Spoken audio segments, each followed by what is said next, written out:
Every time I turn around, it's the same old sin.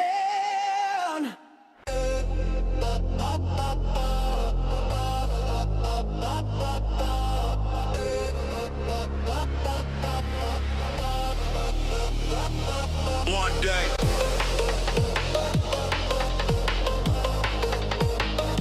Another day. We dig deep and we pave the way.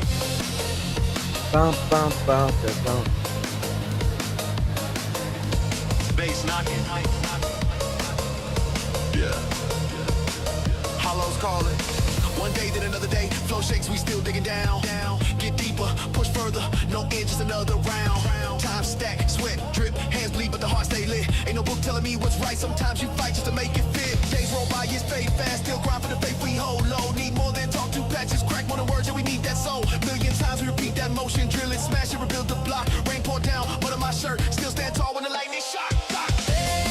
Dang. Take it down, feel the ground shake. Time after time, push on till the hands break. No rest, no sleep. Sweat, dirt, glory in the night. We fight, even when it ain't a war. You fight for life. Day by day, take it down, feel the ground shake. Time after time, push on till the hands break. No rest, no sleep. Sweat, dirt, glory in the night. We fight, even when it ain't a war. You fight for life.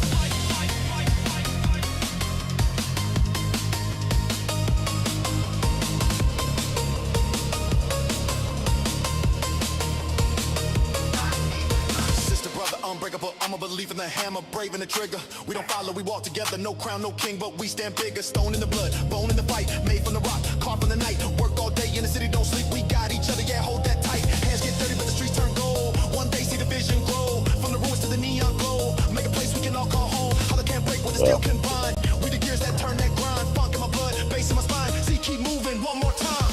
Day by day. Take it down, feel the ground shake. Time after time, push on till the hands break. No rest, no sleep. Sweat, dirt, glory in the night. We fight, even when it ain't no war. You fight for life. Day by day, take it down, feel the ground shake. Time after time, push on till the hands break. No rest, no sleep. Sweat, dirt, glory in the night. We fight, even when it ain't no war. You fight for life.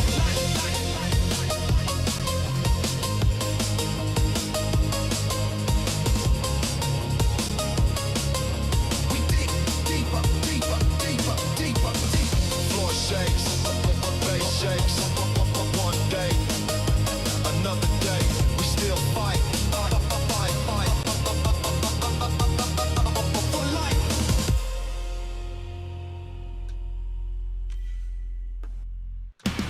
Memories broken, the truth goes Unspoken. I've even forgotten my name. I don't know the season or what is the reason. I'm standing here holding my blade, a desolate place without any trace. It's only the cold wind I feel. It's me that aspires to stand up and fight. The only thing I know for real, there will be blood shed. The man in the mirror nods his head. The only one left will ride up on the dragon's back, because the mountains don't get back what they take. Oh no.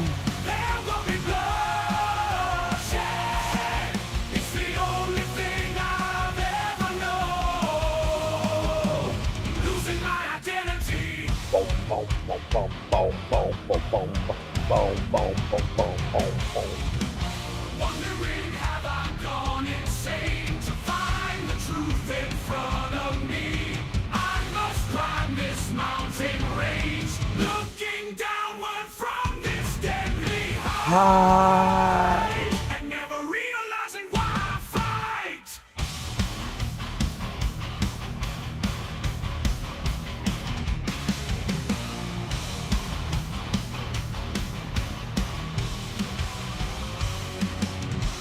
Memories broken, truth goes unspoken. I've even forgotten my name. Time to go gamble. I don't know the season or what is the reason. I'm standing here holding my blade, a desolate place without any trace. It's only Amen, oh proxy, we kneel before thee.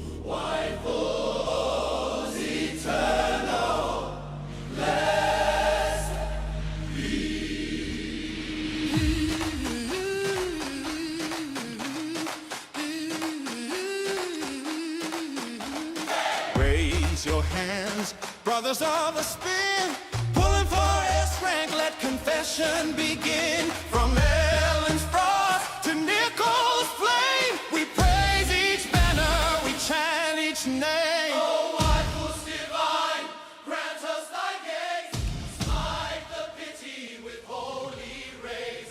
Let our screams be sanctified bright, Church of Gooning, blessed by light.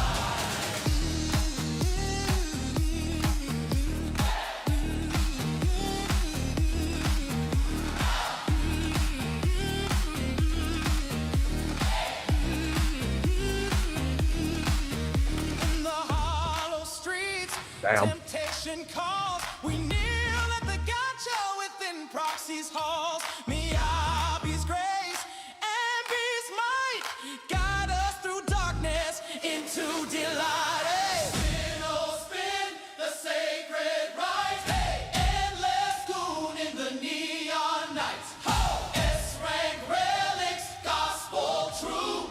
Praise be the pools, Holly waifu. Oh, waifus divine, grant us thy gaze. Smite the pity with holy rays. Bang, boo, bells, let them toll. Zenless gospel, saving our souls. Proxy protect us, agents be near. May our stamina never disappear.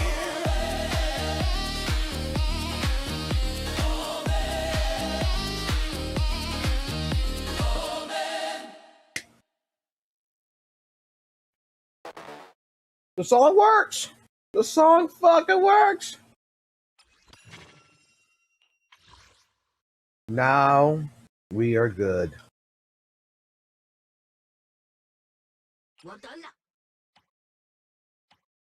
Until the next update, we are good. We have every fucking bang boo. Except for Night Boo. I'm very happy about that. I'm actually very, very happy about that.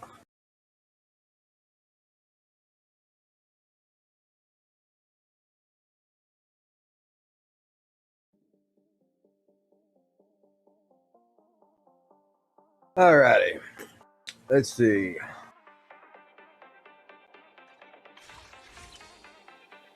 That's it, 3Ds.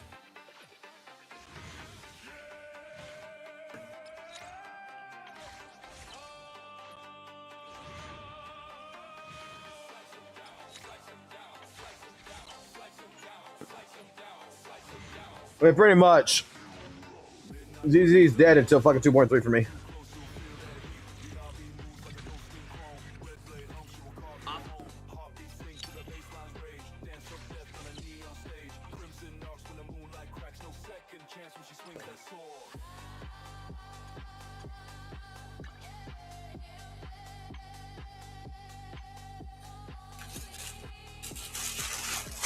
Alrighty.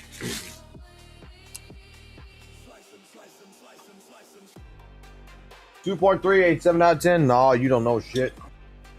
You retarded. You absolutely retarded. But it's okay. We forgive you here.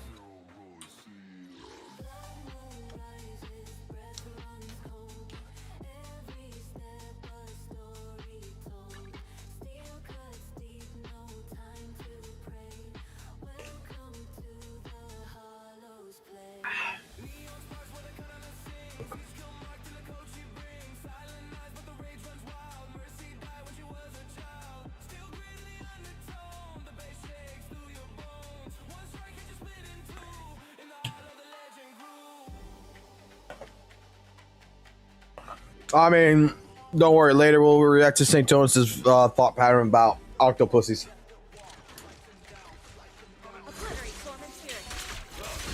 I'm sure he's an expert at it.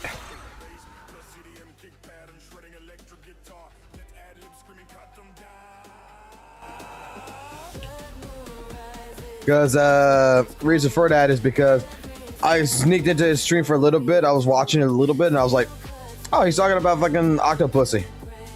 I walked out. So I'm sure it's really good since he's an expert. Can't wait to see it.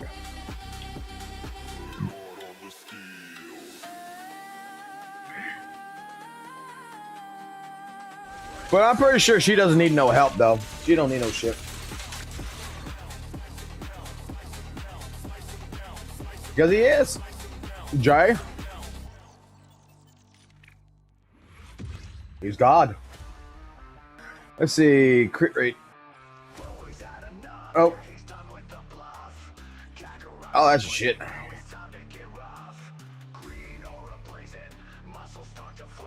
Yeah, I hate this game. I fucking hate this game, bro. Beat you down like he beats his meat. Oh wait, we don't get to the beat meat part later.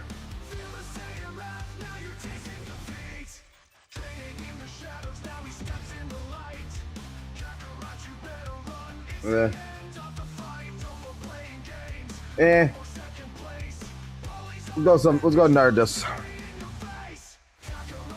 These just ain't doing shit.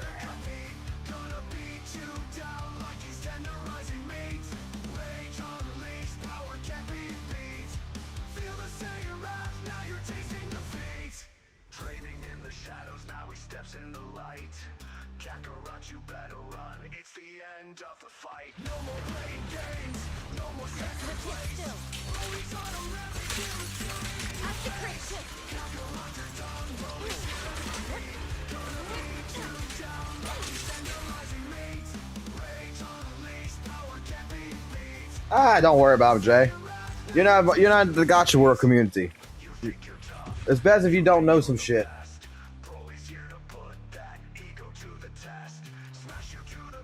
So early? What do you mean? This ain't early.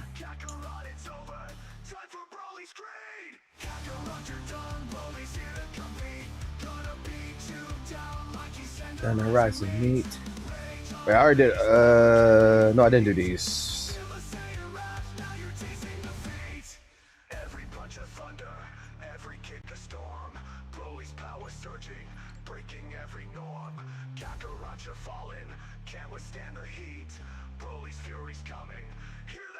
This ain't early.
That's 5.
There's 2 there.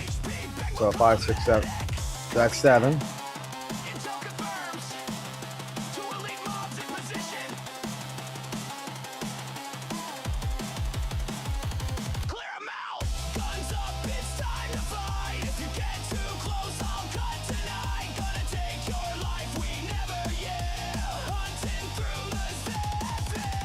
It was the butcher, right?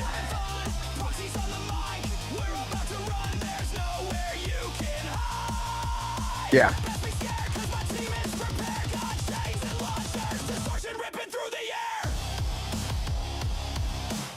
This motherfucker.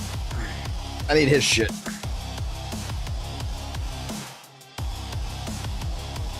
Alright, let's see. Give me Alice.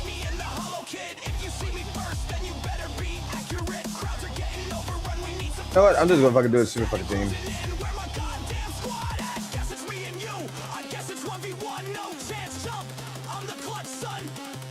Why? Because why the fuck not?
Double standards, Lord, the bullshit's in the air.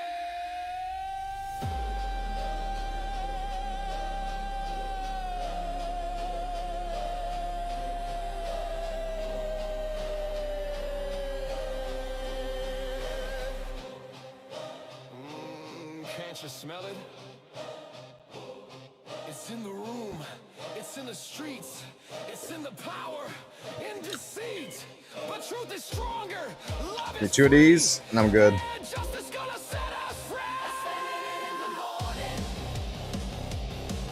it's rising in the air. I hear it in their stories, but the truth ain't really there. Oh Lord, shine your light and tear the veil.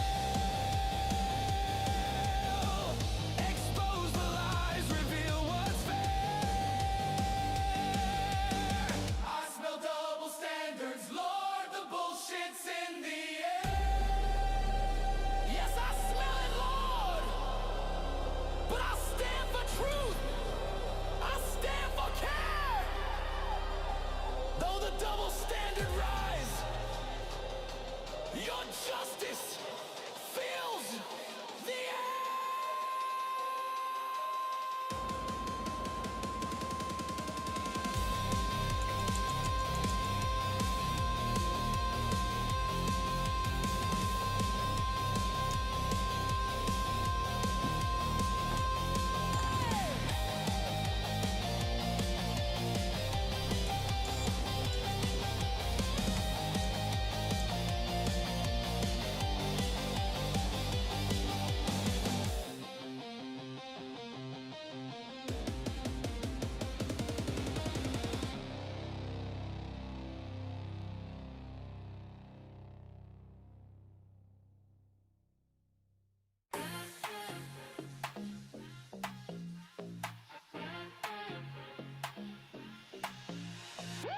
Z.Z.Z got me down bad. Mommy milk is thicker than the plot I never had. Clap it up for the waifu class. Big hips, big drip, big Log in, eyes wide, jiggle physics on max. Waist so snatched, she breaking all the gotcha tax. Nicole got that strut, Jane got that bounce. Every time they move, my jaw dismounts. Don't need lore, just more of that curve. Give me SR cheeks, I swear I deserve. Say it's down bad, yeah. All right.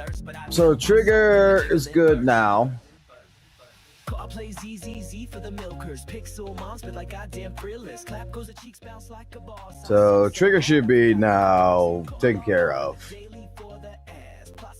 So with that being stated, and with her taken care of, I am going to go ahead. I'm just going to go ahead and do this. And I'm going to go spend my time bitching here for a minute. Oh, out of polycrops. Good. Go spend my time bitching for a minute.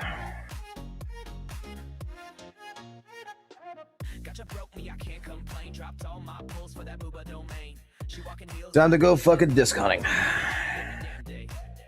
Or basically just go get feed for the food.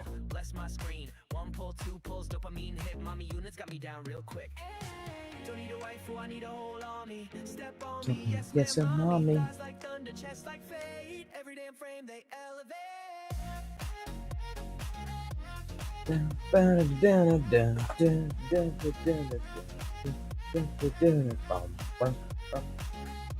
Got a bunch of guys in my Discord just sitting there just talking all day.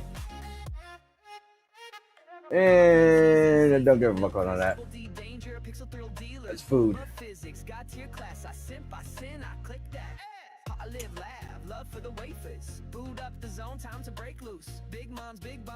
Just a good Billy. They seem to like. You think they like it? You think they like it? Apparently, China fucking hates it, bro. China apparently hates the drip marketing. Like there was a video I saw earlier or whatever about it.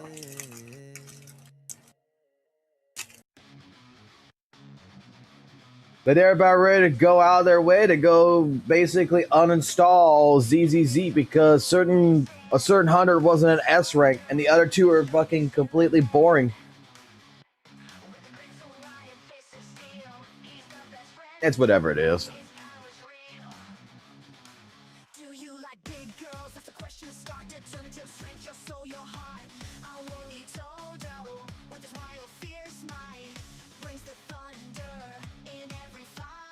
I think the drip market is perfectly fucking fine. I think that we showcased it enough yesterday.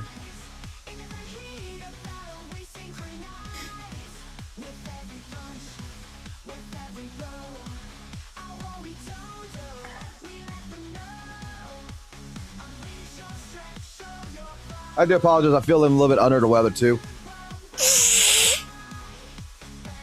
I think I'm dying.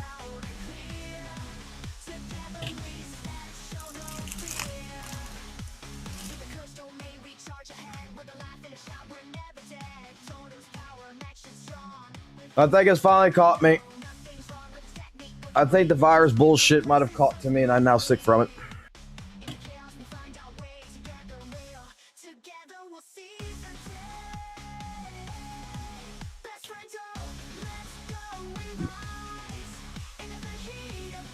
I mean, we're going for it all.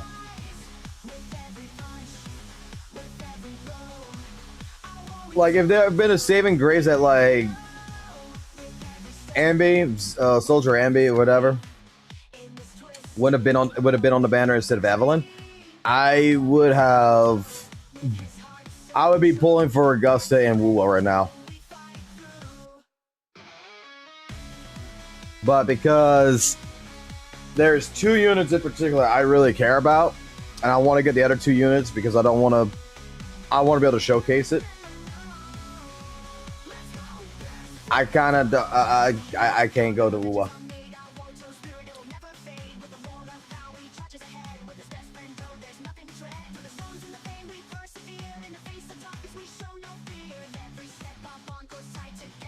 All right, I'm gonna go use the restroom here in a second, but we're gonna do this first.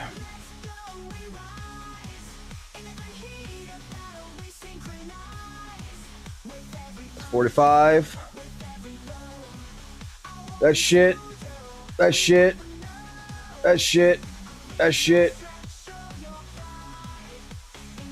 I'll go home. It's got a double crit on it. I'm keeping it. Oh no, maybe fucking future fire element character can use it. That's an impact. I don't care about it. Don't care. Don't care. Don't care. Don't care. Don't care. Don't care. Don't care. Don't care. Don't care. Don't care. Don't care. Also don't care. Don't care. Don't care. Definitely don't care. Don't care. Don't care. And don't care. It's 25 discs there.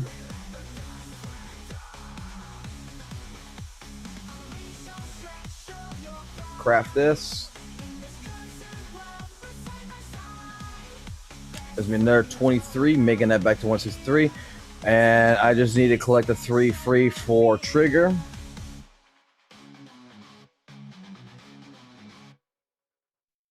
Then we're good at that state. And trigger pre-farm should be done.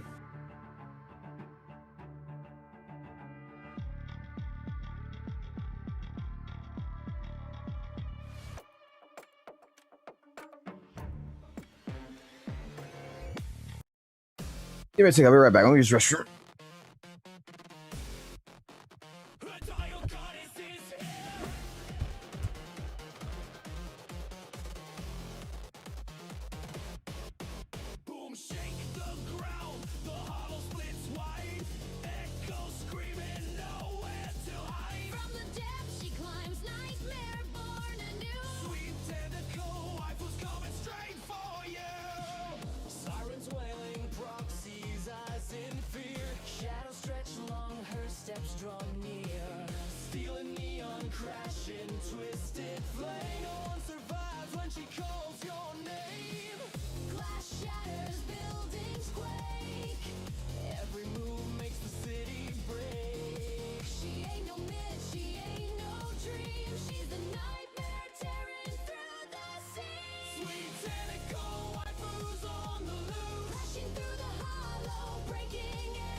Alright, I'm back. Sorry about that. Like I said, I'm not feeling good right now. I think it's the lack of sleep. But at the same point in time, what's going on is I got like my right ear that's swelling up right now from all the constant bullshit I'm hearing. That the ear canal is actually swelling up. That I got to put medicine in it.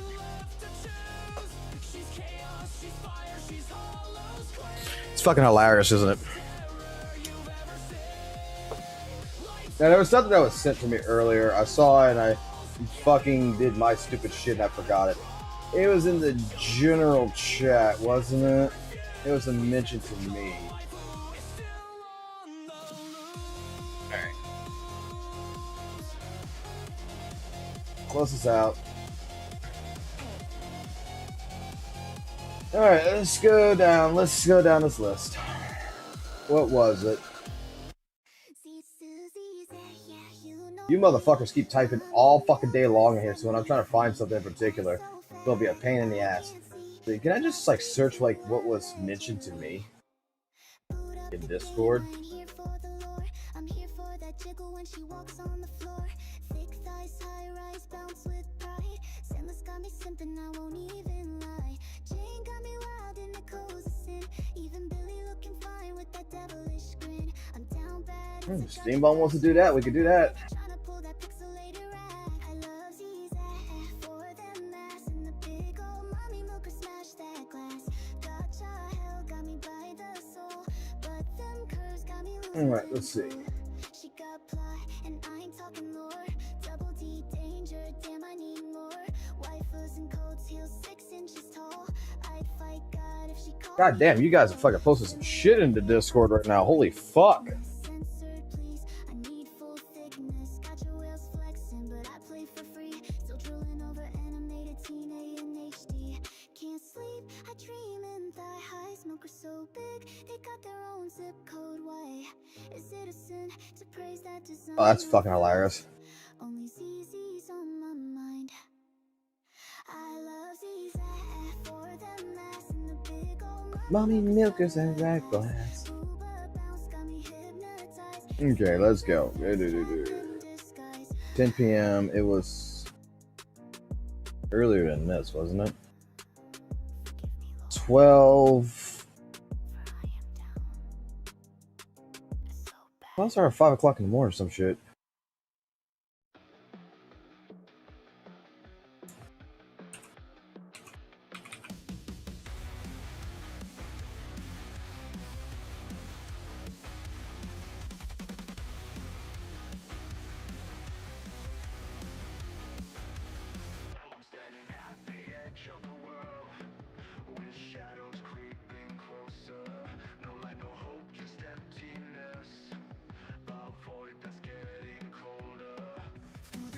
Let's see. I know I saw it for like a split second. There it is.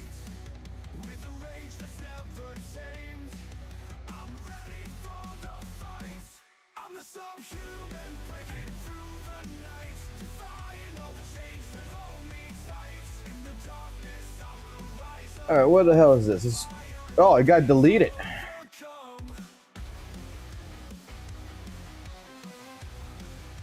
It actually got deleted.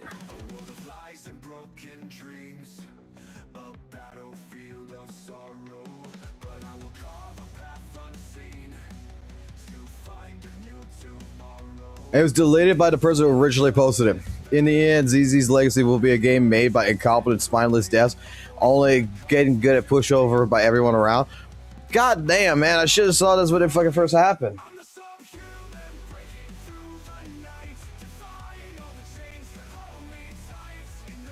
That's good. Bruh.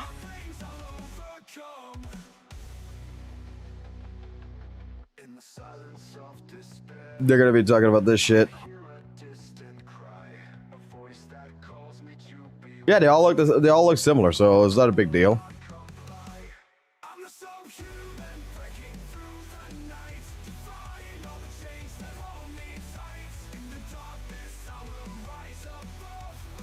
Oh, we got a rant here.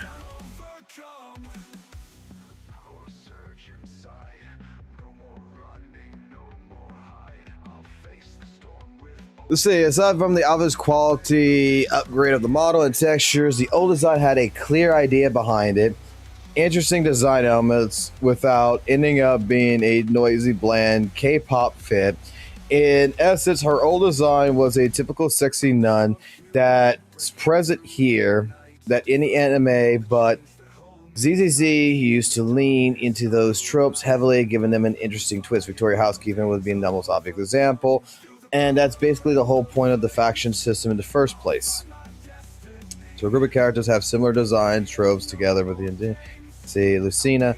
You can tell see the support exactly. They are exactly.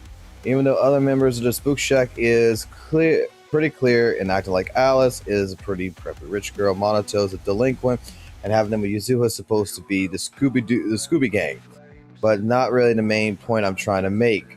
If you look at the design side by side, you can tell much of the design philosophy of Z.Z.Z has changed over time. Big splotches of color, bold lettering, particularly used as staples. The game, which is inspired by the late 90s, 2010s, particularly grind of fiction. I'm the soul human, breaking through the night, defying all the chains that hold me tight. In the darkness, I will rise above. With fire in my veins, I'll overcome. Standing tall against the tide, with nothing left to fear or So it looks like the graphic designers made outfits that are more perfectly tailored to the characters instead of just being shang rags anyone can buy, made by children's sweatshop. Black shorts, white shirts must be clearance sale in new era. The designs who had good color palettes. It's interesting. Fill out plain spots between, giving the eyes a rest.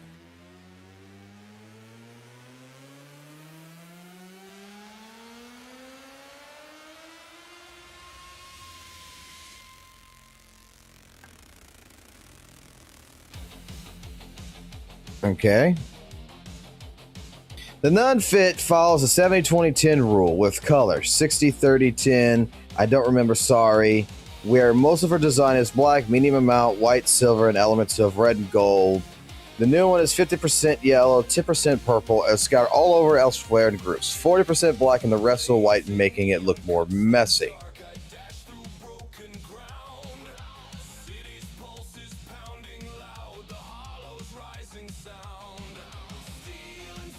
What the fuck?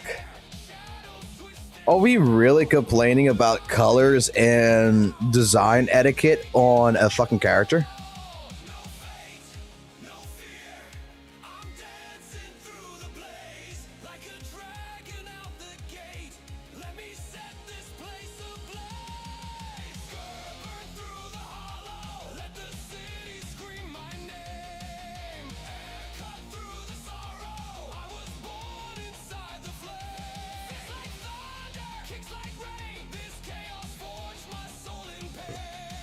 We're bitching about design etiquette.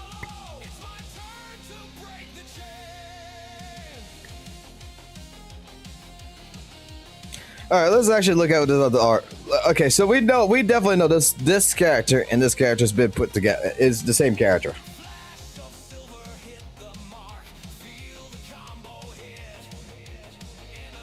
You know, was maybe one of the main fucking reasons why this character did not show up.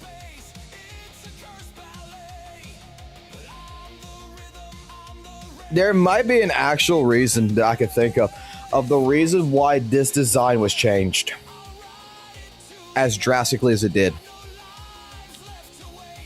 Can anyone obviously think why? Like, I think the new design, yeah, it's a little bit, you know, color coded. It's all over the fucking place. It's not as bland, you know, black, red with a little bit of white transitioning. You know, it's got purple, it's got red, it's got multicolors all over it. I think it looks fine, to be honest.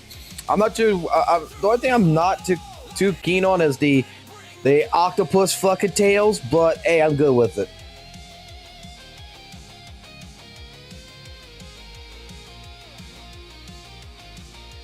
I'm just gonna say that you would have a problem releasing this character in the global market.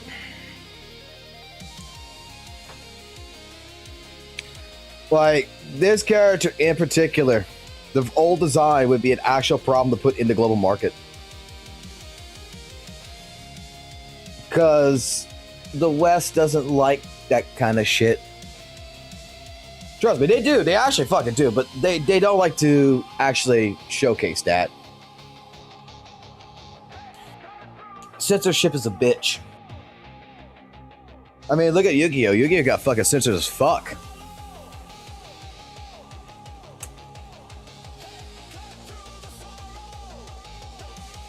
Because of the crosses and everything, yeah, because like, look at like One Piece, look at Yu-Gi-Oh! Look at some of the different fucking animes that when it crosses over to the west side, it typically gets censored.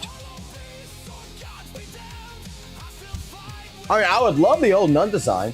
Don't get me wrong, I think it would fit with Spook Shack. I think this would actually fit better with Spook Shack but There's a reason why. For some reason, her old design reminds me heavily of Bible Black. Heavily of Bible Black, man. All I'm thinking is this chick's got a dick under the fucking skirt. That's all I'm thinking.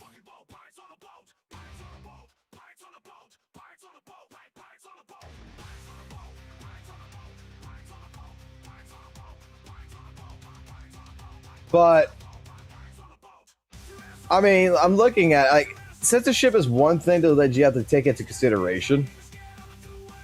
But I'm gonna be honest, like, at the time period of like throwing her, like, let's say if she was thrown in earlier, right? I don't know. The more I look at it, the more I actually like the new design more. This would have fit. This design would have fit in 1.0 to a certain degree, but I don't know where. You would have had to create a whole new faction because I don't see that fitting with Victoria Housekeeping. Like, I wouldn't see her fitting with Victoria Housekeeping or anything like that. With the occult, maybe. With, I don't know. This looks plain as fuck. This looks, it looks good, but etiquetely, like, talking about design-wise versus the new design, I don't see how the old design would have fit in compared to every other character.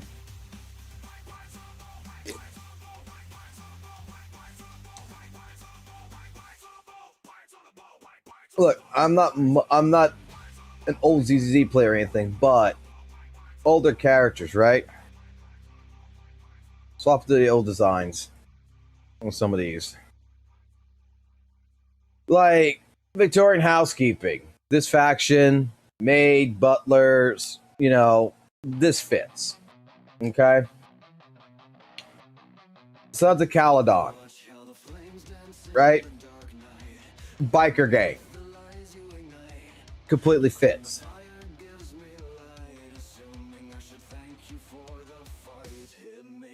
PubSec.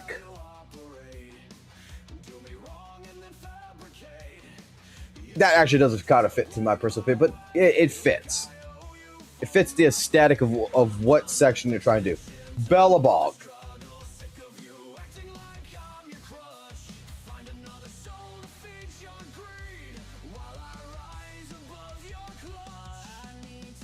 That all fits. Oh, I forgot about PubSec here. And undercover PubSec. Like I'm thinking like the design factor of what they're trying to go for, right?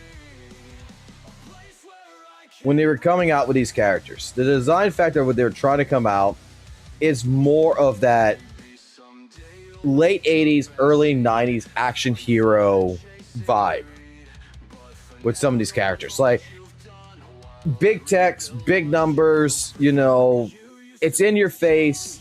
And if you remember like what the 90s was about, the 90s in particular was mostly about like when it came to design of clothing, everything was being, you know, rebellious, Billy Idol, shit like this, you know, like the late 80s going into the early 90s, it was trying to find a self-identity, like tie-dye t-shirts, big print on t-shirts and everything. It was a whole different thing. Blue jeans became one hell of a fucking style with blue jean denim jackets and everything else.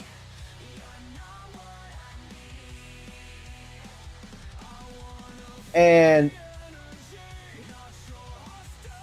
the old design right here, priest girl, fucking nun girl here, doesn't fit that 90s aesthetic well.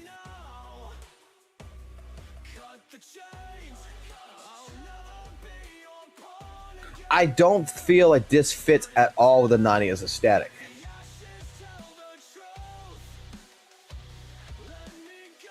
When we come into like the aesthetic of at least the two new characters that we got, right?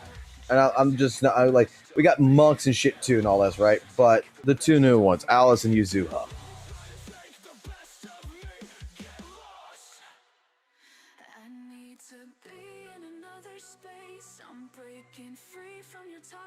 this fits the aesthetic for a Scooby-Doo type gang, you know, mystery shit. This right here, the big sweaters, everything else, you know, schoolgirl outfit under the big sweater, everything, it fits.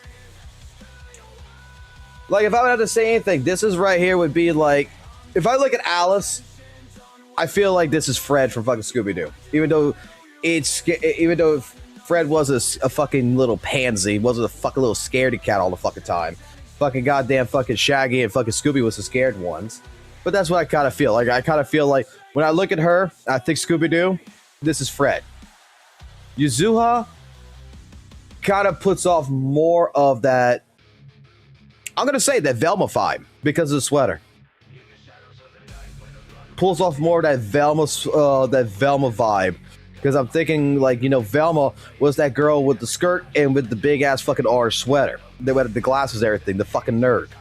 And that kind of gives me that. Their personalities are different, but aesthetically speaking, like, I could say, yeah, okay, Spook Shack. These two make sense. When it comes to, like, the entire temple with the characters and everything else, with the clothing, okay? Gifu, all them right here, it makes sense. Kung Fu fucking, I look at this, Kung Fu, black and yellow, tells me Bruce fucking Lee. Black and yellow, Bruce fucking Lee. Black and yellow, Bruce fucking Lee. Bruce Lee was known for that black and yellow.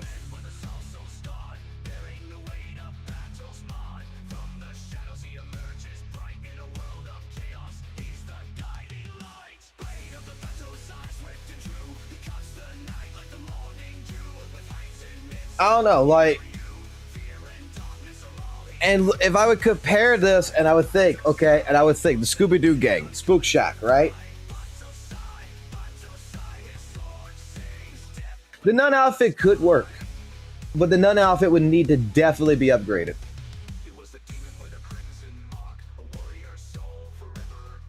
It would definitely need to have an upgrade. But you know what would be fucking hilarious? You know what would be fucking hilarious, right? This character's not even released yet, right? And it's going to be an S-rank character. What has recently, with all the since 2.0, what has been happening with the S-rank characters? The main ones that everybody's liking. You know what would be fucking hilarious? This would be right here. This would be the character that comes out, and this would be, they would have an updated version of this where you could buy the fucking skin for the fucking nun.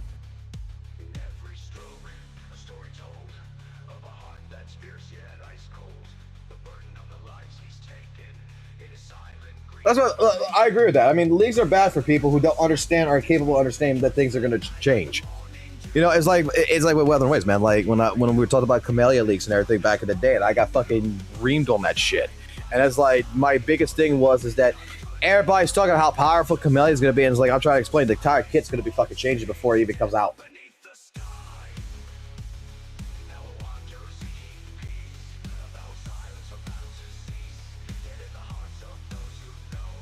But yeah, looking at it like this, it would be nice if they release her and they also would push out a fucking costume, a skin for her, so that way you finally get this. But you know why people are really pissed off? Let's be completely honest. The tits got fucking nerfed, man. Look at the tits, man. The titties got nerfed fucking hard, man.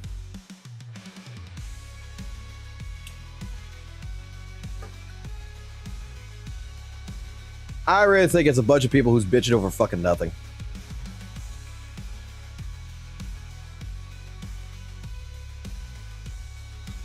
Oh, here's a good... Okay, let's have a conversation here. What is this?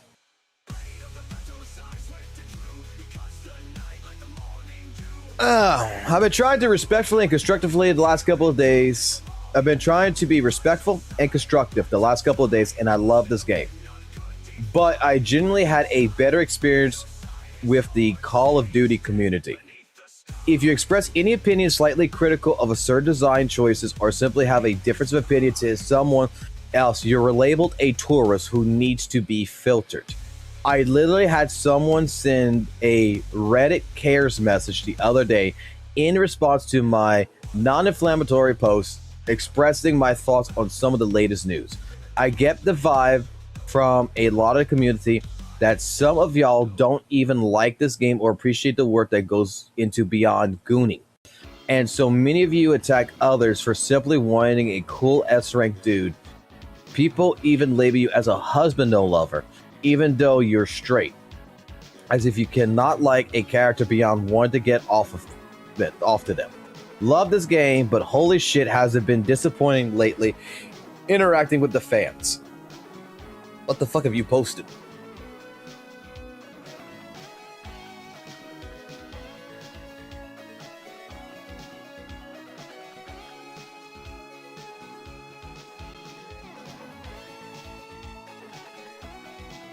All right, this is all your responses. 9 hours ago, all this. Okay. You posted this on the Z.Z.Z official one 9 hours ago. That you feel like a lot of drops around certain characters being A rank versus S rank would be solved if there were some way to promote an A rank character to an S rank.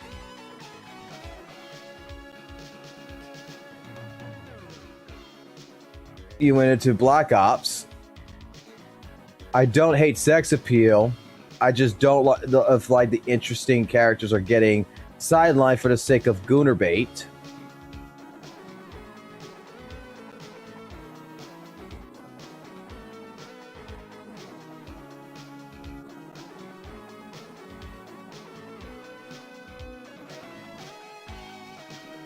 You talking Destiny before this. 20 days ago, all about Destiny. You posted this, the broad chest of Z.Z.Z. Alright, so he's definitely is a person who's played Z.Z.Z.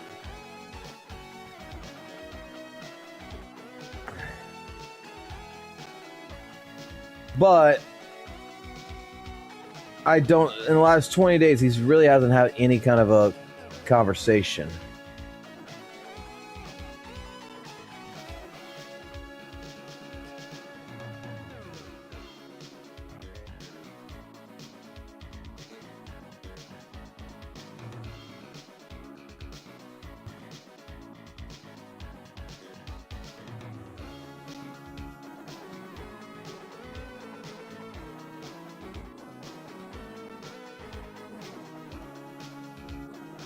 And it's got locked down, okay.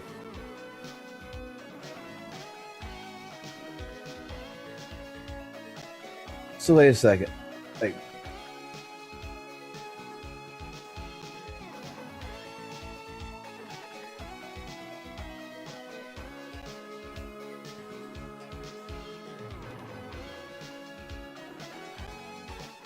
so this is where your elitist community is at.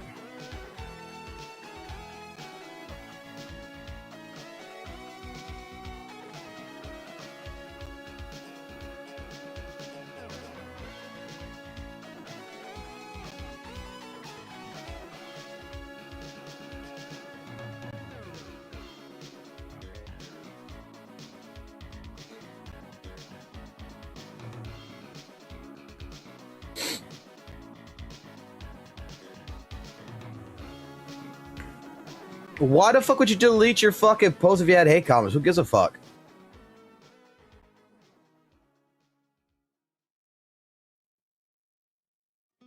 Bruh.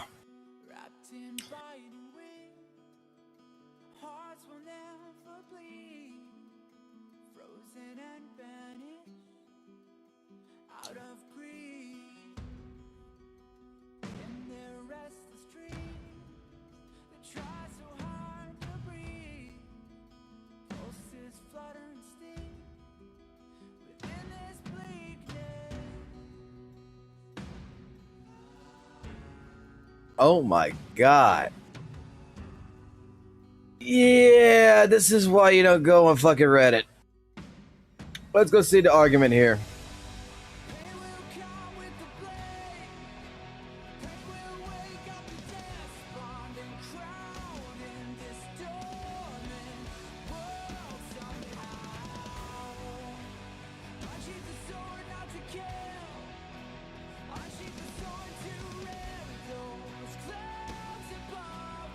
My favorite HSR unit, Singularity.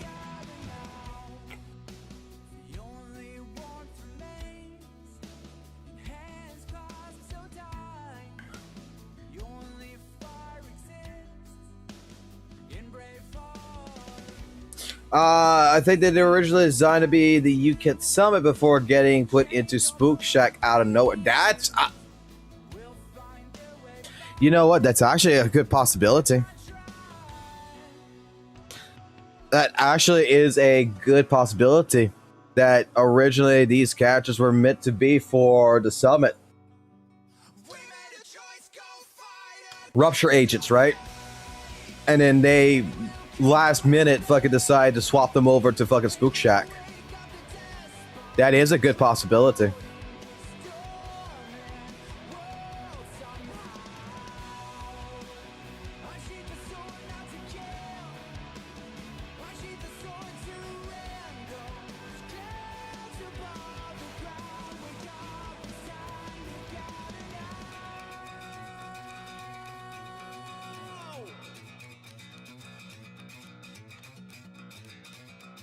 That could be a fucking possibility. Like, now that I'm thinking about that, design-wise, the design might actually have been made particularly for, you know, Summit, not for Spook Shack. And Spook Shack was something they put in, and then they realized maybe we don't have enough characters to fill out Spook Shack or whatever, or something changed in the planning process, and they said, let's go ahead and let's fill out Spook Shack. Well, look at the designs. Like, look at them right here, right? Look at all three. From the neck collar down to the thighs, you know, look at this. Basically, all three designs is rather similar. It is rather similar. All three are ruptures, are rupture agents. And that actually kind of makes sense.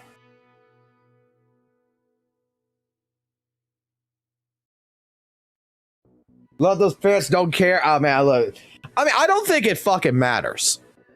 I think people who are fucking going out their way and trying to make this fucking shit seem like it matters, you know, oh my god, they're all the same girl, they're all the same character, blah blah blah. Personally, I don't think it fucking matters. I think that, you know, a character is a character. If you like the character design, you like what the character looks like, you like what the character does, you get the character. But I can say right now that the more I'm looking at it, design-wise, it could have been possibility that in the beginning phases of the designing of these characters, that they were not going to be designed for Spook Shack. They were going to be additional agents for the Summit. And because the clothing is quite similar. From where the belt lies out at right here, from basically how the tits are being shown, all the way to the fucking shirt to up to the neck area like this. All of that works together to say this is kind of like the Summit outfit for the females. It makes sense.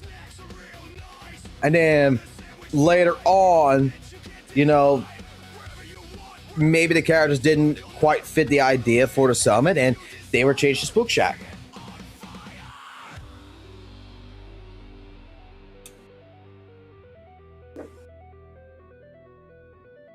Look, I'm all for fucking goddamn itty bitty fucking titties, man. Because big ass titties. Look, my wife's got some big ass titties, okay? My wife's got some big ass titties. And let me tell you something. Those motherfuckers, if you're not careful, you could die in the middle of your fucking sleep, man. You will suffocate to death. I'm not trying to suffocate here.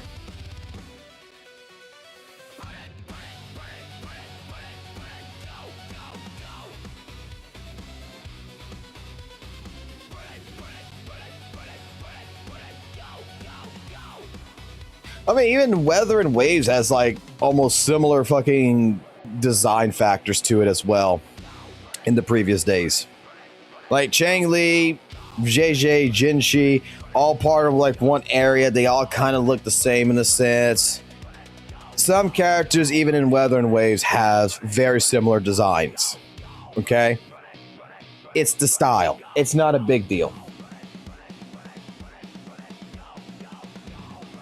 I think that the one here in the middle, our little octo waifu right here, I think that if in her case scenario, future wise, when she comes out, if they do at least the nun as a skin, that will sell like fucking hotcakes.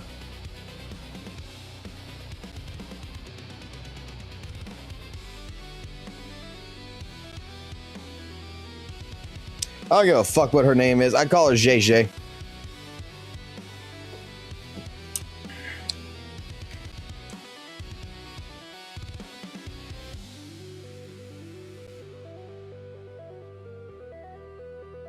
I still want to know how the fuck this looks like fucking Jane Doe, by the way. I still want to know how this is Jane Doe. The top head does not show me any signs of fucking Jane Doe.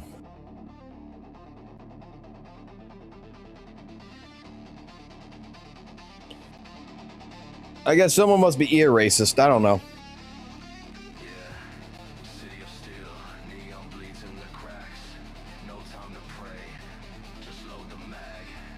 The mythological themes for each of them.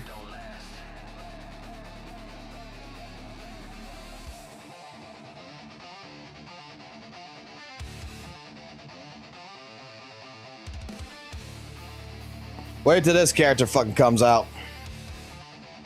Oh, I can't wait to hear all the fucking doom posting with this character coming out.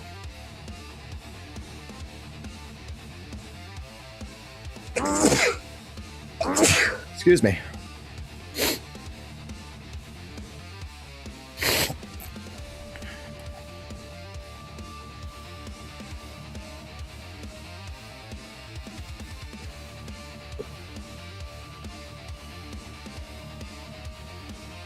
I don't see why everybody's having a big heart on this shit.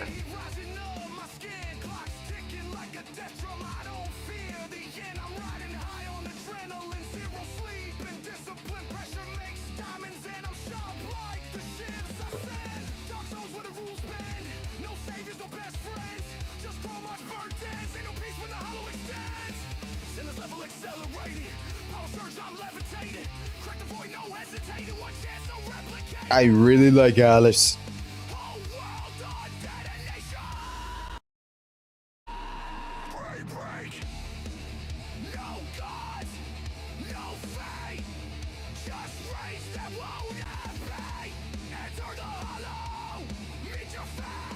And look, her ear curves up and her other ear kind of curves down. Look at those ears.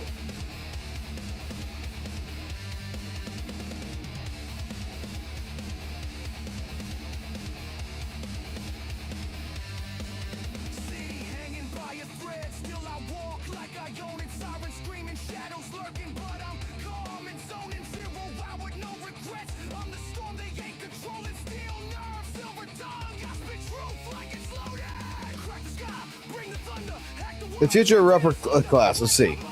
This book contains lead for the 2 new rupture agents. Until a new beta drop, there are some mini theories on how rupture aid characters will scale all their sheer force out of them. But, however, might be something more to them than HP scalers. And the difference between the tactics, both monotone thing. Oh. Yeah, we're not gonna talk about that. That sounds like a soul bad guy fucking goddamn shit.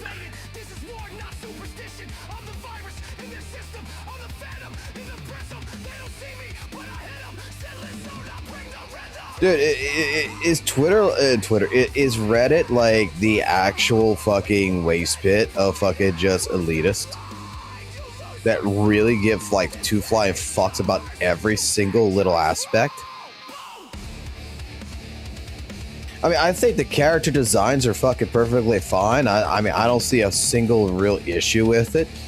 Yeah, I mean, we could argue that, you know, the three of them kind of look similar in terms of their outfits. But I mean, also in regards to this, right? Also in regards to this, let me ask a question here. Since we're going to be arguing about the clothing, we're in a new area. We're in Waifu Peninsula, right? Isn't this maybe how the way the people dress? Could that be another fucking situation? Isn't that new era do? Like,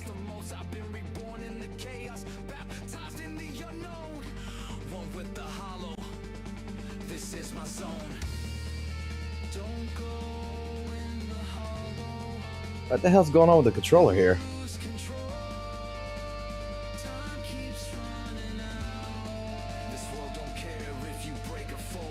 What the hell's going on?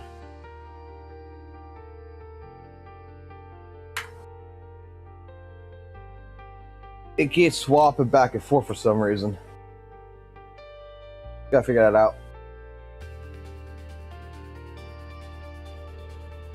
Like,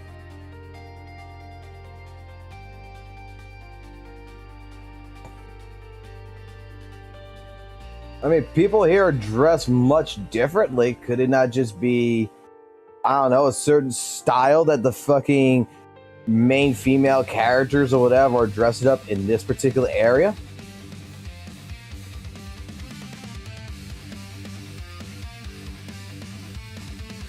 I mean, you could tell there's a big difference between the clothing style between Renaceda's characters versus old fucking Jinlong whatever's fucking goddamn characters designs. Why is controller being a bitch?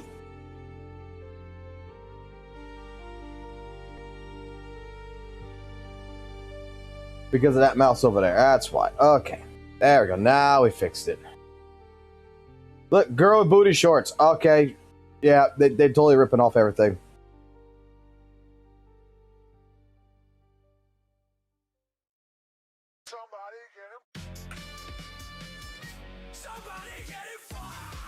Ay, ay, ay.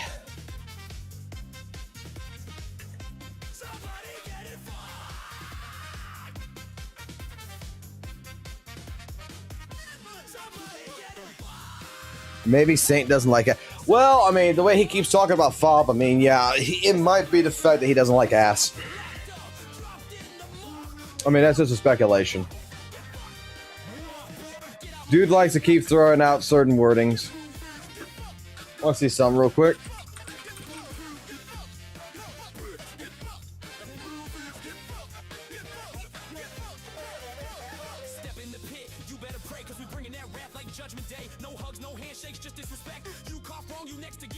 Alright, let's go have some fun. Let's go have some fun. I know what you guys are here for. You guys are only here for one thing.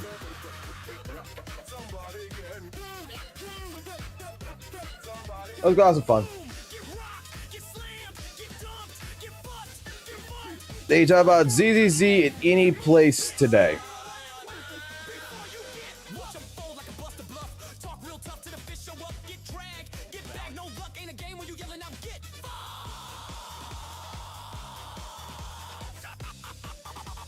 Yep, he sure did. He sure fucking did.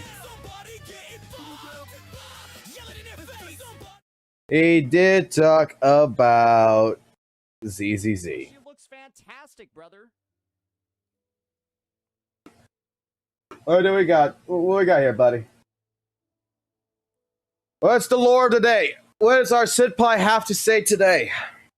Here we go.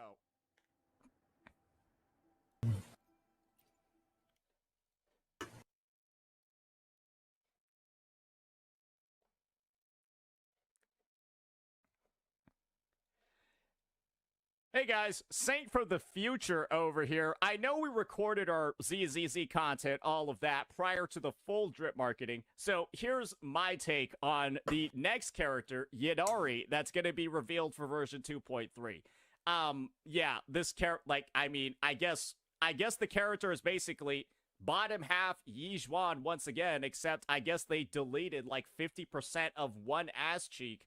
But yeah, the other ass cheek is 1000% just Yizhuan pants again. And then you have like Vivian's top. Straight up, all of these new character designs literally just. How the fuck is that Vivian's top? Hold on here.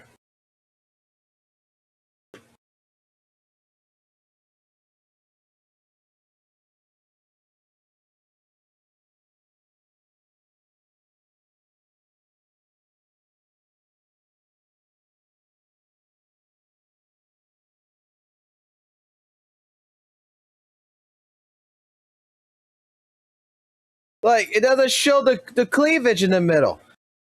I mean, it's got this, but it doesn't show, like... Boy, wow! How? It's the same color? Look like they're taking the bottom half and the top half of previously made units that were actually original and then just fusing them together. She's even purple too, like Vivian. So yeah, Vivian top half, like that's literally what it is. And then half of Yizhuan, and then whatever the fuck is going on over here for the bottom half. It's just, the devs are creatively bankrupt. I feel like these devs are being like forced, they're like chained. All right. We really want to play this. We really want to be this type of person, right?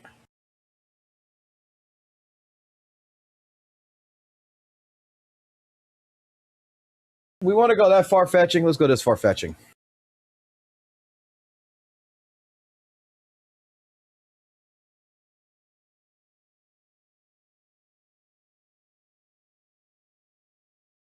Wow, they're all fucking... Wow, look, they were all wearing fucking dresses.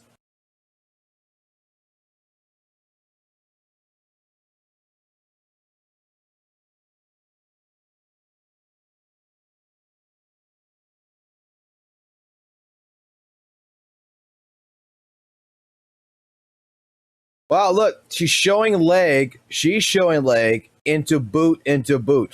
I mean, that is so fucking similar.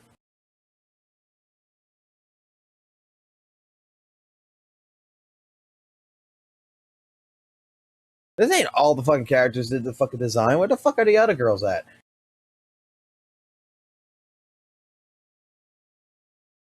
Like, I want all the fucking weapon. Wait.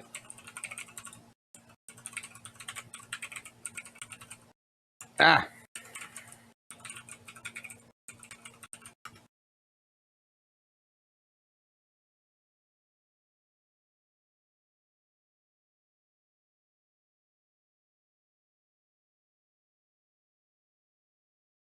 Look at the men. All the men are wearing fucking pants. Long fucking pants.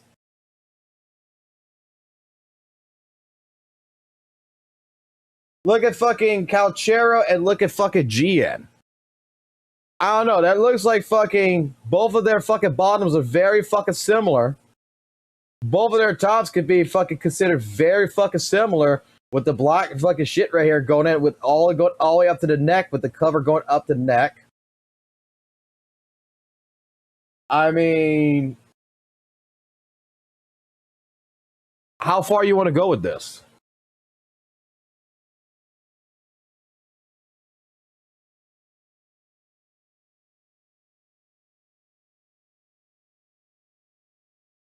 Some characters look different, but I mean, I see two characters right here.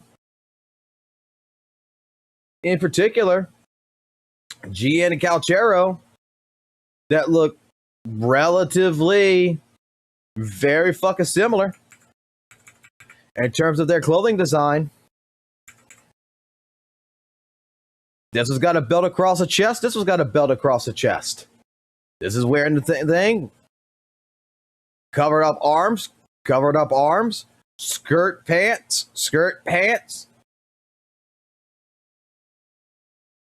They all got big crotch dicks. I mean,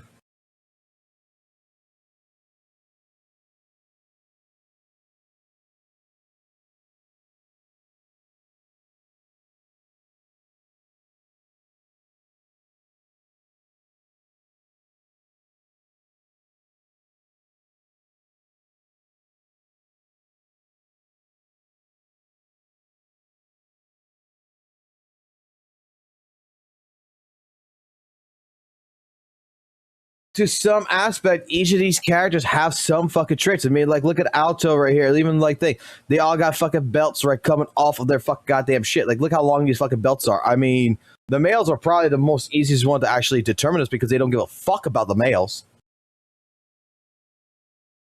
But character design wise, if we're going to be mentioning about character fucking design, I mean, even the males practically don't have no unique design to them. It's relatively, basically, almost the same. Females are pretty much always in the skirts and shit like this. I mean, Danjins has got a good design, but that's not all the fucking characters either, which is the fucking sad part here. But looking at this, like, males is the one that showcases the best. They roughly all have very similar fucking taste and style. And we got 3 characters here who have roughly the same style. So what we can excuse, you know, basically the idea of belt, belt, belt, skirt, skirt, the bodysuit, bodysuit, covered up arm, covered up arms, belt across the chest, because that is the featuring. I mean, even belt across chest right here. Look at the belt buckle right here, belt buckle right here. We got a belt buckle that goes down sideways, belt buckle that goes down sideways. Belt buckle right here in the middle, belt buckle here in the middle. I don't see the point. To their desks, and they're forced to make 2 new characters every update. And for version 2.3, I guess, their designs are so recycled.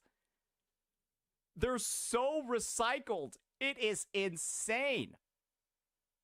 And so, yes, my opinion hasn't changed. This game is going down a okay path. I mean, that's how you feel. It's how you feel. Out.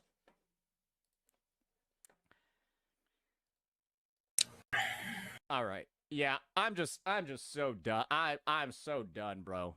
Like, especially like having this after releasing the absolute dog shit that is Seed and Orpheus is like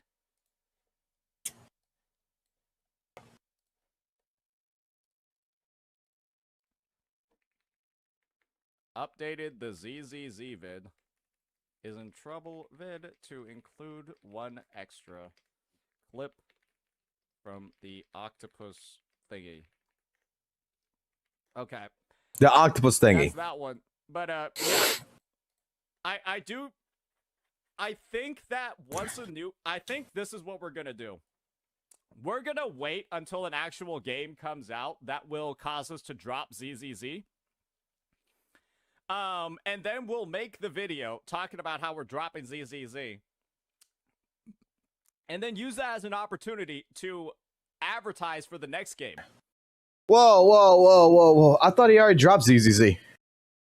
I thought he was talking about, you know, hey, look, we're dropping Z.Z.Z, but doesn't mean I'm not going to stop talking about it. Like, I'm going to talk about Dripmark. Like, didn't St. Tonas, correct me if I'm wrong, but didn't St. Tonas said after 2.1 story, he was dropping it? You tell me that he's renixing on this? He's backing off on this? That he's still going to play it?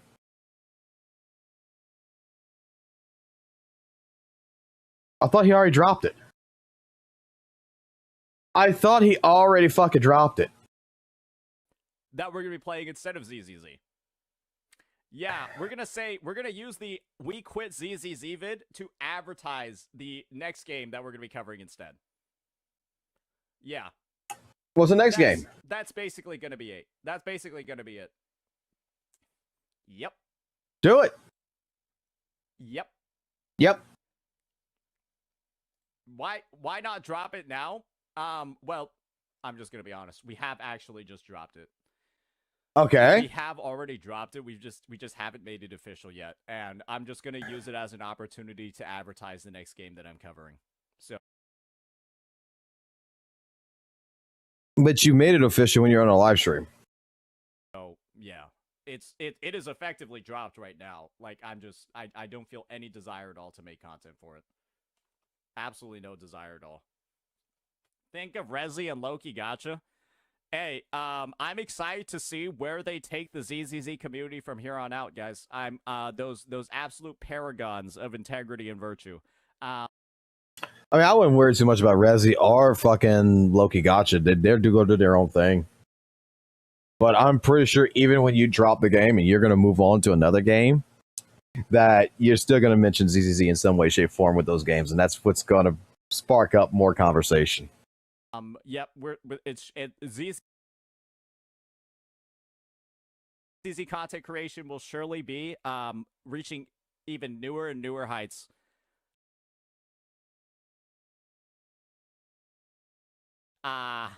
It will be reaching newer and newer heights as the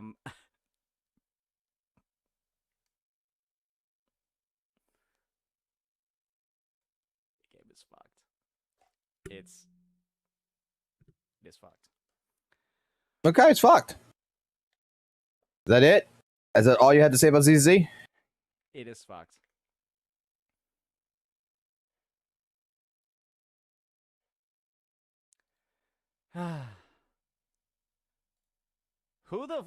What sort of fuck? Augusta Resonator Story Showcase out now.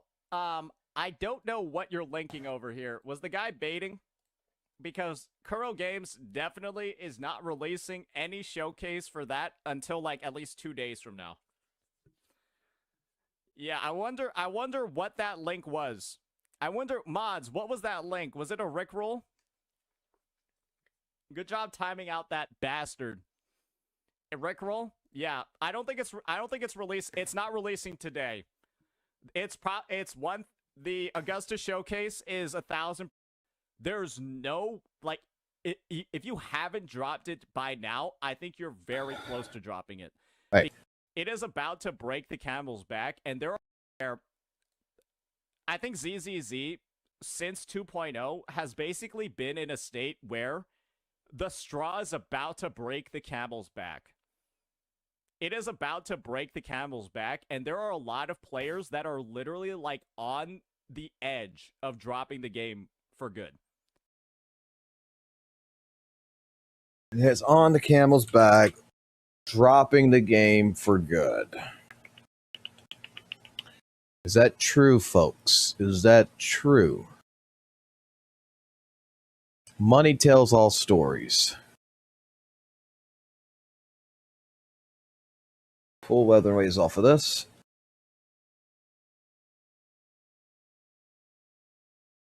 Confirm.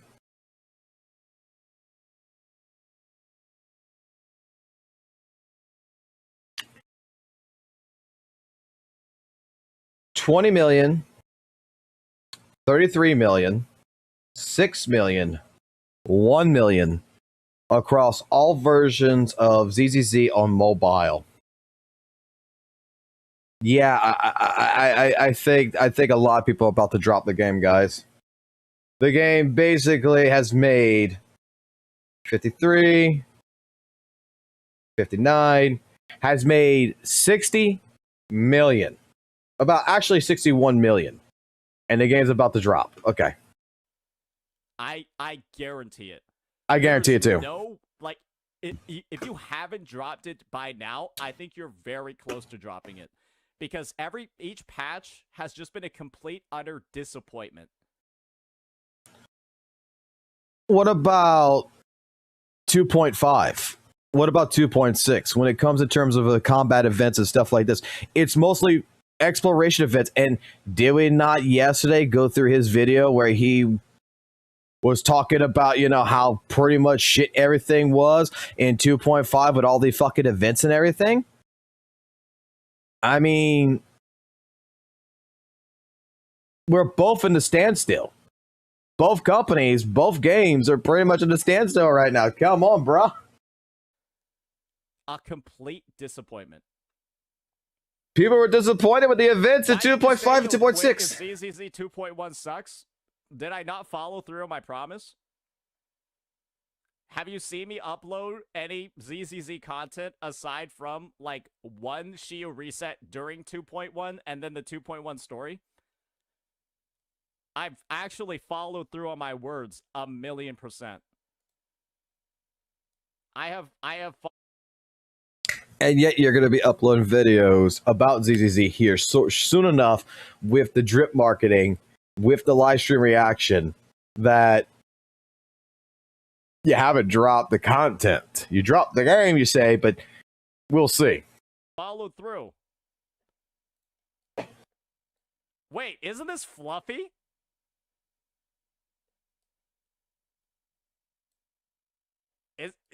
That's not Fluffy, right? It just looks like Fluffy because the name tag is like the same color. Oh, no. They're different. They're different people. I thought Fluffy changed their name and was just like, oh, time to express my true thoughts about Z.Z.Z. Time to stop fake shilling. Time to actually tell the truth for once.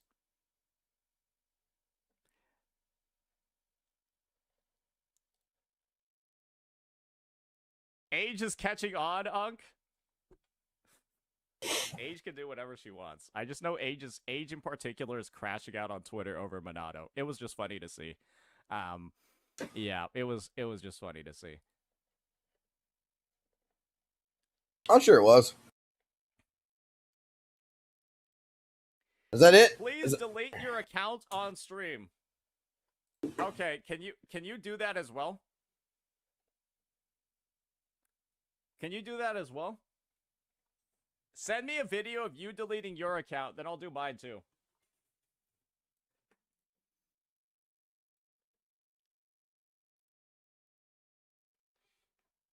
Yeah, send it to me first.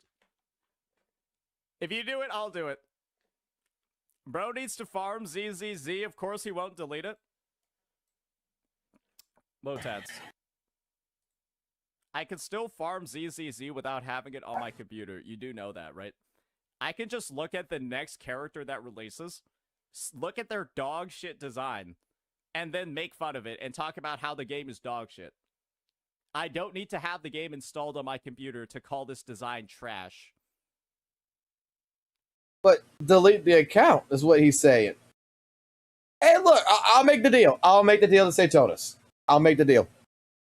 You delete Z.Z.Z's account, I'll delete my Weather Waves account. I'll actually go ahead on live stream. I will delete my WUWA account. I'll make that deal. As much as I like WUWA, man, I'll make the deal. I'll make the sacrifice. That account has over fucking goddamn fucking over almost $2,000 over it. I'm more willing. Like, you act like I need to have it installed to have that opinion. But don't worry. We'll drop the game, but I'll still make a video calling the designs dog shit. And say that the game has dramatically decreased in quality. I don't need to actually have it installed to have that take. The true dog shit design is Augusta. Okay. Wotads, you sent me a DM yesterday, like, saying that I was right. Okay? Like, let's just be entirely honest here. Like, you sent me a DM yesterday telling me how right I was. Like, what are we even doing here? What are we even doing here? Show the DM. Like, bro, like, DMs me yesterday, tells me how correct I am, and then goes into chat today and just starts spamming messages. Like, what is going on? Okay. Like, Why do you need this much attention? Like, did your mom not kiss you goodbye before she left for work today? Like, what is going on?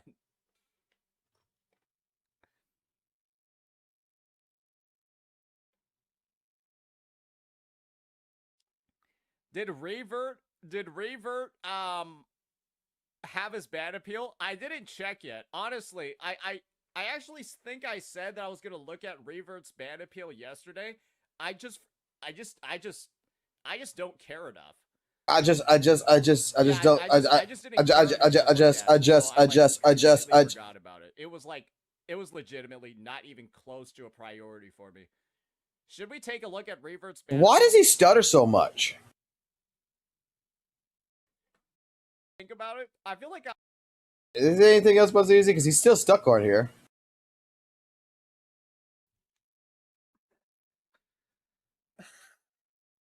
He's holding out on Z.Z right here. and Fluffy Penguin. Wait a second. Maybe UGC. Bro, this shit looks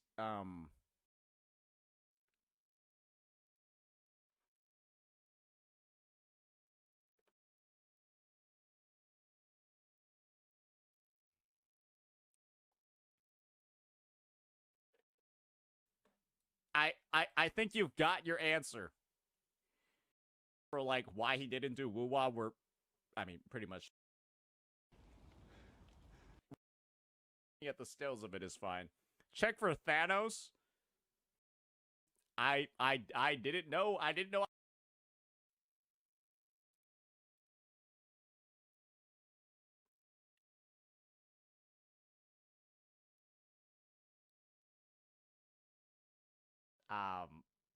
Those are 1000% bot comments though.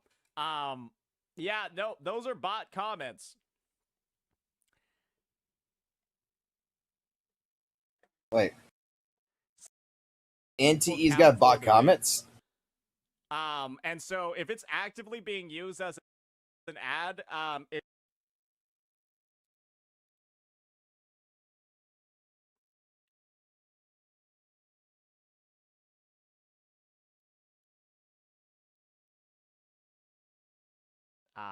Yeah, that looks like bot those comments. are 1000% bot comments though. Yeah, no, those are bot comments.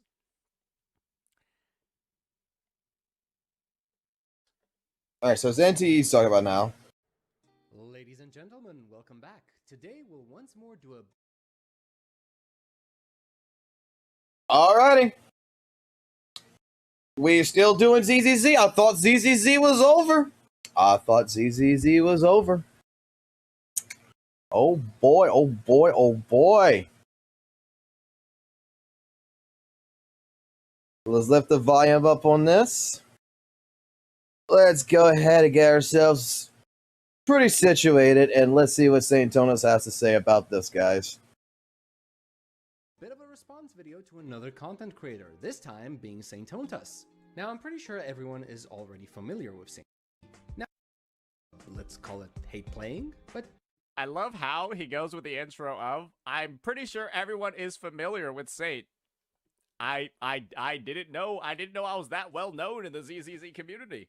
don't let me keep you too much with my yapping. Let's get into this video and Oh, the cock got grazed. case. Oh my goodness, is this thing horrifically balanced? Because on side one, you have the massive issue of, well, you probably guessed it, you have a combination of HP inflation, one of the most despicable boss movesets in the game, and Point you're not able to get an S rank clear and thus get all of the polychrome time limit, meaning 2 minutes, and the newest 2 minutes second miasma. Why are we skipping through the video?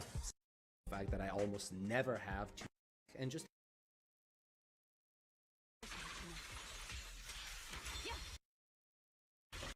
Why is bro skipping through video? what am I looking at here? What you're looking at? Okay, you cleared it before the second miasma shield. What am I looking at here? Maybe if you watch the video in the beginning before you get to the gameplay section, maybe you get an understanding of what you're looking at here. Well, congratulate. Like, what are we even doing here, guys? The boss was literally confirmed to have a hidden nerf to anomaly units. The boss was confirmed to have a hidden nerf that reduces anomaly buildup, and Yasuha's kit increases anomaly buildup and makes it function normally against the boss. Like, my take was, this boss is fucked up and takes way too long to clear.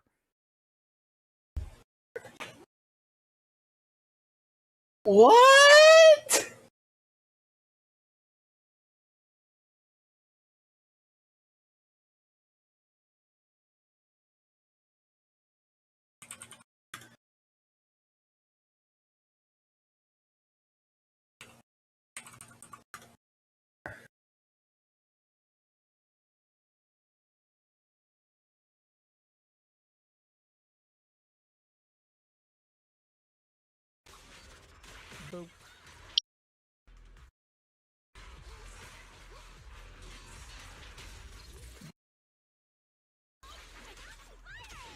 So Yuzuha was the only reason why Muzzy could fucking complete it, is what you're saying?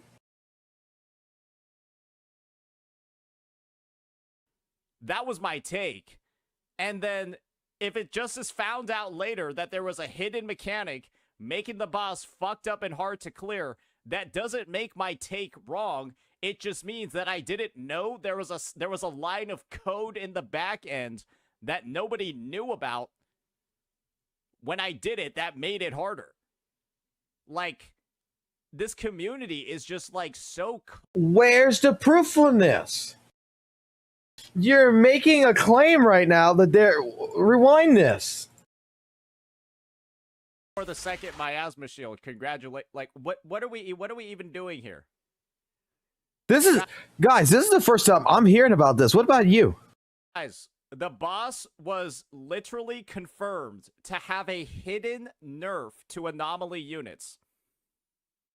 The boss was confirmed.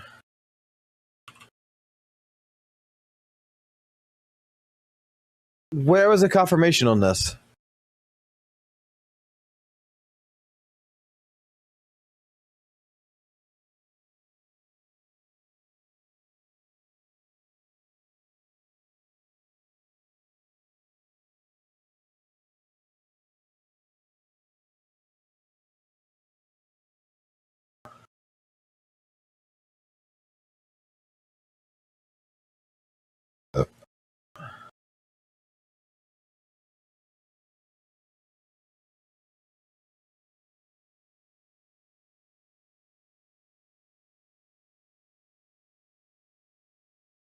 Physical weakness. Resistance minus 20, minus 20 is minus 20. Minus 20, minus 20, minus 20.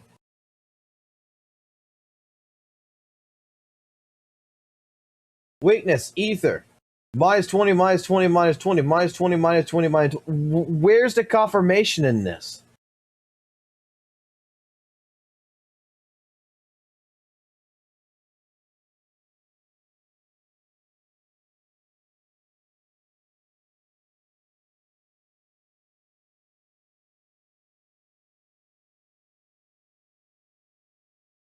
Someone, if you got a DPT, like, let me know.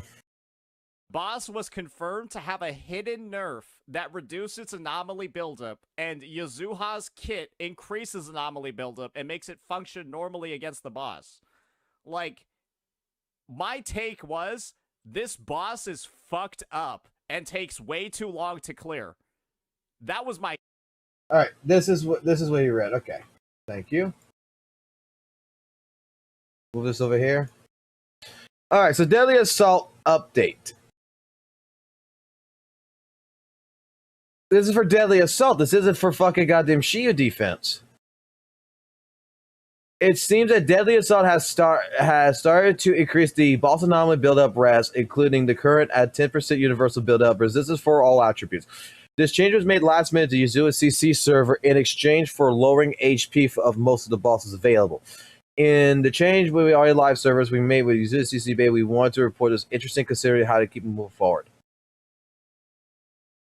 Alright, edit. I made a mistake. It's not anomaly build-up resistance, but instead max anomaly build-up. Okay, it's a separate anomaly build-up resistance, increasing maximum build-up requires by 10%. The current 2.2 Deadly Assault stages do not have a max anomaly build-up increase. However, Deadly Assault status usually changes quite over a bit of the beta. But that's not what he's talking about. Take.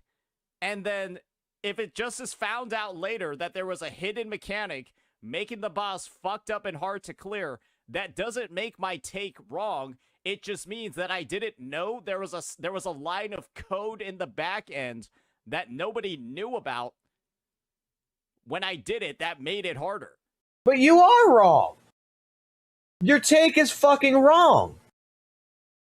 Because this is for Deadly Assault. This is for Shiyu defense. This wasn't for Doppelganger Jane Doe.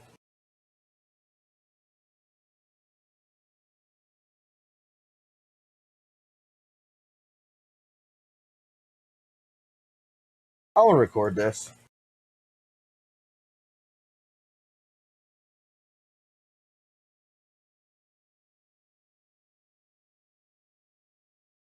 I want to record this.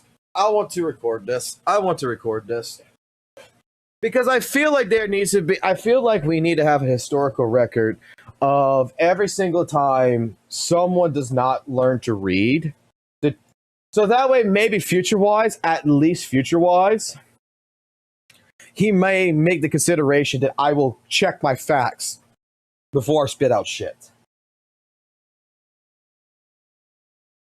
I am not watching the video he's reacting to. We will go watch that after effect. In fact, I'm actually going to use this for that video. Hold on.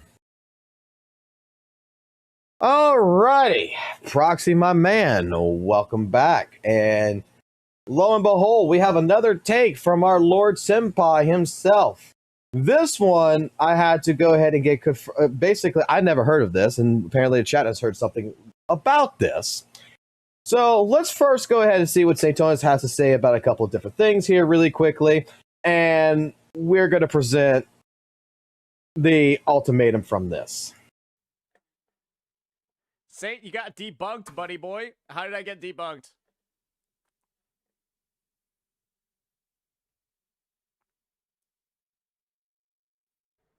Ladies and gentlemen, welcome back. Today we'll once more do a bit of a response video to another content creator. This time... So, first and foremost here, it looks like he's going to be reacting to a video that's in response to him over Zenless Zone Zero's Endgame by Vincent Rememberth. Which, we're going to check that video out here shortly after we hear what commentary Saint has to provide. Being Saint Tontus. Now, I'm pretty sure everyone is already familiar with Saint. Now, let's call it hate playing, but... I love how he goes with the intro of, I'm pretty sure everyone is familiar with Saint. I didn't know I was that well known in the Z.Z.Z community. Don't let me... Oh, I'm sure you know you're not that well known. Take a pride in that, man. You're known, dude. You're known. Keep you too much with my yapping. Let's get into this video, and it starts off with a short... The well-known tourist is Z.Z.Z. I like that. Oh my goodness, is this thing horrifically balanced? Because on side one, you have the massive issue of, well, you probably guessed it, you have a combination of HP inflation, one of the most despicable boss movesets in the game, and point you're not able to get an S rank clear, and thus get all of the polychrome time limit, meaning 2 minutes, and for the newest 2 minutes... Second miasma. New fact that I almost never have to, and just... Bro is liking right now to skip through every single part of the video right now. For whatever reason, he's not going to understand any context about what Vincent has to say in response to him. But, yeah, a little bit confusing why he's doing this.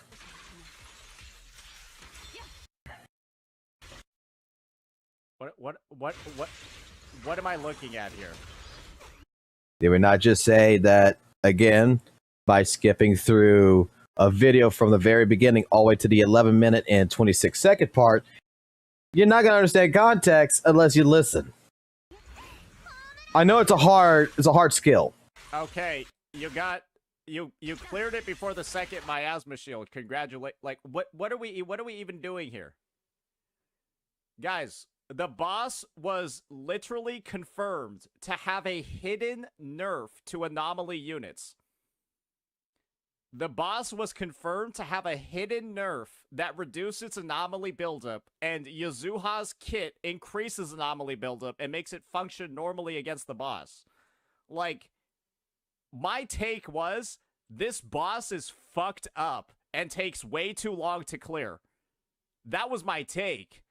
And then, if it just is found out later that there was a hidden mechanic making the boss fucked up and hard to clear, that doesn't make my take wrong. It just means that I didn't know there was a line of code in the back end that nobody knew about. When I did it, that made it harder. Like, this community is just, like, so cooked, man. All right, so the community is cooked because apparently Miasma Shield Doppelganger Jane Doe apparently had a hidden mechanic, according to him, that Yasuha made this apparently clear a lot faster. First and foremost, if we take a look at the team, you know, we have Miyabi, Bernice, and Lucy, and I don't see a Yuzu on here, and pretty much at the 8-minute mark right here, they're clearing it perfectly fucking fine. But this hidden mechanic that he's talking about, DPD Huntress is the one that went ahead and provided this information. Guys, before we go down into this and we move this video down and look at this, chat, this is Shiyu defense, correct? This is Miasma Jane Doe from Shiyu defense back from 2 Shiyu defenses ago. Why are we talking about a mechanic, a hidden feature that is in Deadly Assault? If we read this correctly, something I did not notice before, but as of 2.1, it seems like Deadly Assault started to increase the boss anomaly buildup res, also currently at 10% universal buildup res for all attributes. This change was made last minute on the Yasuha CC server in exchange for lowering the HP of most bosses available. This change is already on live servers as it made during the Yasuha CC beta. Want to report it as an interesting to consider if they keep going forward with how they do calculations, I guess is what they meant, the calcs. Then come back, there's an edit that was made. I made a mistake. This is not anomaly build res, but instead max anomaly buildup. AKA, it's a separate multiplier to the buildup res, increasing maximum anomaly buildup required by 10%. E.g. 3,300, 3,300, and 3,600 going into 3,960 for physical. Post has been edited to clarify. I apologize. Again, currently 2.2 Deadly Assault stages do not have this max anomaly buildup increase. However, Deadly Assault stats usually change quite a bit over the beta, so don't take this as a fact for now.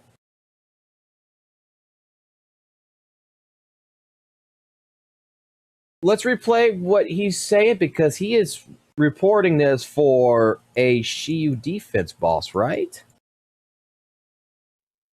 Okay, you cleared it before the second miasma shield. Congratulate. Like, what are we even doing here? Guys, the boss was literally confirmed to have a hidden nerf to anomaly units. The boss was confirmed to have a hidden nerf that reduces anomaly buildup, and Yasuha's kit increases anomaly buildup and makes it function normally against the boss. Like, my take was, this boss is fucked up and takes way too long to clear. That was my take. And then, if it just is found out later that there was a hidden mechanic making the boss fucked up and hard to clear, that doesn't make my take wrong. It just means that I didn't know there was a line of code in the back end that nobody knew about. When I did it, that made it harder. No, you would be wrong because you read a posting and you put Shiyu defense and deadly assault to try to go ahead and make a claim that this is for the bosses here in Shiyu defense, when clearly it states it's for deadly assault. It was a deadly assault update.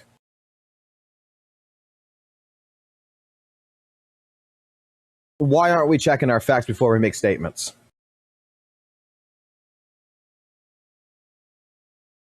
I don't know. This is straight up another take that if you're not sure, if you're not 100% sure, you should be doing research. You should be clarifying this. But this just goes to prove that you do not have an understanding about what's going on in the game. You read something, you look at something, and you are automatically trying to make some kind of assumption and apply it to everything. Again, you're going into someone's house, taking a shit, and trying to tell them that it's their fault that they're not flushing the toilet when it was you that needs to flush the toilet. That's just my opinion. Simple as that. What's sad here is that I didn't know about any kind of hidden mechanic, not even for deadly assault.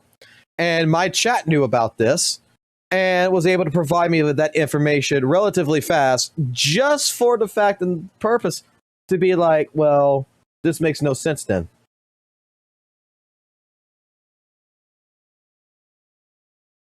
We're pandering fake news.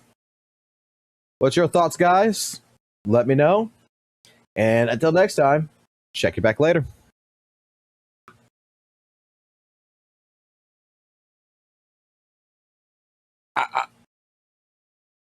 My God. The takes are just... He's so confident. He is so fucking confident. And this is a person that likes to try to pride himself that he doesn't spread misinformation. That he goes after people like, Maggie and shit, saying that they're spreading misinformation about power creeping and weathered ways and such. And a person who is such a tourist, who is such a absolute buffoon in another game, is coming in and trying to lay out that he thinks he's the expert in Z.Z.Z. And yet does not even bother to fully fucking read or understand what he's reading.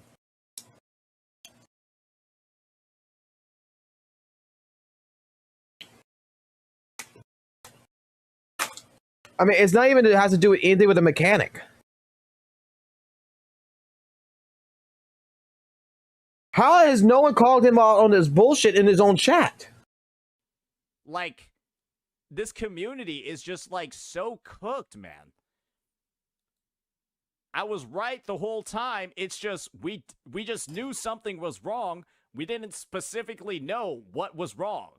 And then we found out later there was a hidden nerf to make it all fucked up. And so I was just right the entire time that there's something wrong with the boss. Like, the thing is that, like, these guys just want to be like, well, He was actually wrong about everything because he didn't know the exact reason for what was wrong with the boss. He didn't know the exact thing that was making the boss hard. He just said it was hard. He didn't know exactly why, so he's wrong. and it's like, okay, bro, like, I literally need to go fucking data mine shit to go find that out. It's like, brother, anything that's in this video literally does not matter. There's nothing in this video that matters because there was literally a mechanic on Miasmic Jane that made her harder, and then Yazuha comes in and then fixes all the problems. That's literally what it is. And, like, the thing is... You know, I completed my Asthma Jane. I completed everything with fucking Yuzuha and Alice, don't get me wrong. But I also flipped over. If you guys remember, I also flipped over to fucking teams and I also completed against my Asthma Jane Joe with fucking Lighter, with Fufu, with Lucy. I also completed with Lycon, with Hugo, with fucking Lighter. Like, this was like one of the best fucking fights that happened in fucking Shiyu defense. It was a pain in the fucking ass, but it was fucking fun.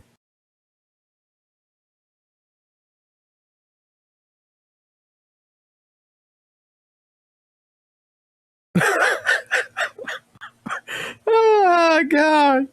Saint, man, why are you so stupid? Like, I give you credit that you do know a good bit about weather and waves, but why are you going into other fucking gotcha games and pretending you know shit when you don't? One thing my fucking chat understands is that when I don't know shit, I ask fucking questions. I look at information. We deep dive harder into this fucking. Well, you know what? Well, I'm wrong. I'm wrong. He doesn't even know fucking weather and waves good enough that he can't even remember that the fucking drip marketing for WUWA drops all the fucking characters before the fucking even the first banner is released. I forgot about this. Oh, he totally forgot about fucking the first banners when they fucking did all the drip marketing for main characters in fucking 2.0 for Renacita. And then when fucking before 2.4 was released, they dropped pretty much fucking Augusta and everything else before even then. Oh, but what did he say yesterday? What did he fucking say? That they would never do that. And WUWA doesn't go ahead and release, you know, drip marketing before fucking two patches beforehand. No, they released it 3 patches beforehand, motherfucker. I saw someone in here tied with the XD going on. There you go. You got a mod ship. Enjoy it. Everybody gets mod here. If you're not a mod and you want to be a mod and you're just lurking in the background or whatever, you could ask for a fucking mod, bro. Like, just be like, hi, I mod every single person, whether you like me or whether you dislike me, whether you agree with my takes or don't agree with my takes. I think instead of, you know, censoring people, we should go ahead and bolster and let people have opinions. Just letting you guys know. Like, god damn, man. Bro just basically goes ahead, uploads his own clear, who knows how fucking long it took him to get this, and said, look, I barely cleared it. I barely cleared it with 9 seconds left. Look, Saint's wrong. We debunked him. Look, my clear was 2 minutes and 21 seconds. What's wrong with this community? Watch the video. What is actually wrong with this community? Bro goes in, shows off this abysmal fucking clear. I want to see if he watches the video. Actually awful. Barely clears it before the second Miasma Shield pops. Like, legitimately, if he's a second or two later, the Miasma Shield will pop, and then his clear goes to 3 minutes. Like, he's literally 5 seconds off of that. But the problem here is you're not even watching it to see. Like, what? This community is so desperate for people to say the game isn't fucked up. They're so desperate for somebody to just whisper to them, oh, the game actually isn't that bad when it comes to power creep. It's actually fine. They're so desperate for it. It's insane. What's fucked up? They'll just look at fucking What's data fucked points up? like this and say, What's fucked up?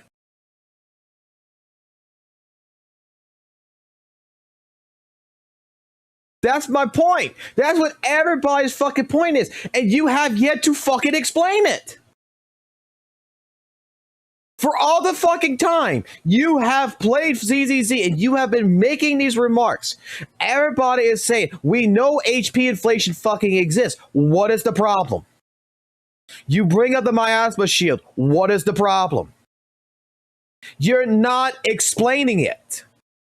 You're just saying, look, there's a shield on the fucking stun bar. It's a problem. How? Because even with your unoptimized gameplay, even with you playing it, you're able to fucking clear it without Yuzuha. How is this a problem?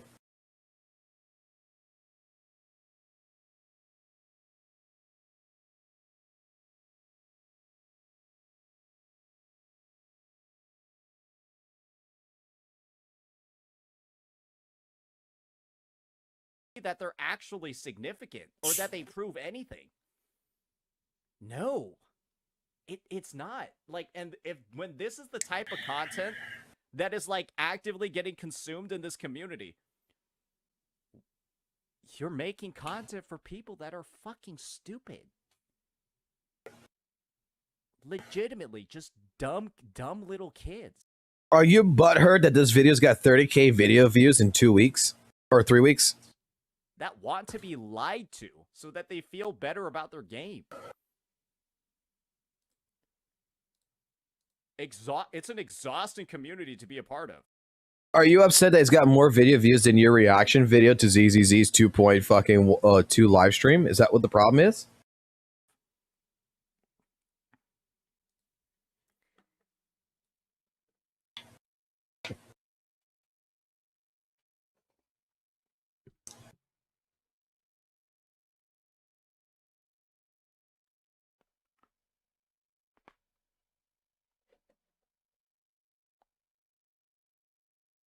Alrighty.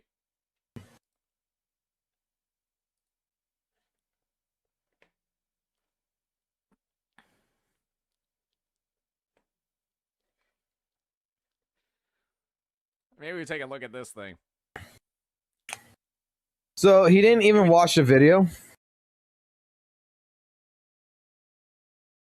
He watched NTE. Actually, she literally looked I could regularly play. Okay. Let's see where we missed out.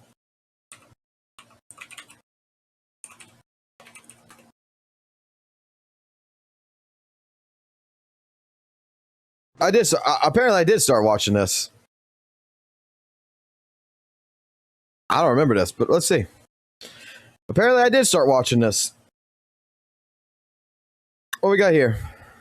Ladies and gentlemen, welcome back. Today we'll once more do a bit of a response video to another content creator, this time being Saint Tontus. Now I'm pretty sure everyone is already familiar with Saint. He's a pretty big content creator, well established within the gacha space, and covers many subjects with his main focus being on creating Withering Waves videos, while also delving into some Hoyo-hating topics every now and then to bash on Genshin, HSR, and Z.Z.Z. Now I get why that's the case for him. Fool me once, shame on you. Fool me twice, shame on me. I also got burned with Genshin and HSR, but I'm still willing to play Z.Z.Z and hoping it doesn't go down the same route as its predecessors, and so far, it hasn't let me down. Saint, on the other hand, is doing the gaming equivalent of hate watching, so let's call it hate playing. But don't let me keep you too much with my yapping. Let's get into this video, and it starts off with a short story. I was doing my dailies in Withering Waves, and I like to have a video playing in the background whenever I don't have to pay attention to story elements. Saint isn't really my go-to, not because I don't like his content, but more so his energy. He has this very aggressive and hostile way of speaking that I'm not really a fan of because it drains me. When I play games, I just want to chill, and having someone scream through my screen hurling insults everywhere isn't my idea of a relaxing time. But every now and then, he will come up with a video that I'm genuinely interested in, and I'll watch it. This time, the video in question was Zenless Zone Zero's endgame is unplayable. And I thought to myself, hang on, I didn't have any issues with the endgame, so what's the problem? And so I started watching. Little bit of experimenting. I've done a little bit of a couple of trial runs with a couple of teams, and I have come to the conclusion that this is quite possibly the worst Shiyu defense in the history of the game. Oh boy, here we go. Alright, just like in my last video, I'm going to be letting Saint make his case. Oh my goodness, is this thing horrifically balanced? Because on side one, you have the massive issue of, well, you probably guessed it, you have a combination of HP inflation, one of the most despicable boss movesets in the game, and camera issues in the game with Jane, and of course, on top of all of that, miasma. And you want to know the best part about this version of the Shiyu defense? Is that the miasma bar on this Jane, which we all know is a pain in the ass to take down, literally regenerates. if you do not beat this floor within about 2 minutes and 10 seconds, 2 minutes 20 seconds, you will have to go through a second miasma bar. It is one of the most disgusting things I think I've ever seen in a gacha game as a whole. A mechanic that's this absurdly ridiculous. As we go ahead and we show Wait.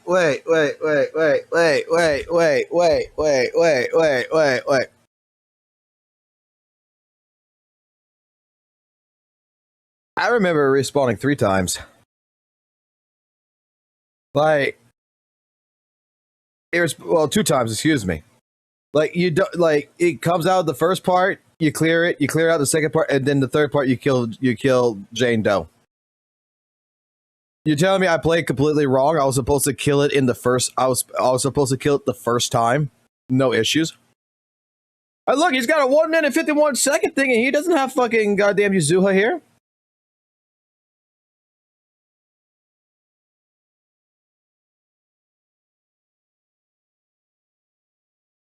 Should we react to this video and put that other video with this video?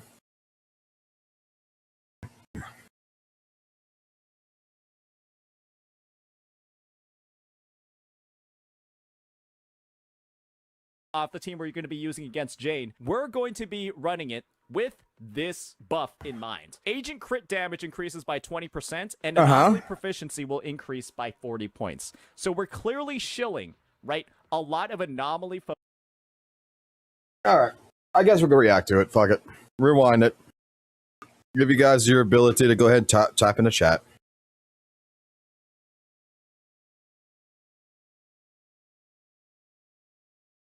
Where's the video that... Did I accidentally remove the video? Apparently I did. Oh well. It's fine. We don't need... Say it was done with Z.Z.Z at this point. Alrighty. Alrighty, proxies. We got another reaction here.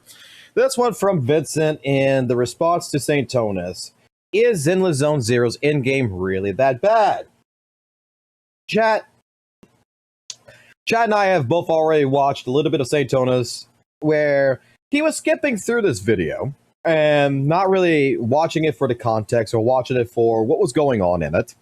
And basically was given an opinion about just his own internal thoughts of what he thought he saw by doing this routine right here. So apparently you can skip the entire 18-minute video and give an opinion about it without having to watch it. I understand that listening, I understand that reading is an acquired skill that's, you know, not too many people like to do. So in this reaction, I would like to go ahead, sit down with my chat here, watch the video, get your guys' thoughts and opinions. Feel free in the chat to go ahead and say what your thoughts, what your opinions are, what your criticisms are of the video as well. And yeah, let's get started. Ladies and gentlemen, welcome back. Today we'll once more do a bit of a response video to another content creator, this time being Saint Tontas.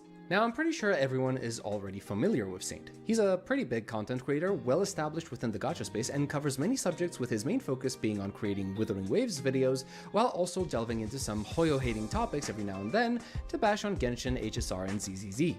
Now, I get why that's the case for him. Fool me once, shame on you. Fool me twice, shame on me. I also got burned with Genshin and HSR, but I'm still willing to play Z.Z.Z and hoping it doesn't go down the same route as its predecessors, and so far, it hasn't let me down. Saint, on the other hand, is doing the gaming equivalent of hate watching, so let's call it hate playing. But don't let me keep you too much with my yapping. Let's get into this video, and it starts off with a short story. I was doing my dailies in Withering Waves, and I like to have a video playing in the background whenever I don't have to pay attention to story elements. Saint isn't really my go-to, not because I don't like his content, but more so his energy. He has this very aggressive and hostile way of speaking that I'm not really a fan of because it drains me.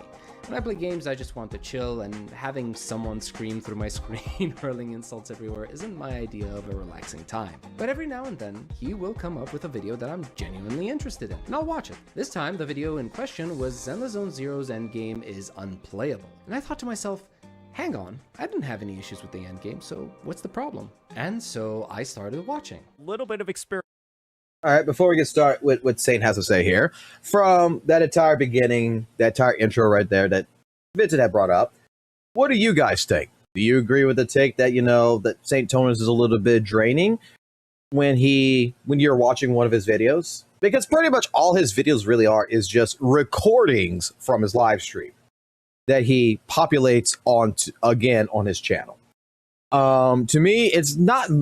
To me, I'll say this: I don't think Saint Tonus is exactly draining, as much that I feel like sometimes I am questioning the reality of life. I'm questioning the reality. Does the person know how to read or listen? Like, I'm just saying. To me, it is mostly a person who is, it's got a hate boner towards a game like Zenless Zone Zero just because he wants to contribute it to Hoyo, and because Hoyo's a bad publisher, all games developed by Hoyo is bad. I'm just saying, that's how it feels. And yeah, let's continue on. Let's see what Saint has to say about all of this. Experimenting, I've done a little bit of a couple of trial runs with a couple of teams, and I have come to the conclusion that this is quite possibly the worst Shiyu defense in the history of the game. Oh boy, here we go.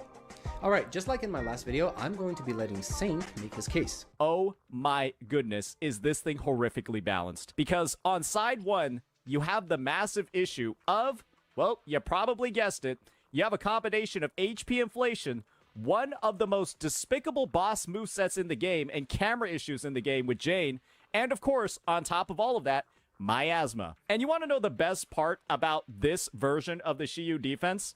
Is that the miasma bar on this Jane, which we all know is a pain in the ass to take down, literally regenerates.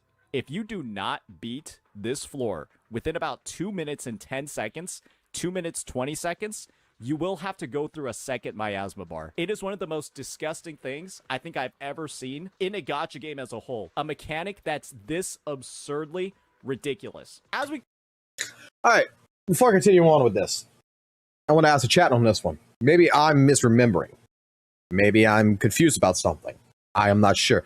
But I remember playing this and clearing it within like 2 minutes and like 5 seconds or something like that, right? And even using a team at the time like Alice, Yuzuha, and Jane Doe against Miasma Jane Doe. I remember that bar popping up twice within 2 minutes, regenerating itself twice. I remember clearing it the first time, and right at the end, clearing it the second time, and then clearing it and still getting an S rank out of all this. Am I wrong about that? Because what he's making it sound like is that you have to clear it one time. You have to beat the miasma shield mechanic, and then after you beat the miasma shield mechanic, you have to kill the boss, otherwise it comes back. I remember it just popping twice.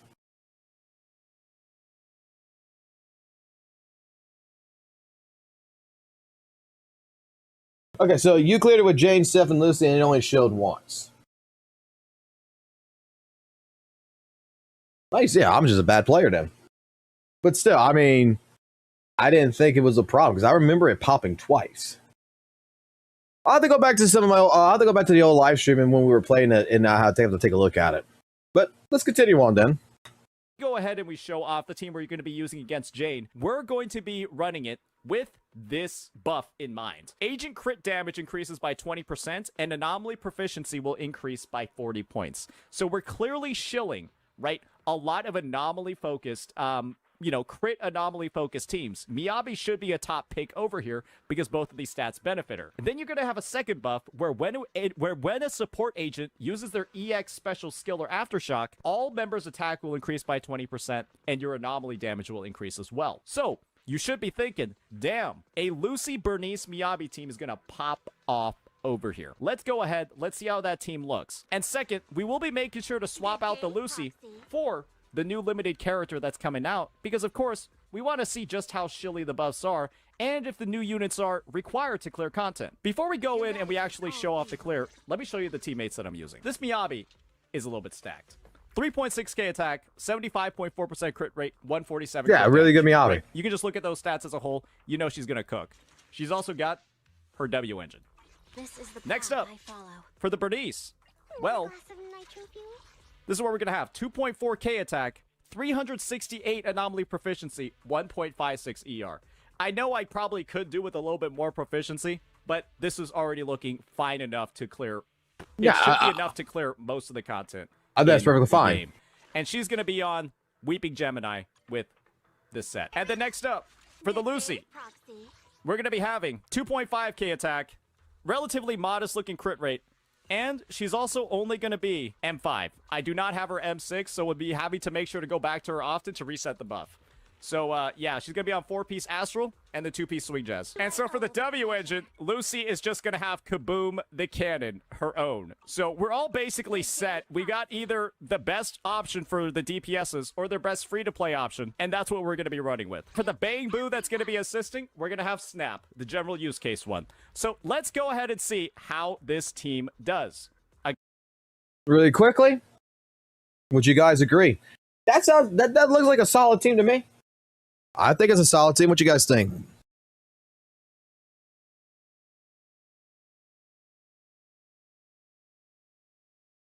Why are he's in a general? Let's not worry about Snap. I mean, we could do a better Bang Boon and Snap, but let's not worry about Snap. It's okay. But can we say that it is a pretty solid team? It's a good team, that's for sure, right? Okay. Against Miasma Jade. And make sure you pay attention to the camera work, because this boss, just think about fighting it yourself when you see some of the animations. Okay, so let's make a list of the points he's trying to make in this video. Number 1, Miasma is a bad mechanic because it inflates your clear times to the point you're not able to get an S rank clear and thus get all of the polychrome rewards. Number 2, the second Miasma shield stops him from clearing within what he calls the time limit, meaning 2 minutes and 30 seconds. Number 3, he thinks that getting a 3-minute clear means you did something horrifically wrong because you can't get the S rank. And number 4, the newest units, in this case Yuzuha, are required to clear content with an S rank. Since replacing Lucy with Yuzuha gets him a 2-minute 5-second clear, I assume that makes Saint come to the conclusion that Z.Z.Z is going down the same route as HSR, where power creep is rampant. Let's start off by tackling that first point. I'll be the first one to come out and say that Miasma has all of the potential to act as a FOMO mechanic, but ever since it was implemented up until now, that potential has remained unfulfilled. At the moment of writing, Miasma is just a mechanic that needs to be played around.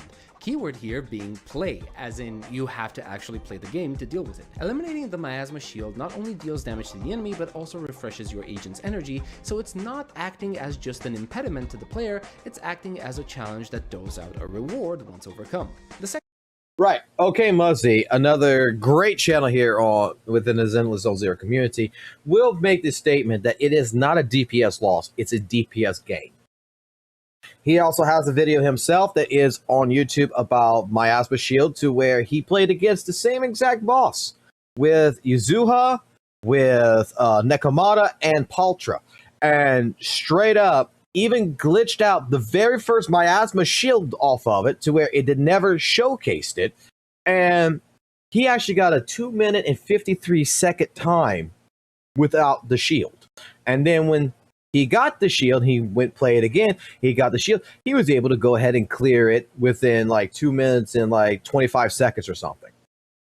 Might have been 2 minutes and 36. He was able to clear it a lot faster, just because he had the Miasma Shield mechanic that refreshed his energy and everything, that allowed him to dish out more damage. So, to a lot of people out there who doom posts the Miasma Shield mechanic, it has been proven by multiple different content creators. We have even looked at it. It's not a bad mechanic. It is a gimmick that looks bad, but when you actually play through it, it actually rewards you, and it can actually be a gain to your game. second point is something that I can't really argue with. Yes, getting a second Miasma Shield at 2 minutes and 20 seconds will pretty much cut you out of getting a 2-minute and 30-second clear. But here's the problem with his statement. You don't need to clear within 2 minutes and 30 seconds on one side to get the S rank. You just don't. That is not a hard requirement that the game asks of you. No, you This don't. third point is also a misconception.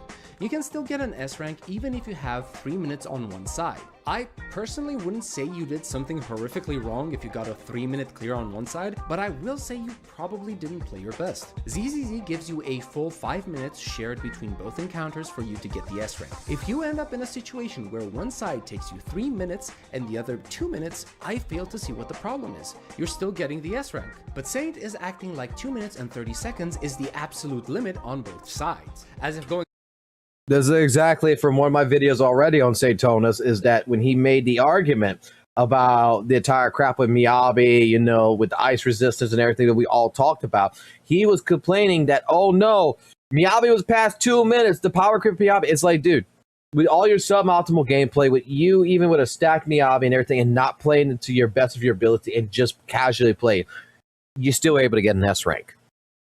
All you proven was that the people who's telling you don't know how to fucking play the game, that you're shit at the game, all you did was prove to them that you don't need to be an elitist to actually play this game. You don't need to be a tryhard.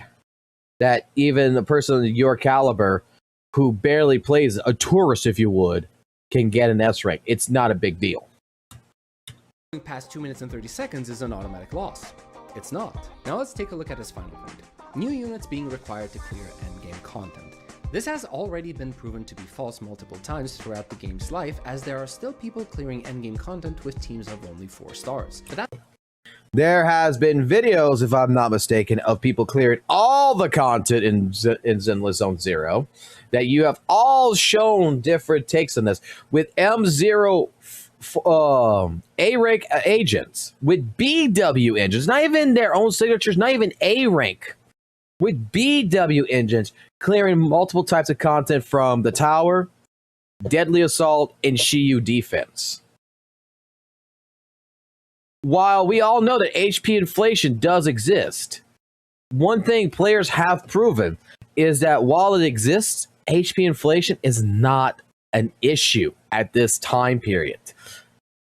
The moment a ability cannot complete properly, and the moment that these A-rank agents are really suffering and they cannot actually complete no matter what they do, then at that point in time, I think we can say that HP inflation is an issue.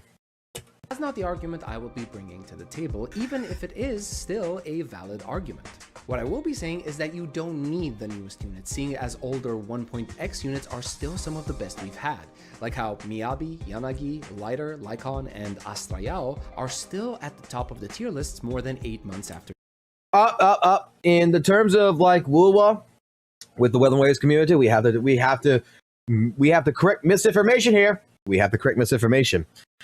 In this entire list that he has just presented, I am sorry, Vincent, but Lycon needs to be taken off this list, as he is not a limited S rank agent. He is a standard S rank agent.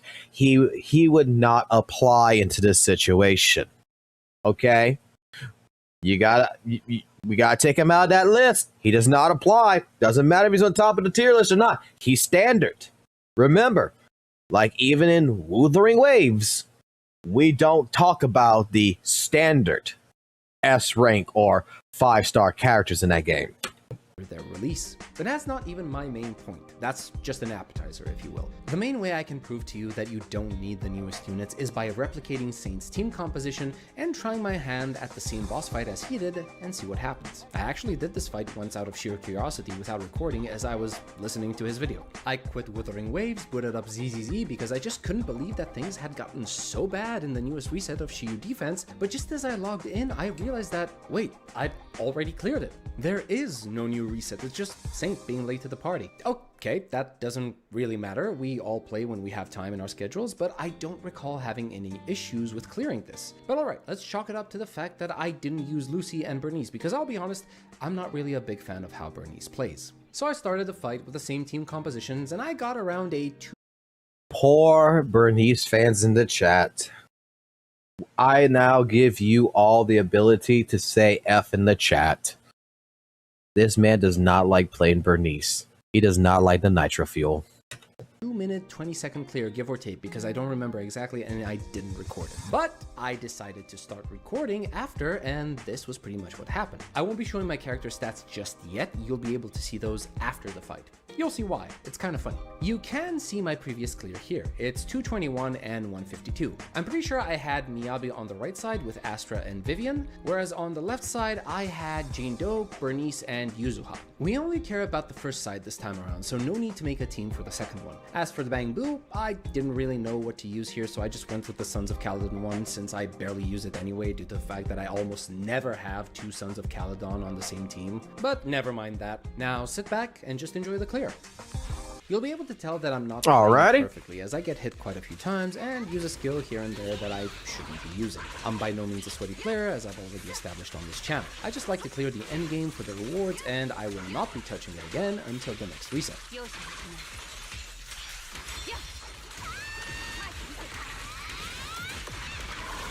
So far, solid.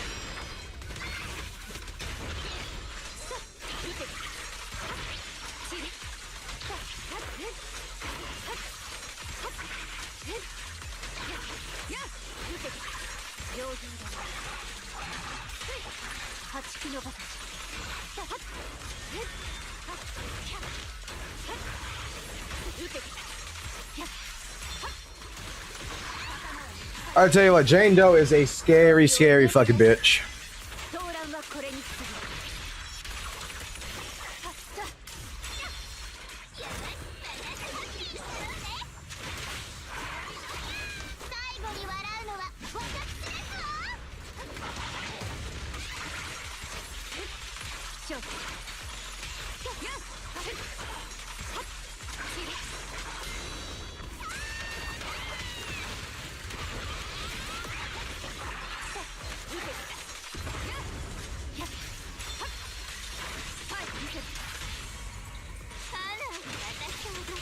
All right.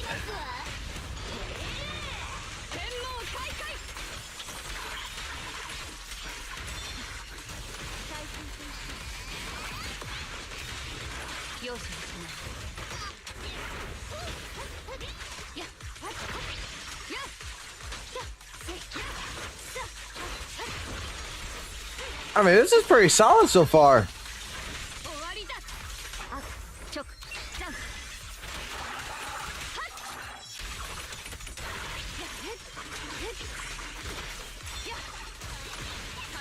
Oh, it alt here. There it goes. Never mind, he's already did it.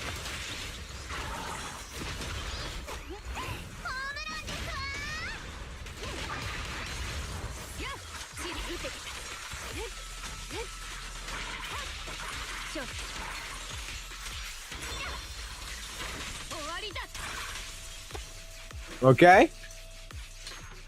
Relatively a solid run. I was able to use this team to get a 2-minute 10-second clear. But is it really 2 minutes and 10 seconds? The timer still ticks even after you finish the fight and the portal opens, so if we want to know the actual time, let's see where the timer itself stopped once the boss was dead. It looks like the actual clear time is 2 minutes and 4 seconds. So what happened? How was I able to get this clear time? Well, let's start by showing you my actual character stats. Let's start off with Miyabi. Straight off the rip, you can see that my Miyabi has less stats than Saints. He has a whopping 1071 more attack than I do and 14.4% more crit damage. The only thing my Miyabi is better at is crit rate with 4% more than what he has. Everything else is the same.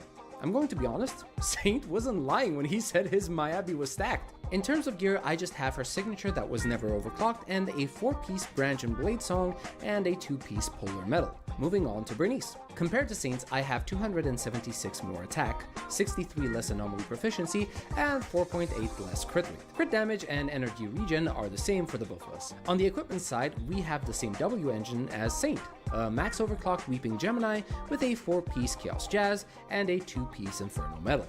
And now for the best part, and the reason I wanted to show this to you at the end, Lucy. Compared to Saint, we have 725 less attack, 32.4 less crit rate, 19.2% less crit damage, 36 less anomaly proficiency, and 0.7 less energy regen.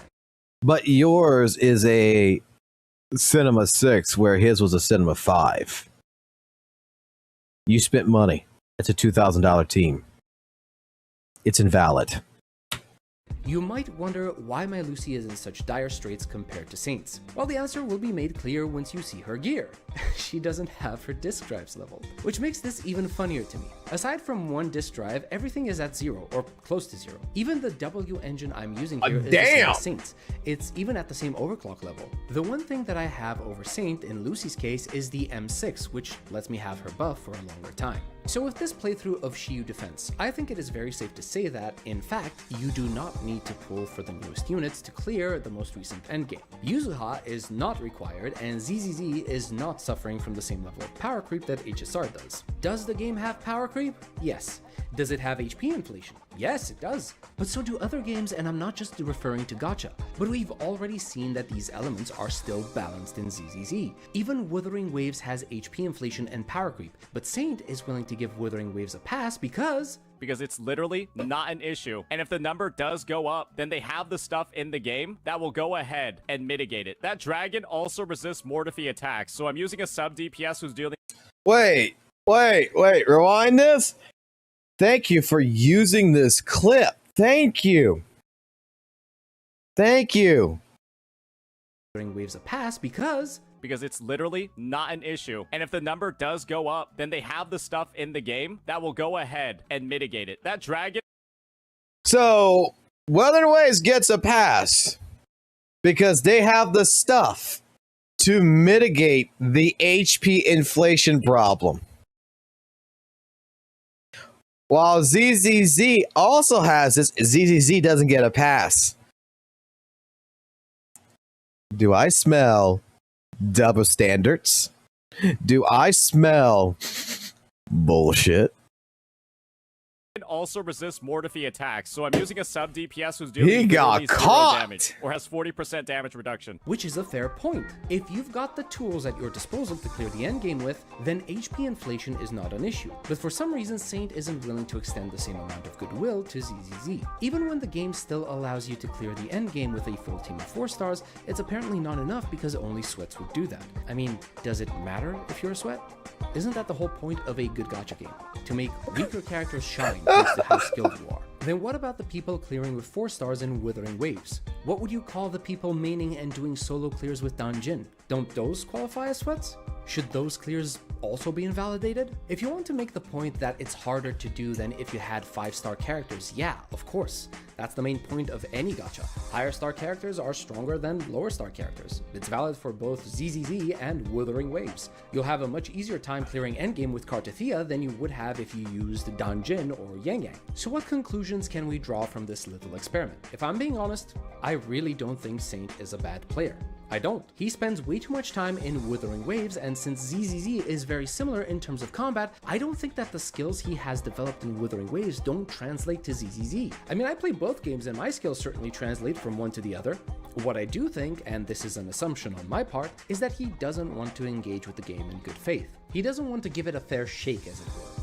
He has had quite a few moments where he tries to make his arguments by presenting half-truths. For example, the whole idea that you need to clear in 2 minutes and 30 seconds, otherwise you don't get an S rank, that's only true if somehow your teams aren't built enough or you've made enough mistakes that you need the full 5 minutes to get the S rank. If one of your teams is weaker than the other, there's no issue having a longer clear time on the weaker team side and a shorter clear time on the stronger team side. Even Saint's own clear times add up to 4 minutes and 1 second, leaving almost an entire minute unused. That's 20% of the allotted time. Or another example, how apparently it doesn't matter if you put Miyabi on a frost resistant enemy because she has 30% ice resistance shred baked into her kit. It's true, she does have this 30% ice shred baked into her kit, but what he forgot to mention was that this shred only applies to a single specific attack out of her entire kit. It doesn't apply to all of her attacks, her skill, or her ultimate. That attack is the Shimotsuki stance, where you hold down her attack button to consume her fallen frost points, Judgment cut. An attack based on how many points you consume. Furthermore, this ice shred only becomes available if you trigger a disorder effect before making that attack, so it's not even available on every single Shimotsuki stance. Do you see what I'm getting at? I'm not trying to tell you to not listen to Saint, and I don't even want to call him a liar. I really don't know the guy at all, but I'll call him a liar. I'll straight up and say that the man's damaging his own reputation because the man is straight up pretending that he's an expert in multiple gacha games when he doesn't clearly understand how to read. Hence why you think that, we still haven't had a conversation. I mean, this is a person that's willing to go ahead and, in good faith, tear down people on a live stream and such, but he can't deal with it when someone can actually present facts against his facts. I mean, that's just what it is. Like, bro, straight up is lacing down a truth, a half truth, right? Which, yeah, we can agree. Miasma Shield, observationally, looks bad. After we see it, and we agree that it looks bad, and then new information comes in light that showcases it's not bad, that it's a gimmick, and it helps in anything, we dismiss it. That is the game that St. Tonus likes to play. Because for some reason, he's got to shill WUWA 100%. And like you heard earlier, WUWA has tools to combat HP inflation. But the tools in Z.Z.Z apparently don't count. From the limited amount of time I've spent watching his videos so far, I can't exactly say that he's been telling the whole truth either. But hey, see you later, I might be Magoma. completely wrong about the guy. Maybe all of my conclusions about him so far are 100% in the wrong because I haven't monitored his entire online presence. The one single fact that I am absolutely sure of is that I went into the same boss challenge he did, with the same team composition, with overall worse stats, and I was able to clear in 2 minutes while he couldn't. And I can't tell you why, because honestly, I don't find it fun to analyze and criticize someone else's playstyle. But I can at least tell you that this is not an issue that was caused by the miasma, nor by the HP inflation, nor by having to pull the newest character. Take from that what you will. Draw your own conclusions from this little experiment, and do be so kind as to share your conclusions or thoughts in the comments down below, because I am actually interested to see what people have to say about this. But that's going to be it for me. I hope you enjoyed the video. If you did, please leave a like and a sub to help with the dark gods of the algorithm, and I will see you in the next one. Until then, have a good one. Going past 2. Good video. Good video. You know what? I give a subscribe to that. I'll subscribe to that.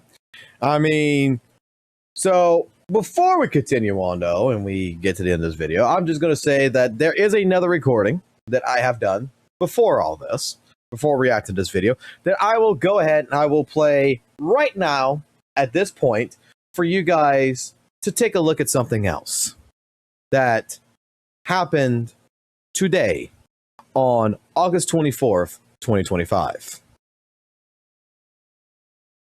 Now, with all that said, with all that done, great reaction. I think it's a great video from Vincent right here. I think it's a great response to Saint's takes. And he makes some very, very good, valid points, except for the Lycon, because we can't put standard characters in this. We can't. Although, I mean, and at the same point in time, it's a $2,000 team with an M6 Lucy, apparently, so the run was invalid in that regards. But still, great video, I think. Good points, and it showcases a narrative, if anything else. So, until next time, keep it classy, keep it jazzy, always keep it real. Make sure you like, subscribe, all that good stuff, and leave whatever comments you like down below. Because, man, oh man, are we able to go ahead and take a look at this in so many different ways. Alrighty. Ciao. Alright, we're gonna put that video with the other video. I'll edit that out tonight and we'll post that. I mean, I'm not gonna lie here, man. Like, the one thing that got to me, and I love the fact that he's got this clip. I love the fact that he put this clip in here. Because it's literally not an issue. And if the number does go up, then they have the stuff in the game that will go ahead and mitigate it. That dragon also resists Mortify attacks, so I'm using a sub DPS who's dealing literally 0 damage, or has 40% damage reduction. Which is a fair point. I mean, let's be 100% honest here. Like, He gives a pass to weathering waves with HP inflation issues. But we're not going to give a pass to Z.Z.Z when clearly in Zenless Zone Zero right here, right? Clearly, I can come here. And this is the point. This has been the entire point that everybody, I think, has tried to explain to St. Jones, which he does not clear. When you look at this and you come here and you select a buff, these are your buffs. This is one way in helping you to mitigate against HP inflation.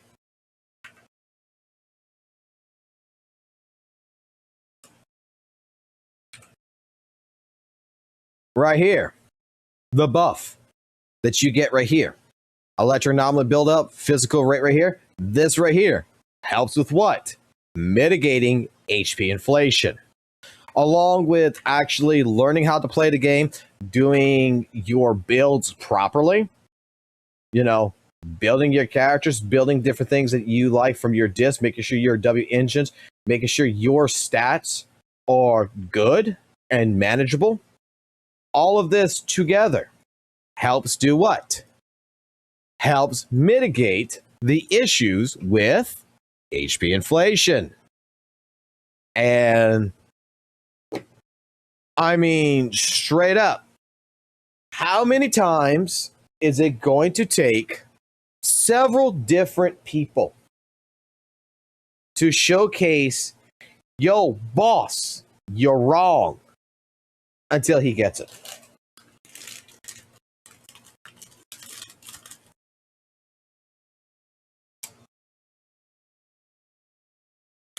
Like,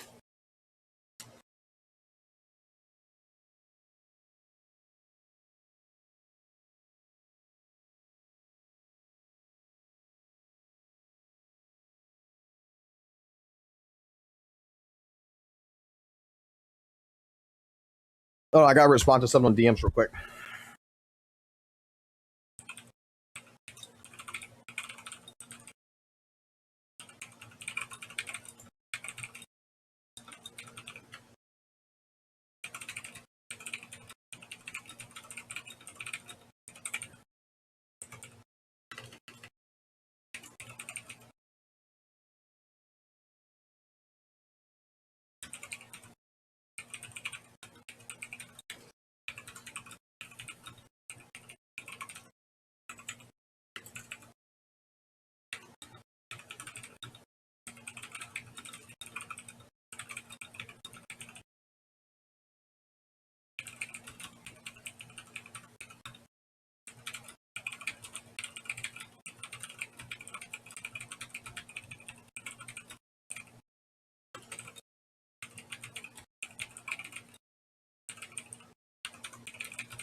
Rod.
I'm having a. I got a DM that I got to respond to real quick.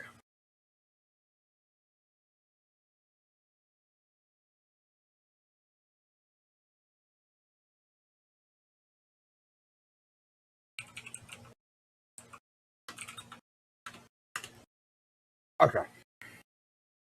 I'm having a conversation with Rain right now, and he had DM'd me with something, so I wanted to DM him back on something. Basically, my thought patterns about WUWA and Z.Z.Z.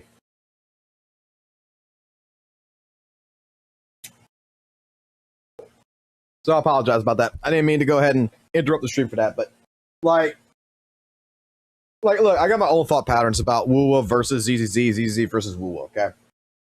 And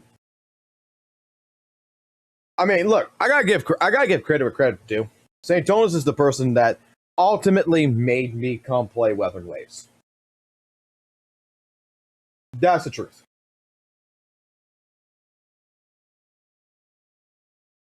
This bro, with the different types of information that he's processing, that he is pushing, it made me say, hold on, man, I gotta see this shit for myself, right? And that's the reason why, like I said, I got into this about 4 to 5 months ago. Same time period as Rain probably got into it. But I have a whole different conclusion than what someone like St. Jonas has.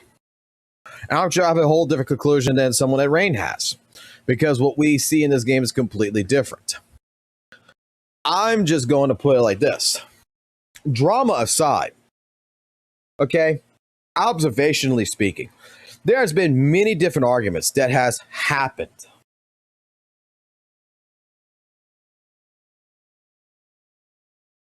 There's been many different arguments that has happened in the course of the last couple of months. There has been many different arguments that has happened long before that. And there's, like I said before, like I said this yesterday, there is subjective opinions and there's going to be actual factual opinions. My opinions to when I talk about my feelings about Weathered Waves and Z.Z.Z is very much subjective. I tell you that I look at Weathered Waves, okay, and Z.Z.Z. I look at one game more casual than the other. I look at Z.Z.Z more like a fighting game, a beat 'em up style game, versus Weathered Waves, which I feel is more of a, dare I say it like this, that will piss anyone off, more of a toned down Genshin Impact. That's really what it comes down to. That is my feeling. Weathered Waves has always been to me. The reason why it's absolutely so fucking good is that it pulls away from the traditional Pokemon style of the game. It takes away advantages.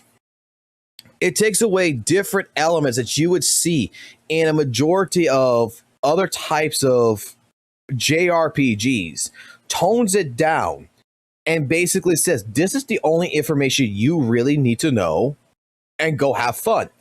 And to someone like myself, in a couple of days of playing something like Weathered Waves as a new player, you legitimately could jump right into it, and after a couple of days, you can have a damn good understanding of what to do. Of course, if you learn how to read. But still, the game, I hate to say it like this, but even Weathered Waves with Kuro Games is very much very hand-holding.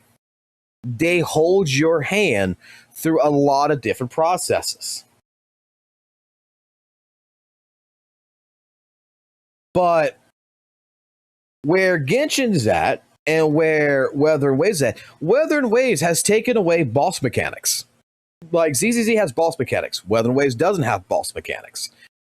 Z.Z.Z plays, I'll put it like this. Z.Z.Z, the reason why it's like fighting game, it has more of an appeal in the fighting game world, I would say, rather than an action RPG world or something, is the fact that Z.Z.Z rewards player based on not just building your characters, but by your own performance.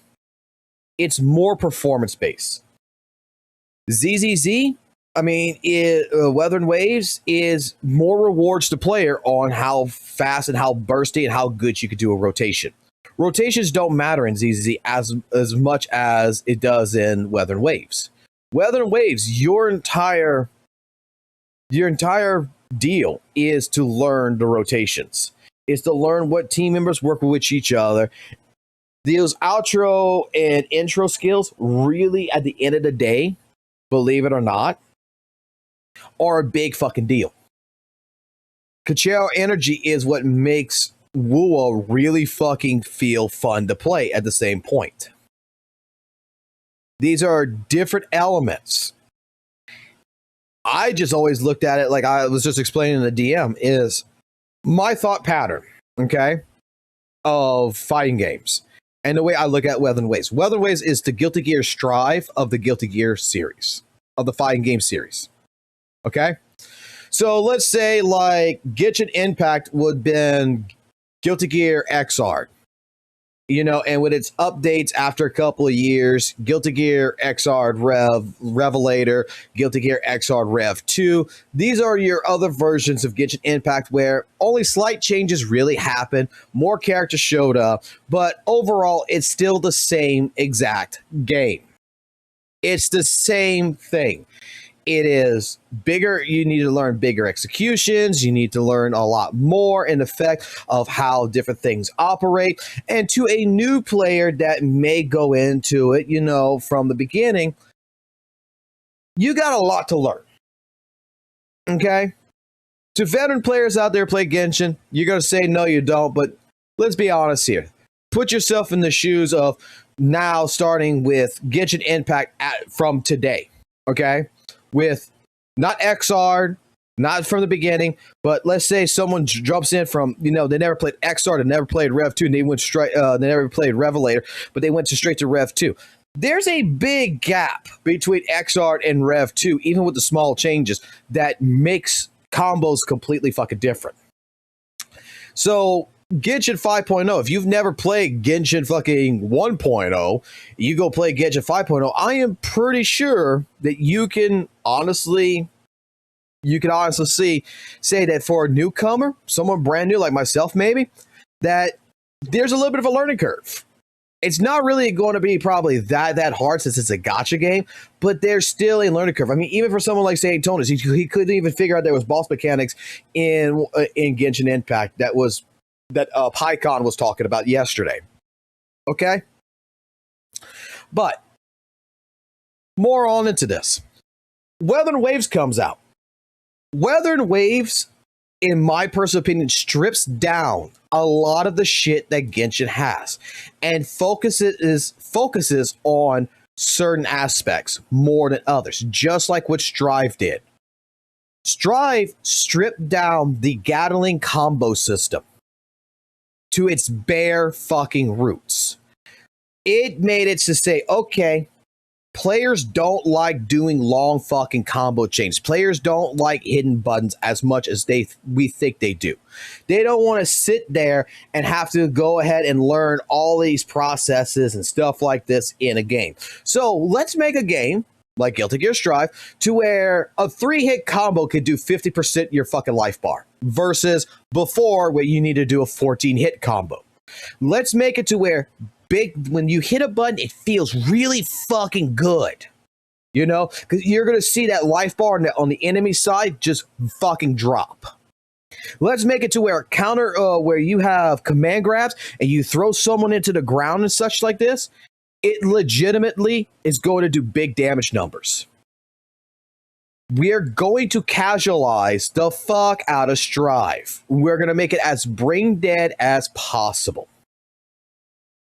This is a reason why someone like myself, who used to know different things like instant air dashing, all the different little shortcuts and everything else, that was removed from the game. Removed. Right? Yeah, we pretty much, retired. I retired. It's not my Guilty Gear. It's no longer my Guilty Gear anymore. And I think the best person to go ahead and say this in their own words, if I can find it,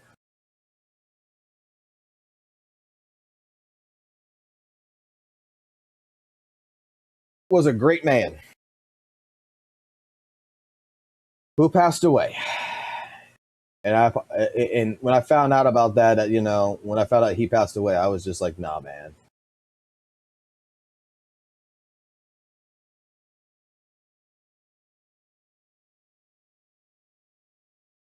Where the fuck is it?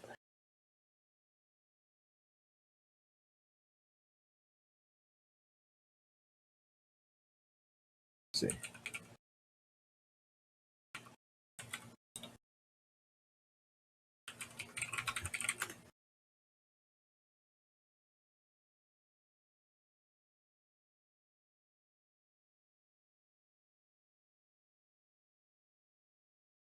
Well, in any case, that's the way I look at it. Like Weather and Waves. Weather and Waves understood in deep. Like there's still like let's put it like this. There's still a mechanical soundness to it, like in combat.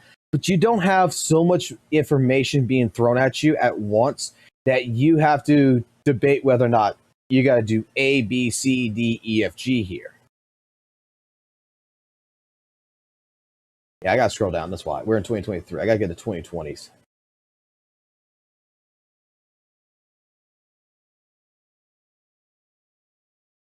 Weather and Waves is just a very much stripped down gotcha that takes away all of the fucking flutter, all of the bullshit,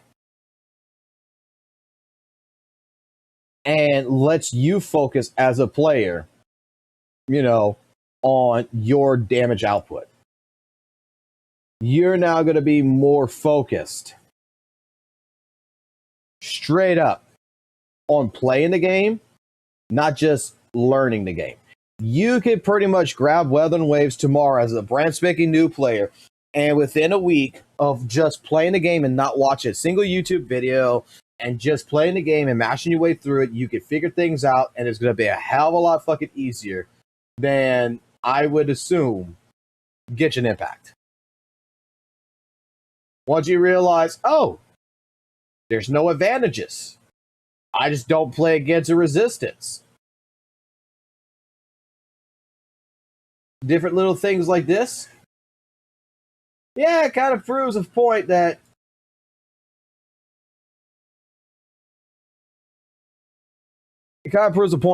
pretty much that WUWA has been pretty much died down on. Let's see. There's something I'm looking for right now.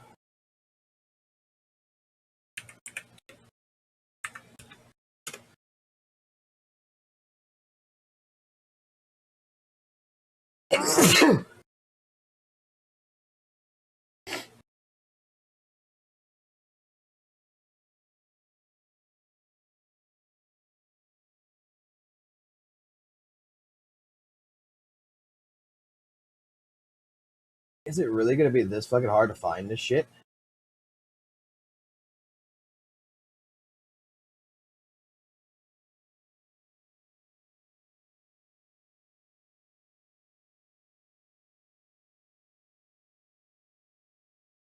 Like that's my take on it.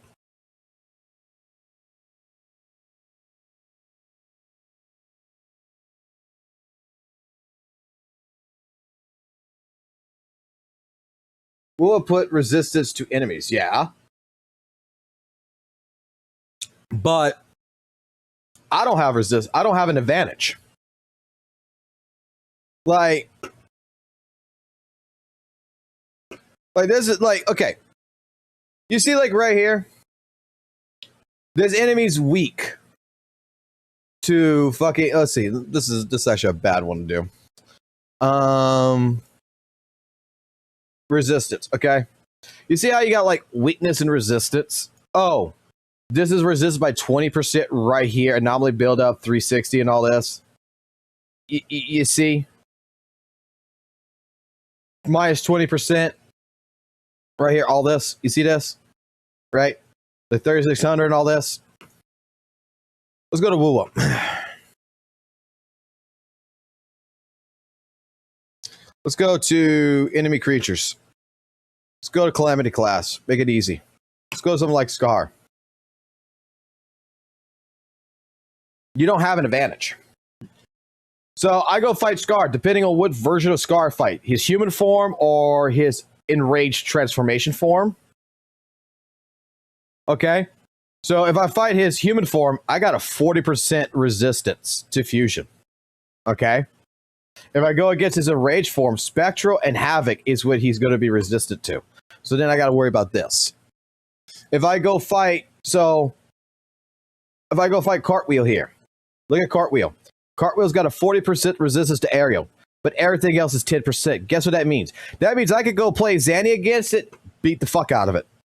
I could play a Glacial character, beat the fuck out of it. Fusion, beat the fuck out of it. Electro, beat the fuck out of it. I'm not going to beat the fuck out of it with aerial. I can still beat it, but it's not like I'm going to actually fucking, be doing as better as any other element type. And I don't have one element type that's in here that's going to be like, oh, well, since I fight aerial, it's going to be a negative 20% or negative 40% Glacial. That's where the buffs come in. We're taking away the Pokemon system out of this. This is thrown out the door. You don't need to worry about this. Fucking throw it out the door. Elements no longer, which would be probably the biggest thing in JRPGs, elements have no big circumference in WUWA. They don't do anything. Just because you're Glacial, don't mean you're going to freeze an enemy. Just because you're Fusion, don't mean you're going to burn an enemy. Just because you're Electric, don't mean you're going to shock an enemy. This shit don't fucking matter. It's just a color. This is what I pissed off the WUWA community all back last year when I figured this shit out. And I was a little bit late in figuring this out because I never put two to two together. But the only enemies that this fucking actually apply to would be like the little fucking block enemies here, where they're 100% resistant and they're immune to it. So if I go fight this thing with a Glacial enemy, it's 100%. I'm not doing no damage. Everything else is at 10%. So I just use whatever else. There's no clear advantage. Everything else is in neutral. We are focusing more in combat and being a cinematic experience in Weather and Waves than we're actually building a actual system. The system of Weather and Waves has really, in my personal opinion, no depth to it. It is brain dead easy. You go in, your job is to create a team, learn a rotation, learn what characters mix with what characters, learn their intro, learn their outro, learn their rotation, build them up, and then you're done. Rinse and repeat. The only thing that you have to, in your mind, understand is depending on the type of element you're going to go fight, you don't want to use an aerial character against an aerial fucking boss. You don't want to use a Spectral character against a Spectral boss. You don't want to use a Havoc character against a Havoc boss. Why? Because you're at a disadvantage. You want to use whatever other element is available against it. So you're not, you're not in a pertinent situation like something like Genshin Impact, where like say Toes would put, you need Skirt to go ahead and beat this boss or whatever. Okay? You need to use Ice to beat this boss, so you need Skirt. Okay. Weather and Waves doesn't have that kind of shit. Weather and Waves just says, hey, look, we got a Spectral boss here, buddy. You got a Zanny. You got anything else? Well, I got a Chang Li. I got a GN. Okay. Use those. Fight us with that. That's it.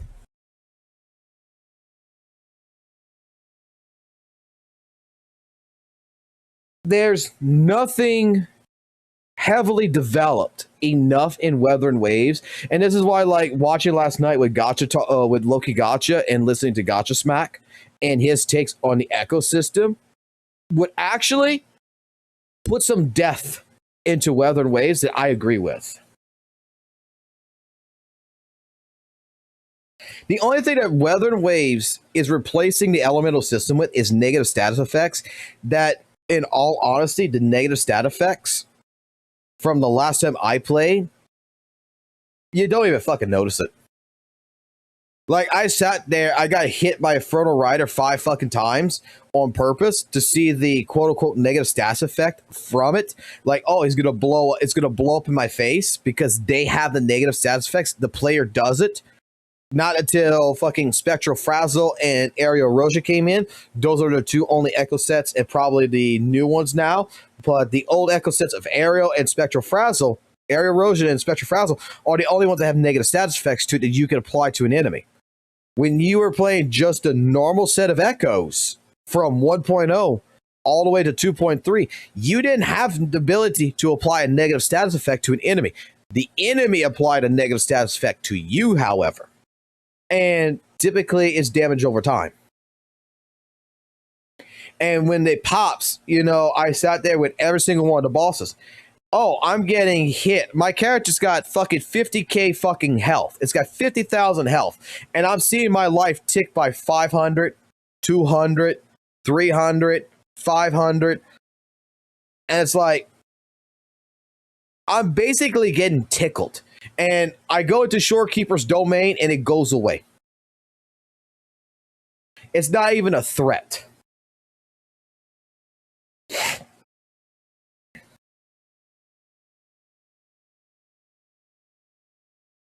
So this is where, like, in the case scenario of something like WUWA, where I think it should pride itself on is that this is a very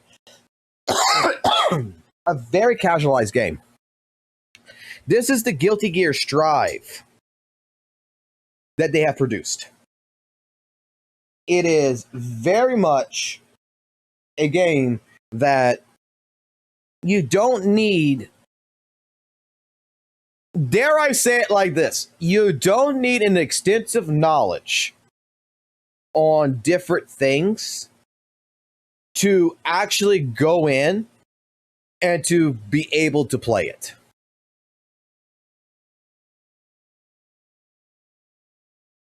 Because it's not that deep.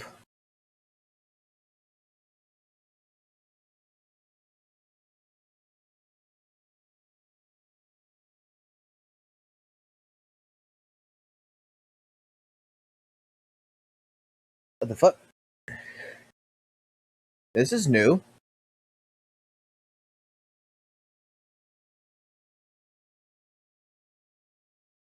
Wait a second, this is fucking new. This is gonna help out quite a bit for something. Hold on. Do you have it?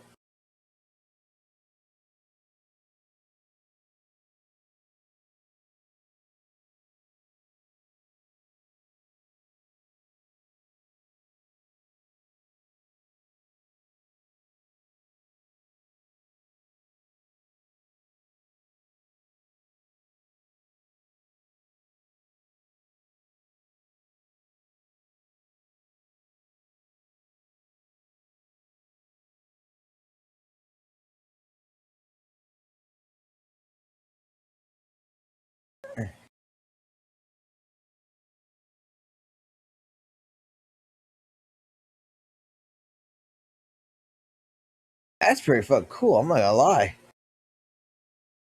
Did they do something like this for Z.Z.Z?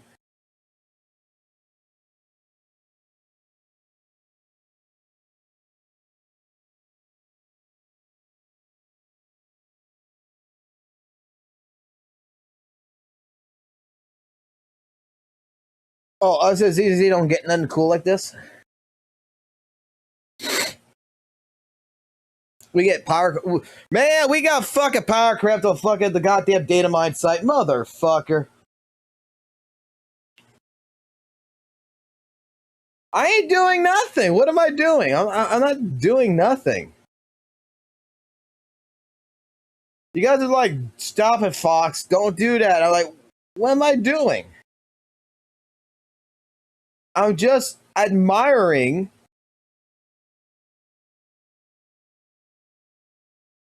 two amazing girl characters.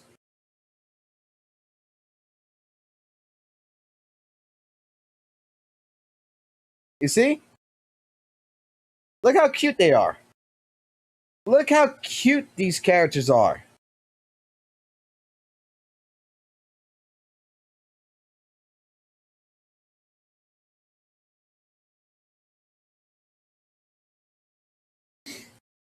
Oh, let's go take a look at Zhang Li.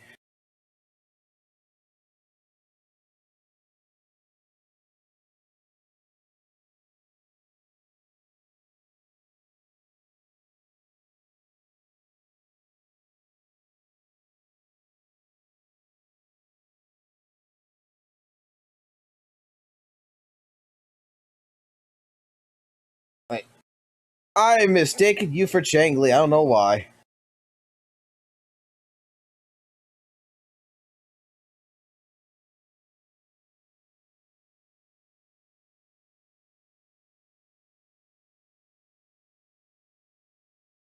Wait a second.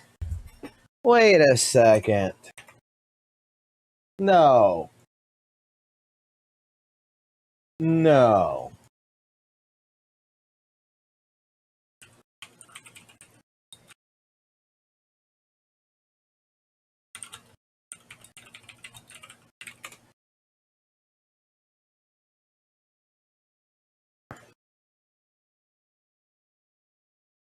No. No, no, no, no, no, no.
Bruh.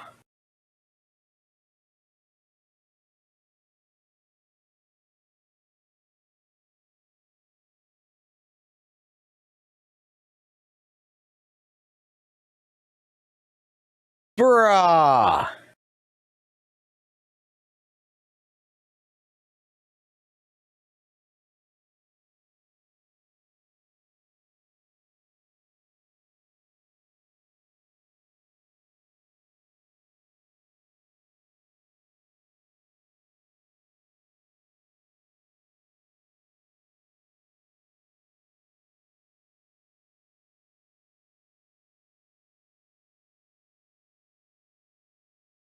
What the fuck?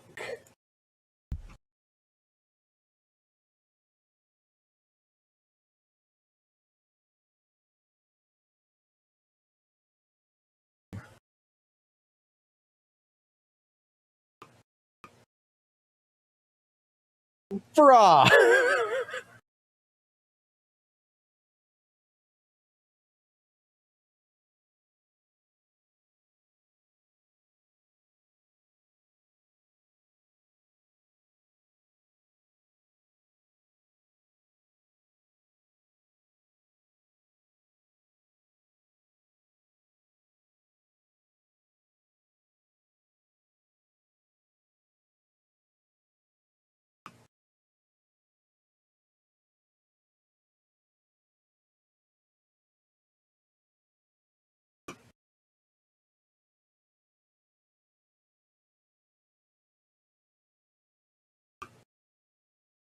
Oh no.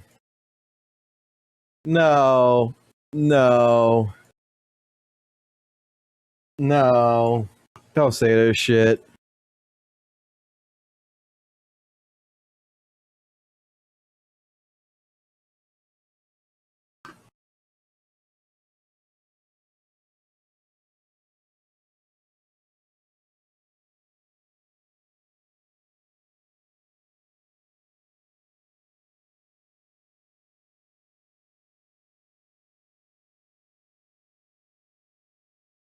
What the fuck, bro?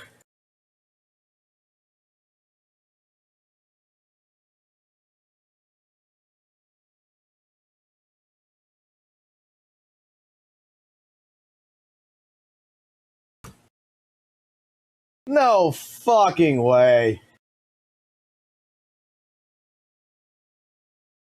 Who suggested Yinlin?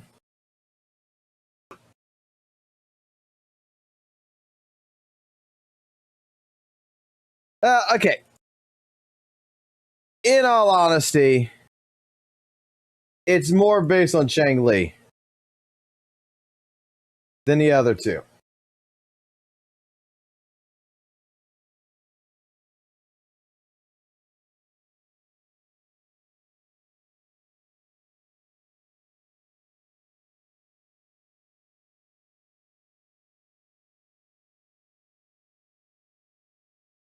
So Yinlin and Chang Li practically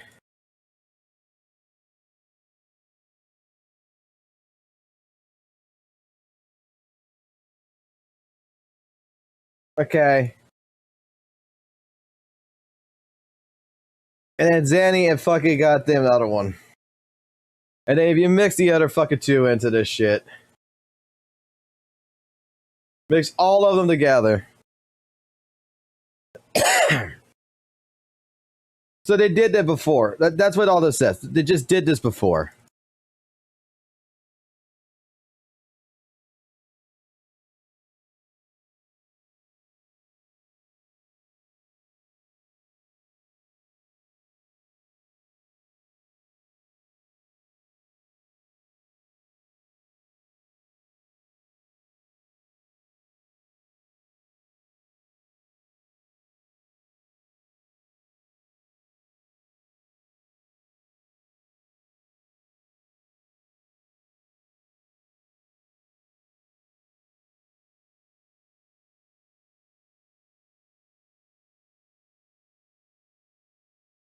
But we're complaining, right?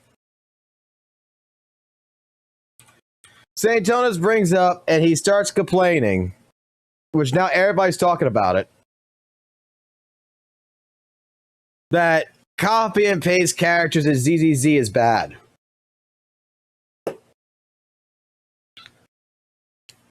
But Chang Li and Yinlin's head is basically one for one.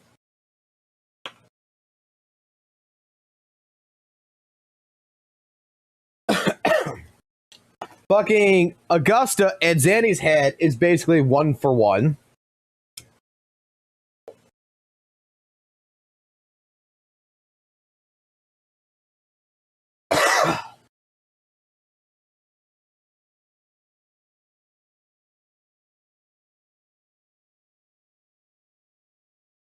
I mean, it's the clothing, guys. It's the clothing.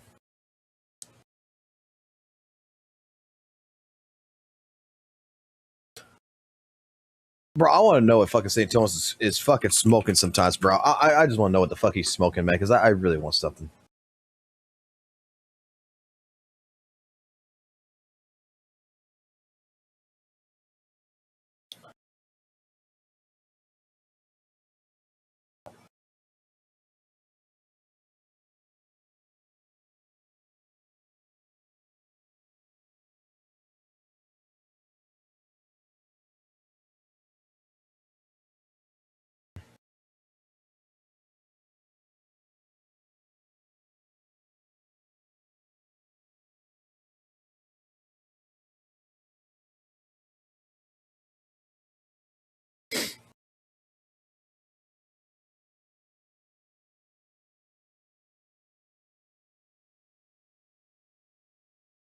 I haven't seen the one for HSR. How's HSR fucking community cooked? Ladies and gentlemen, it's time for us to talk about a bit of a situation that has been brewing up in the HSR community, specifically on X/Twitter. Because boy, oh boy, we've already made a couple of videos covering this issue, maybe just one, and naturally, it's about the same sort of topic once again. And so if you're not familiar with what's actually going on over here, there are some community members in HSR who are kind of freaking out a little bit because of the gender of two people in a fictional relationship that's made up in people's heads. Yes, I know, it's crazy. People are getting mad about ships, specifically ships between a male character and a female character. This is the sort of the context coming on into it. HSR has already had people absolutely freaking out because of this one scene in a trailer where you have individuals, because it's a male MC and then the female Cyrene / Elysia, knowing that the MC is basically gender fluid in this game, people were really upset by it. And you don't have to take my word for it. We actually got the examples of what people were saying. You got that. You also got some other critical ones over here. This is probably the most well-worded of them all. Don't worry, there's a lot more. Xiao Ji needs to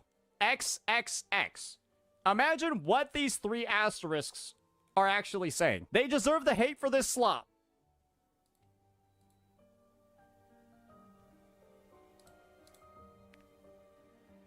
HSR community, you this bad?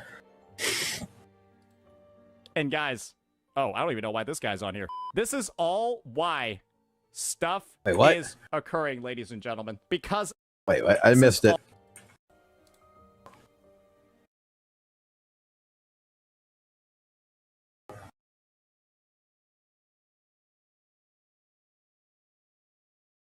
That or some fun cold medicine. 1 second, guys. That or some cold medicine. Cold medicine. Okay, you said soda. Soup. Soup. Like, order for fucking salt and grass or some shit and get like a baked potato soup. Yeah. Yes. Baked potato soup. It's too. Go for Lake?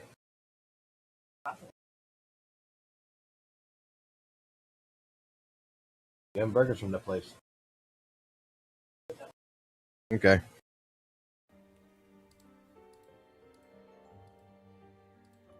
And guys. Oh, it was Genazon.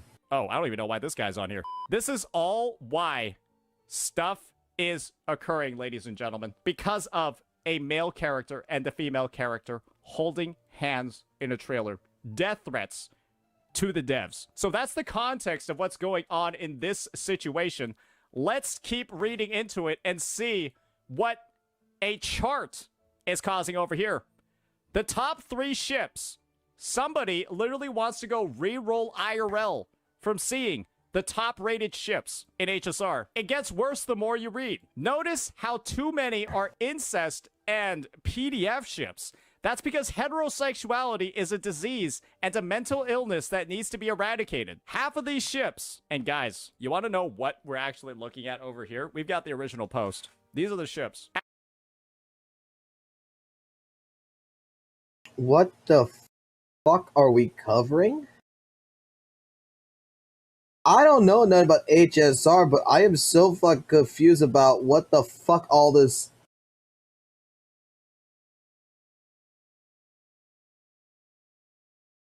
Are we legitimately taking this for fact?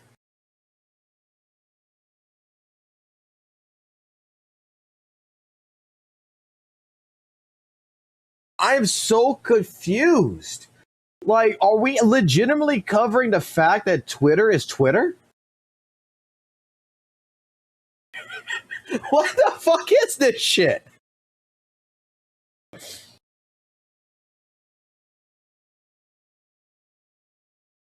At the top, you have Adventurine and Topaz, 2 characters in the same faction.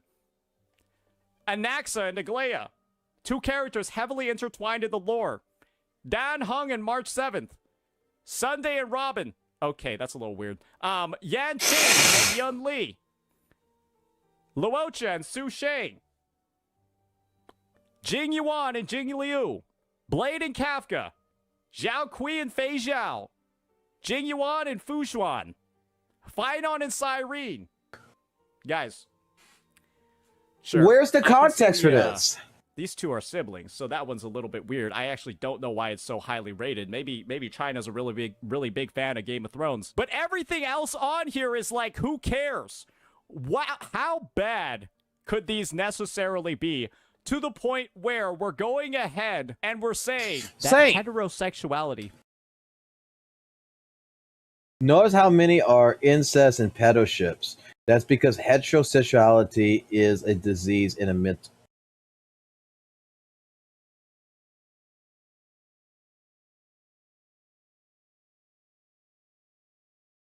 But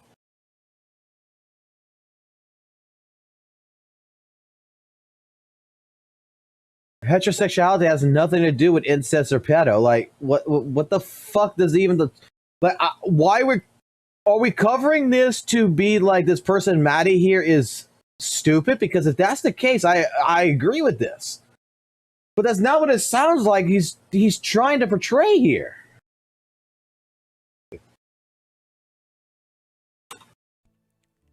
Is a disease and a mental illness.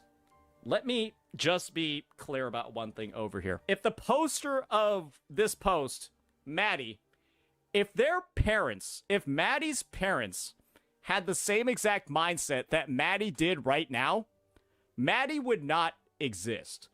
I don't think that they've actually thought Okay, all right, we're good then. Okay. Ahead in kind of like how the situation is working out over here, in that there's only a certain way that the human civilization continues over time.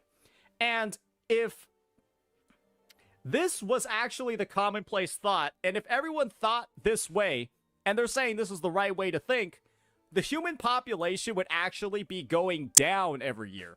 Because the majority of people, I guess, in this situation... Well, isn't it true that in Japan, the birth rate is actually getting lower because a lot of males are so shy that they don't want to talk to females, that Japan is trying everything they can to fucking get fucking people to fuck?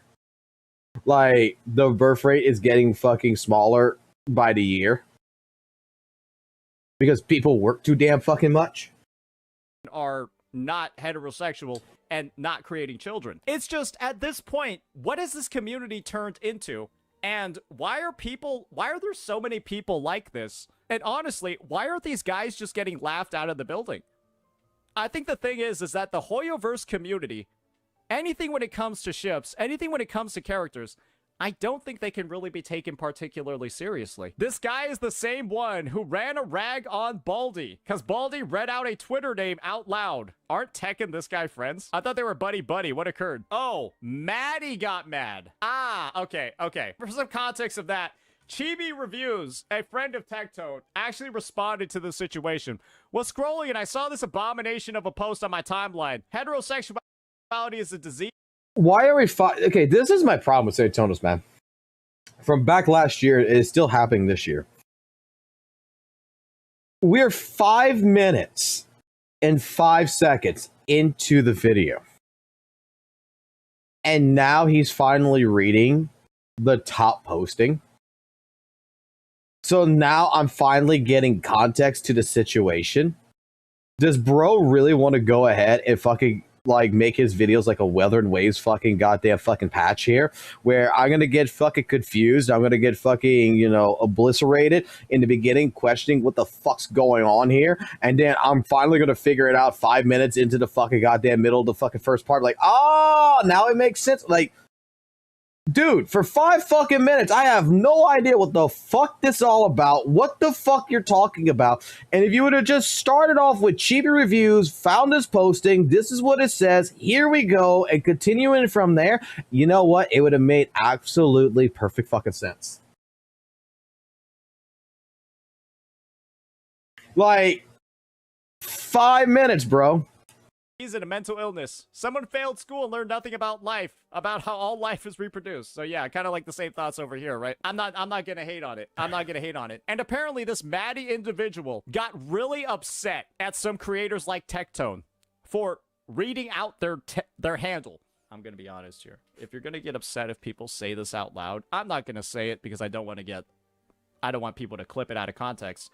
I'm not gonna say it. But the fact of the matter is that if you don't like... Why? Why wouldn't you say it? You use the word gay all the damn time. You apparently act like you're a homophobic person. Why not? Why not?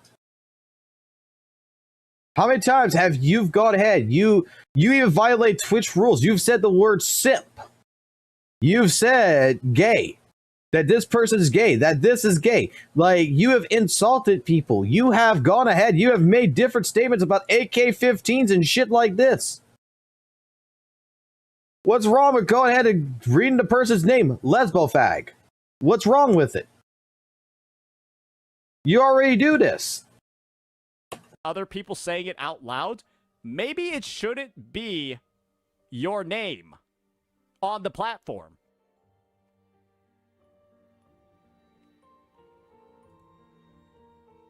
because then people can respond with shit like that. I think the fact of the matter is this community is a little bit cooked. And I think it's just something. So not only the Z.Z community cooked, but the HSR community is cooked. The Gidget community is cooked. Every community is cooked. Right? That you kind of have to keep in mind as the player base of this game dwindles. Because when you have a title like Honkai Star Rail, that's kind of like at the point where it's starting to eliminate a good portion of its player. Wait, is this actually about the HSR community? Yes.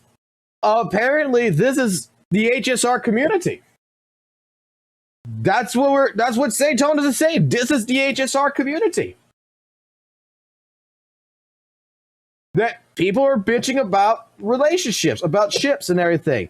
And he is taking a few people, especially this one person, Maddie, and going ahead and say that this is you. This is, if you are a fan of HSR, this is you. You're cooked, man. You're the problem. Base, especially like the biggest crowd, the free-to-plays, by adding in power creep, adding in HP inflation, adding in all of these global passives, dog shit mechanics like that.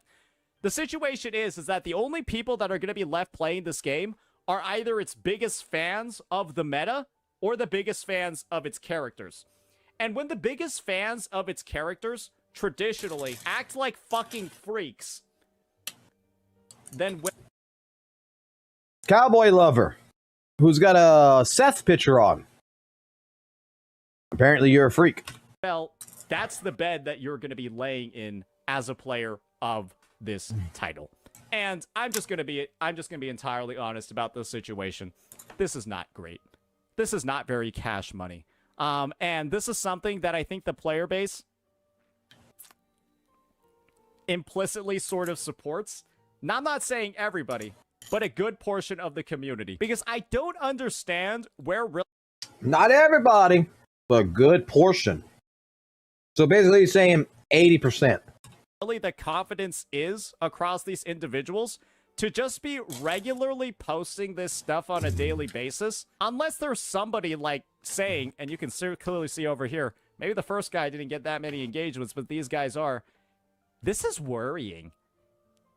This is like seeing somebody drop multiple racial slurs in a public space and then proceed to get like dollar bills raining down on them for doing.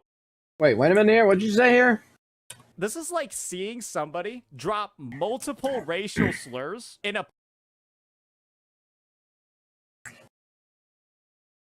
It's like watching you go ahead and call everything fucking gay and dropping the fucking homophobic fucking statements every single time you fucking can and getting rained down money on you. Public space and then proceed to get like dollar bills raining down on them for doing it. But the thing is that this is like all online, and like no other games other than Hoyoverse games do shit like this. And when the player base of those... Okay. Only Hoyoverse does this shit. Only Hoyoverse does this shit.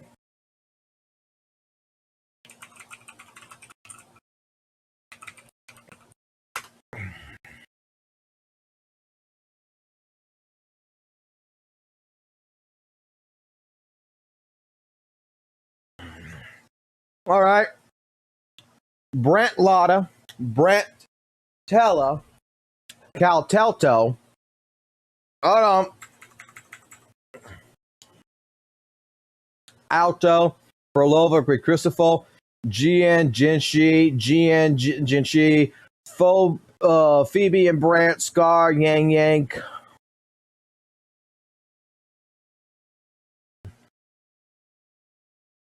Genshu, Lin, and Scar, Genshu, Lin, and GN.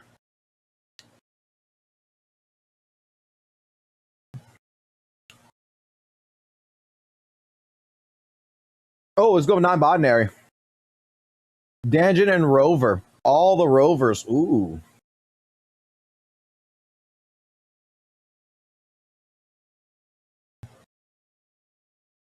Let's pick a random one.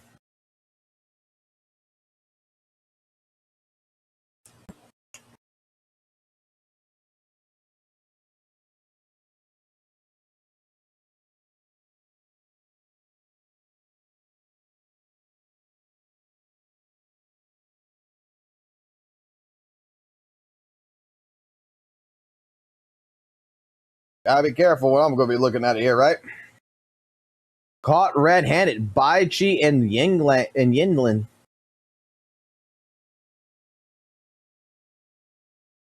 Today's W relationship.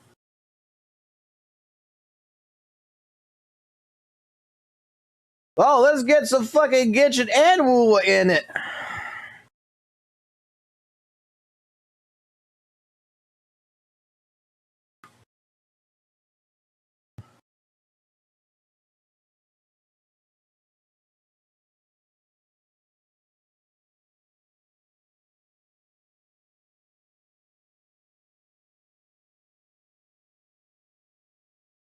Yeah.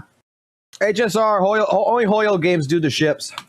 Those games are dropping like crazy. It is literally just becoming a den, a hive mind, a collection of mental illness. And I feel like they haven't been this brazen or this confident before.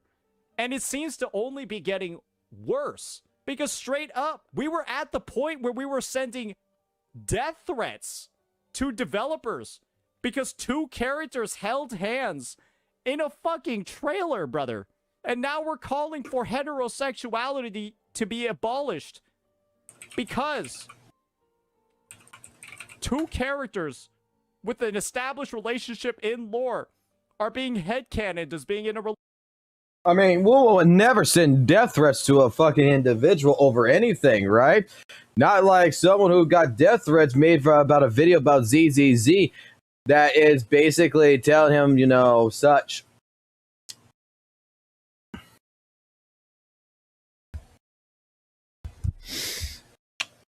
Yeah. Completely Weathering Waves community. Only the Hoyoverse is going to send death threats.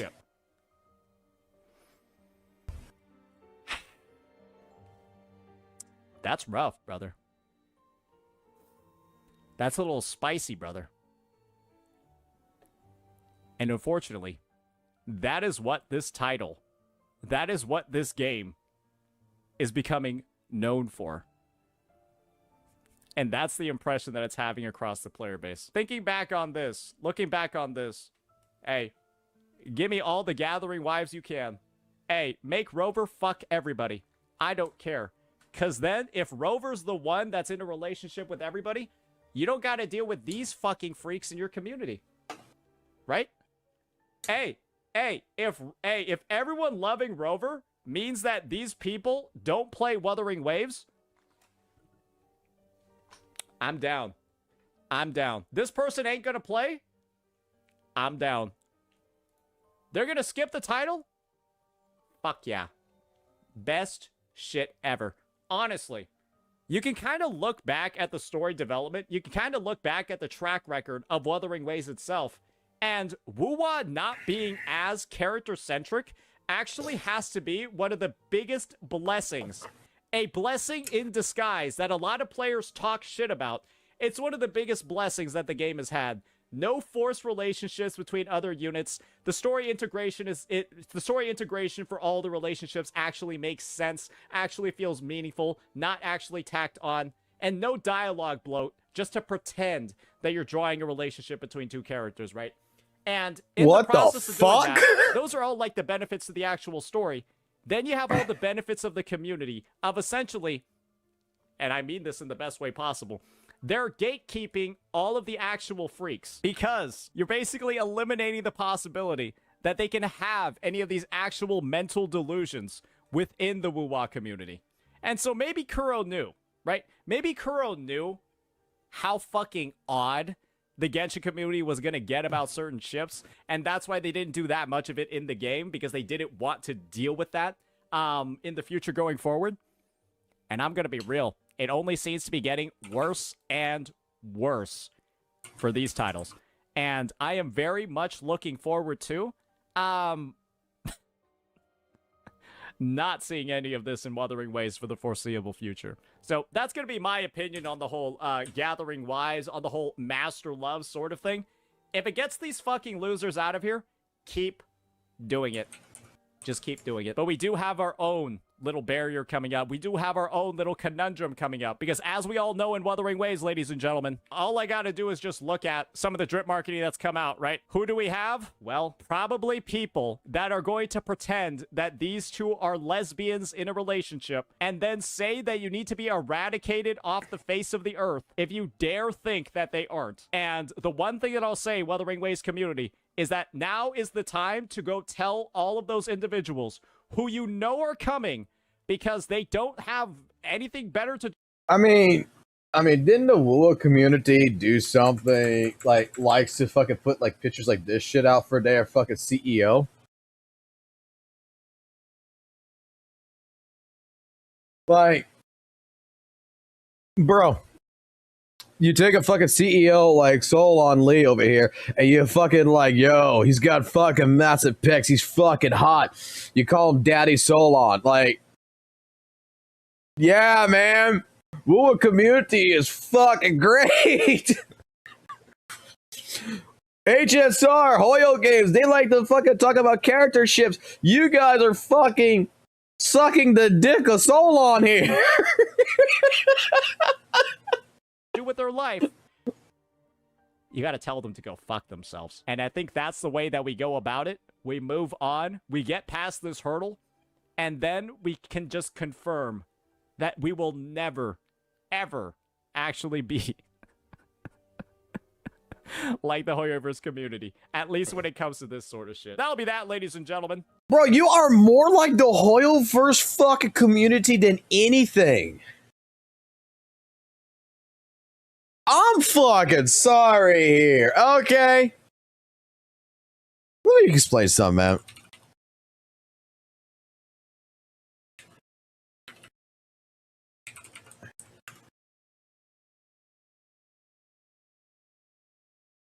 Let me find this.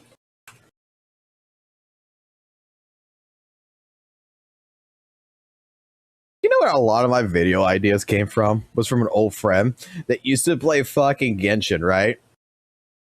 You know, back 4 fucking years ago, how Luke was dwell, all this other stuff, plan, the building, why I like Z thing. I guarantee if you read some of the titles of these videos and you go watch these videos, for example, you can fucking see in WUWA, history has fucking repeated itself.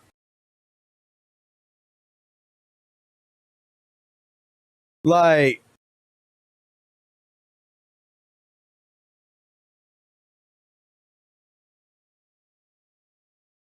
I would watch Valk's old Genshin videos to get an idea how to do content creation with Weather and Waves, because like 1 for fucking 1, every single fucking thing that was going on in Genshin back 4 years ago, you could fucking take it and you could bring it in now. Like, I'm gonna play one of Valk's videos. What's up, my dudes? Valk here, and today I'm going to be talking about something that's going to piss a lot of people off, and I do mean a lot. Basically, I want to talk about meta chasing and tier list whoring, because I believe that is a huge problem in this Genshin community, and it creates this really big sense of elitism and all that. And I want to let you know right now that What the fuck is the problem right now with WUWA? I hear all the fucking time. Fucking tier list whoring? if that kind of thing's fun to you, if it's fun, Can you remove the moderator stuff for me? Sure. I don't know why you want to remove it, but I can remove it. There you go. You're removed. I mod everybody here. keyword here is fun. F is for friends. Keyword is here is fun. If it's fun for you to have the absolute best unit, absolute best teams, etc., and clear content as fast as possible, do the Mona Bennett Sucrose big hit 1 PP damage combo, whatever, you know, if that's fun for you, by all means do keep doing that. You keep doing you, boo-boo. You're having fun with the game, which is the entire purpose of this video. Is I want to make sure people have fun with the game. But the main thing, I see a lot of newer players come in and they get really intimidated and they get really pressured by people saying, oh, you shouldn't be using this unit because this unit's bad. And it's like, it can't be further from the truth, because I haven't seen a lot of bad units personally. Just some units take more investment than others, and I mean, depending on how much you invest in a unit is how well they're going to perform, right? Like, for example, my friend Meg, who's a mod in the Discord, and he's a mod in the YouTube channel. He comes to the streams all the time. His main DPS is Noel, and he does all the content just fine. So, like I said, you could go take all of the fucking old shit that someone else posted, and you can slap fucking WUWA in front of it, and I guarantee you it will be the same exact situation.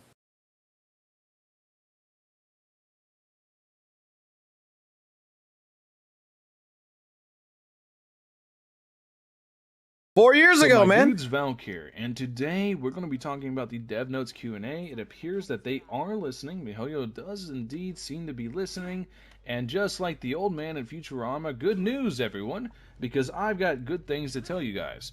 It appears that they are looking at, and they are helping us in certain ways. One of them is they are reducing the resin of weekly bosses. There was a leak a couple months ago that resin was going to get reduced to 30 resin per boss, but it was only going to be 3 times.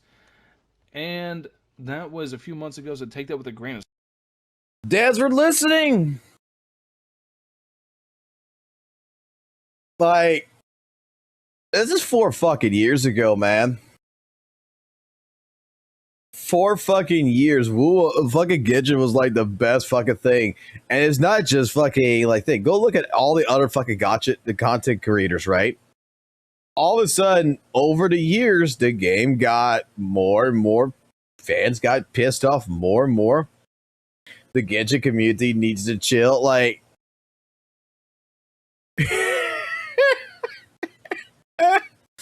like, bro. Like, Hoyoverse, WUWA, they're all the fucking same, man. It's a gotcha game. Communities are going to be fucking hating on fucking communities. They're going to hate themselves internally. They're going to hate the fucking shit externally. It doesn't fucking matter. And no one fucking community is better than the other. I'm fucking sorry, man. You got fucking people who's sending death threats and weather waves to fucking content creators of making fucking Z.Z.Z fucking videos. You got fucking the same fucking problem in fucking HSR you just talked about with fucking people doing fucking relationships that is fucking tired of fucking Rover fucking every goddamn fucking chick, that they want fucking goddamn actual relationships. You got fucking people in the WUWA community that thinks their shit don't fucking stink, and it's fucking casting fucking stones at every other fucking place. You're fucking one of them, Saint. I mean,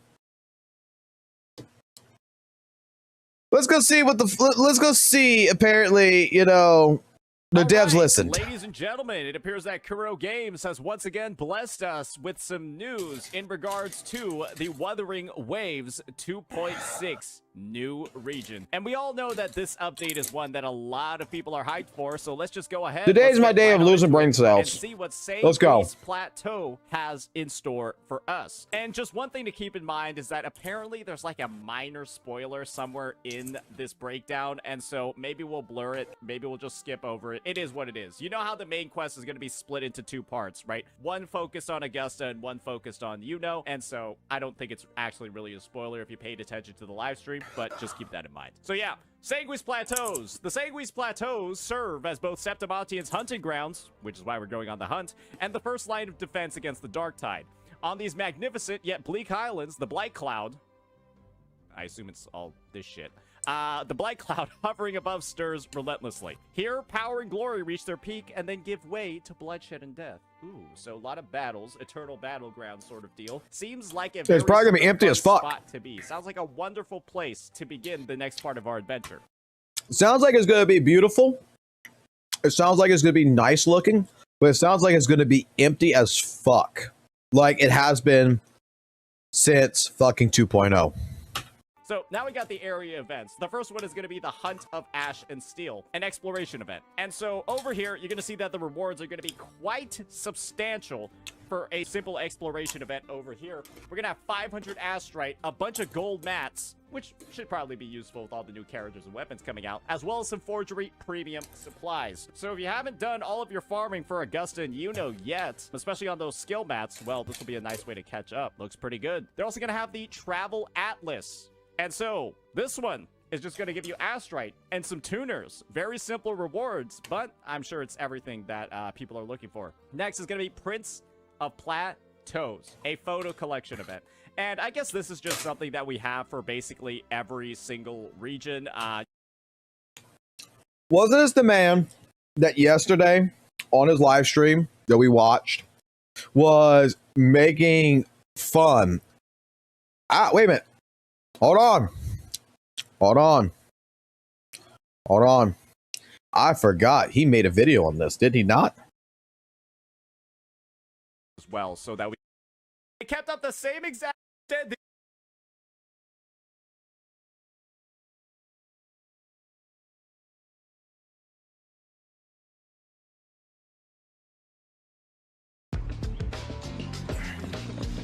Oh. Okay, this is a fetch quest. With photos.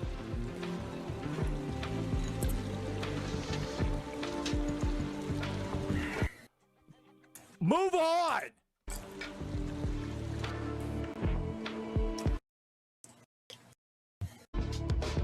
I can't believe they spent that long showing off that gameplay.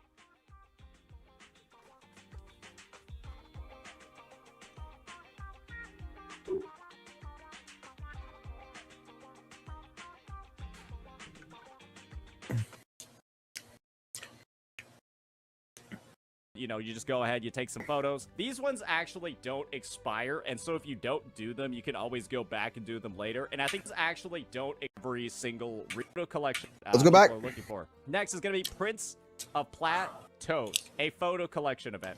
And I guess this is just something that we have for basically every single region. You know, you just go ahead, you take some photos. These ones actually don't expire, and so if you don't do them, you can always go back and do them later. And I think that's part of the reason for why the rewards for them are, like, so low. You get, like, a 1 pull for doing this, but, you know, it is permanent, so it is what it is. Next up, we got the main quests. And so this is going to be Chapter 2, Act 8 by Sun's Burning Hand. And so we kind of got like a bit of a teaser for what's going to be happening. We all know that Rover's going on a hunt with Augusta and Yuno. And so, yeah, that's why Effer Augusta is inviting us to St. Luis Plateau for the fateful hunt. And basically, the idea is the results of this hunt are going to have a big impact on Septimon's future. And the thing is that people are going to call the next breakdown a bit of a spoiler because they're like, wait, if they're giving a description about Chapter 9, which is after Chapter 8, then clearly Chapter 8 ended without, like, everybody dying or something like that. And so I guess what this means, right, is that A, the issue on the hunt is going to be resolved because there's a quest after this. Because I guess if the hunt failed, then the story of the game would be over. So, yeah, this is going to be the next chapter quest that comes out. It's going to be obviously naturally focused on Yuno. And people are saying, oh, well, guys, it's a spoiler. Because they open with the word, with the crisis resolved. So, yes, yes, we resolved the issue over here because there's a main quest afterwards. That's, I guess, the main spoiler. We won't read too much of it just because I feel like somebody's naturally going to get upset, but that's the spoiler, essentially, that people are talking about. Now, let's move on. We got some of our new locations. First one is going to be the Hunter's Den. And so I actually find the naming of this one to be pretty apt. Hunter's Den is great to me because it actually gives me, this one region over here, really gives me some Monster Hunter vibes with like how it's designed. If you've played like Monster Hunter Wilds or even like Monster Hunter World, I think that like the whole like getup. So basically, in so many words, what you just said is, Kuro went look at Monster Hunter. Someone played Monster Hunter, said, man, this is really cool, and copied and pasted in their game. That's what you just said. That they have going on over here.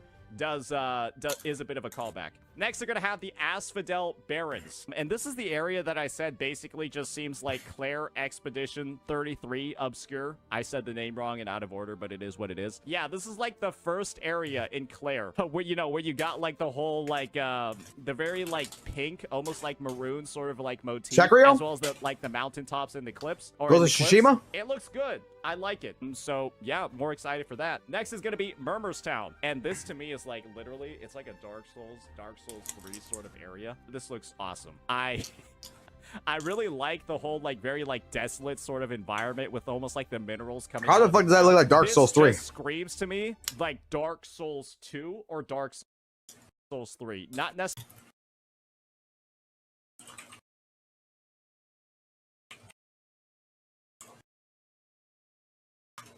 How the fuck does that look like that?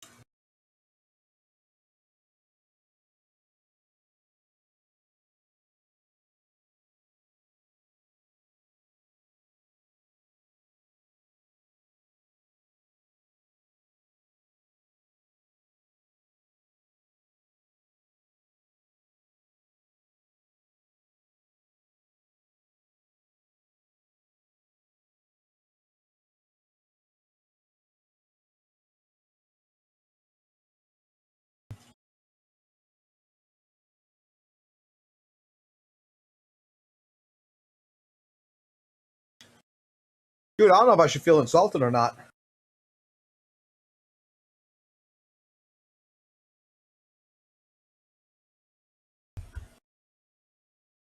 I'm not sure if I should feel fucking insulted or not, because Dark Souls actually puts a lot more effort into their fucking design.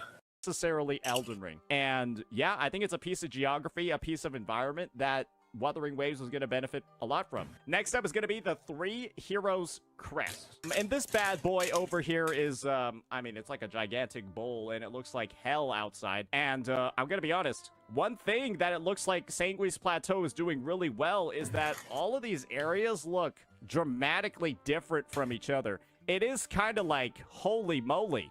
The environments are just wildly varying between pretty much all of them. And when we Wuthering Waves has been doing this for such a fucking long time, man. go on to Maroonwood, I mean, let's just be honest here. This is like They all high look different. fantasy at like its fucking peak. If you were to tell Wait a minute.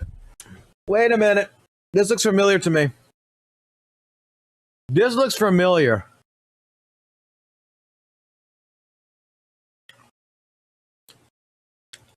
This looks familiar. This looks like Genshin.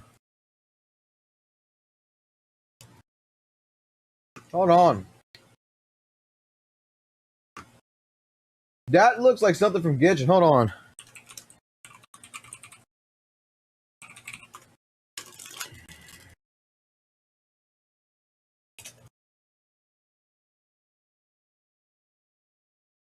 That looks familiar.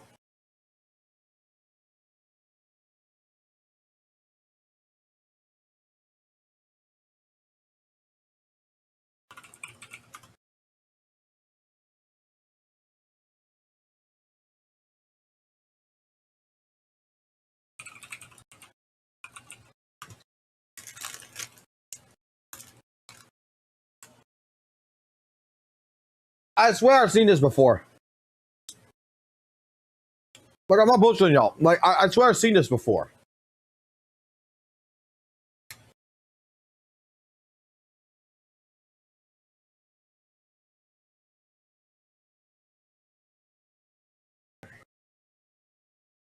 Like, what was it called? Man, I wish I was a fucking goddamn Genshin fucking player now.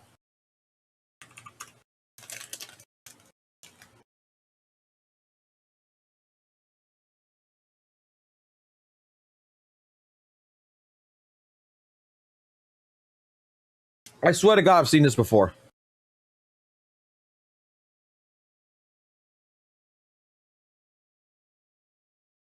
Is that what it is? Let's see.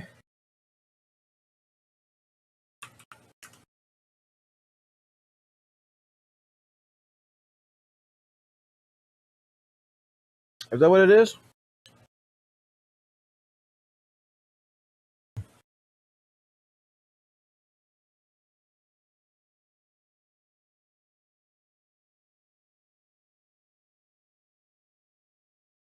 Uh,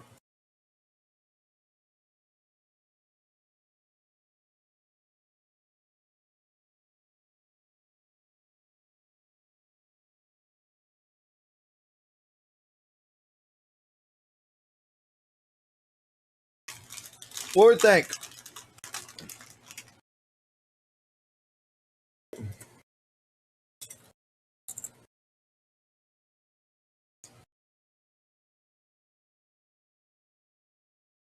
Big thing in the background. Big thing in the background. Little light source. Little light source. Bunch of connecting pathways and like islands with fog right here. That all comes together.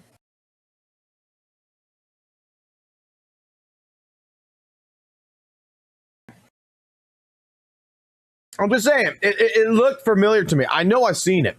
Tell me that this is what the game looks like after seeing what it looked like in like 1.0, what it looked like in Jinzhou. I'd almost be saying that you're like lying because of like how, I'm just gonna be honest, this just looks, you could put this in another game, you could put this in so many other titles and it wouldn't look out of place. But the fact that it is in WUWA, I think it's a testament to something that I personally been enjoying a ton with the game. It's the fact that it seems like Wuthering Waves, with each new region that's going to be added to the game, is going to take on like a different sort of like genre, where Jinzhou felt like post-apocalyptic, it felt like destruction, it felt like rebuilding civilization, while over here it feels like you're literally exploring like a new high fantasy sort of world, right, with some dark elements naturally. But I mean, my oh my, what can you really say about the quality of this game's environments when this is all coming in just one update? All of this in just one update right after version 2.42. Probably gonna. Do we care about WUWA leaks? Do we care about WUWA leaks? I want to go see the new map. That's why I'm asking. Do we care about WUWA leaks? Because I'm going to go take a look at them. I have to expect a lot more in the future. Now let's move on. We got the Dreams of Cinder Tides. All right, unlock the Dreamscape nodes and clear the nightmare sealed within. There are 3 challenges. All right. Okay. Wait.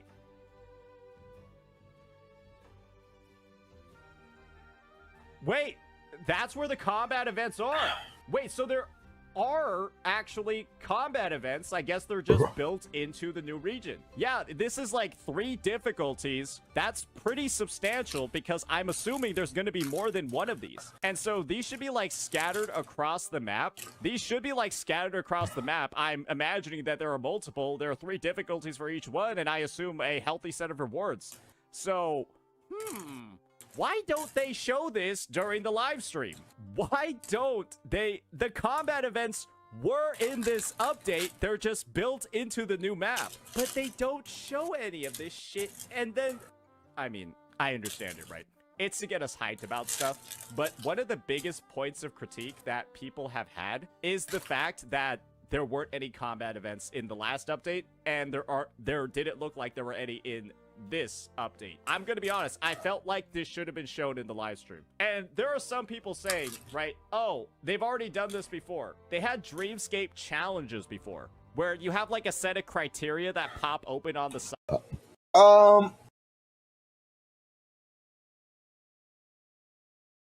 Isn't this just another version of what happened in 2.0, where you go across the map, you go hit the fucking thing, and you fight a couple enemies or whatever within the time period? It's just that this one's got what appears to be challenges that's added to it.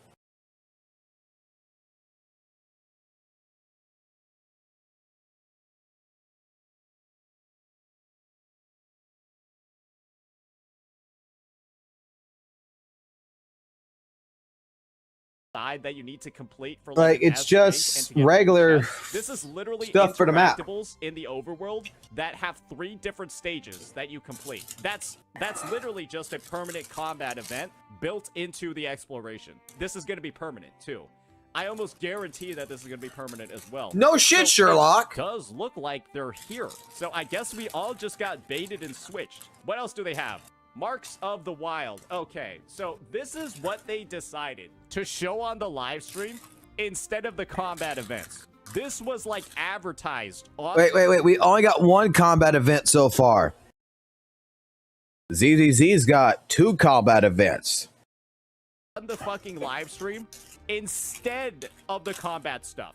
Brother, these are— why do you think Wuthering Waves players are playing the game? Right? Is it to do this? Or is it to do this? Show both of these activities to the average Wuthering Waves player, and which one do you think they'll be more excited to see? I think I know the answer, and I think I know that it's an— Everybody knows the answer. I And think the devs— everybody knows the fucking answer. And this is the shit that you're calling out on, but you're not calling out on. Like, you're giving passes to shit like this. This is the stuff that me back last year, me and several people would call us out, and you would say, let it fucking be. God damn. literally just trolled, or they fucked up. Like, what are they doing? What was the priorities just seem jumbled up. Like, we're gonna talk about a photo event. We're gonna talk about every other event that's in the update except for this shit. Huh? It is what it is. It's whatever. I'm just glad that my disappointment has been addressed, but it spawned another point of disappointment, which is, what the fuck are they what the fuck did they do during the live stream if this didn't make the cut? All right, what else do we have? I guess that's it. I guess that is it when it comes to this. And I'm not saying that's it from the perspective of, oh, this region looks bland or it doesn't look like there's that much stuff. I mean, that's it from the perspective of, I thought there was going to be more shit that they didn't fucking announce during the live stream that they were going to announce here instead. But it does look like Dreams of Cindertides is actually the main one. And it looks pretty good. I'm wondering how varied the challenges are going to be and how difficult they're actually going to get. This looks somewhat tanky for being the first difficulty, and you're going to have at least 3. We'll just see how many of those there are. So, yeah, I guess the devs did, in fact, listen. They just listened in a very, very unique and deceptive way. And with all the stuff that's coming in Sanctuary What did they Plateau, all the listen stuff that's to? coming in version 2.6. Okay. I need context here. What did the devs listen? They gave you an interactable in the exploration map, so that way you have something to do when you're exploring. I mean, it's not an event. It's just part of the map.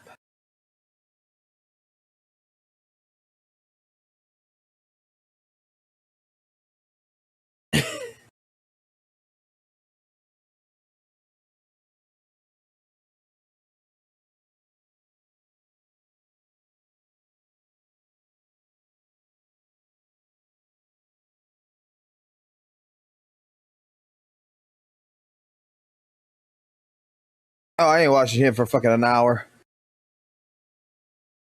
I'll lose all brain cells at that point. I can take him in spurts. I can take him in spurts, but I can't take him a fucking hour long. God damn, man.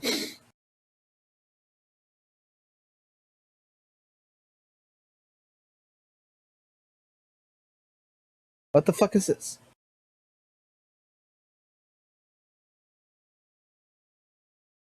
Oh, is this what I think this Ladies is? and gentlemen, reviewer over here. Yes, it is. Way, and it was absolutely you'd expect prominence. Tracker, right? Oh, sorry for showing the dead game. Yeah, has grown to over 2,000 people. Hearing Solon say this finally made great and talk a little. Okay. This apparently is an exclusive interview, right, with Solon Lee from Kuro on Twitter. I got a problem with this interview. I've seen it on Reddit and I've seen it on Twitter, but I've never seen like an official place where this actually was put out. Does anyone have the source to this by any chance? Like, is there a source place, like a website, like OneUp or something that Solon talked to, that they just put it on Twitter, they put it on Reddit? Because I never actually found, that's why I never covered this, like I never talked about this, was The problem here is I cannot find where this actually came from. Like, are you telling me that Solon Lee just had an interview with this person directly and that was it?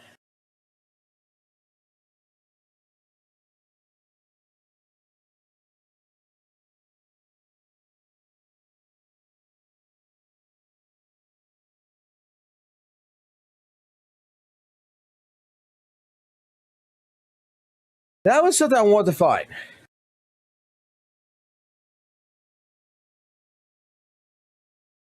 Because that's why I never covered it. That's what that was about.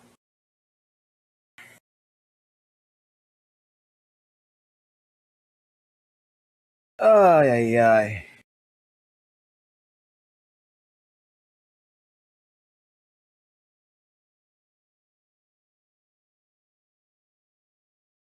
The source is trust me, bro. Yeah, I guess it is.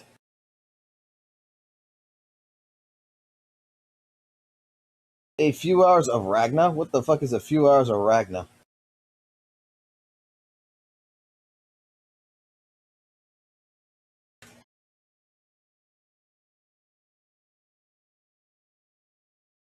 Oh, Blaze Blue? I am not interested in Blaze Blue. I'm gonna be honest.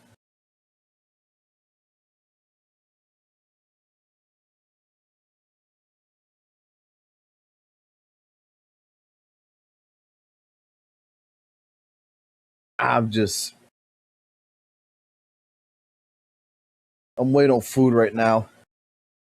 Actually, I need to check on that real quick. Hold on.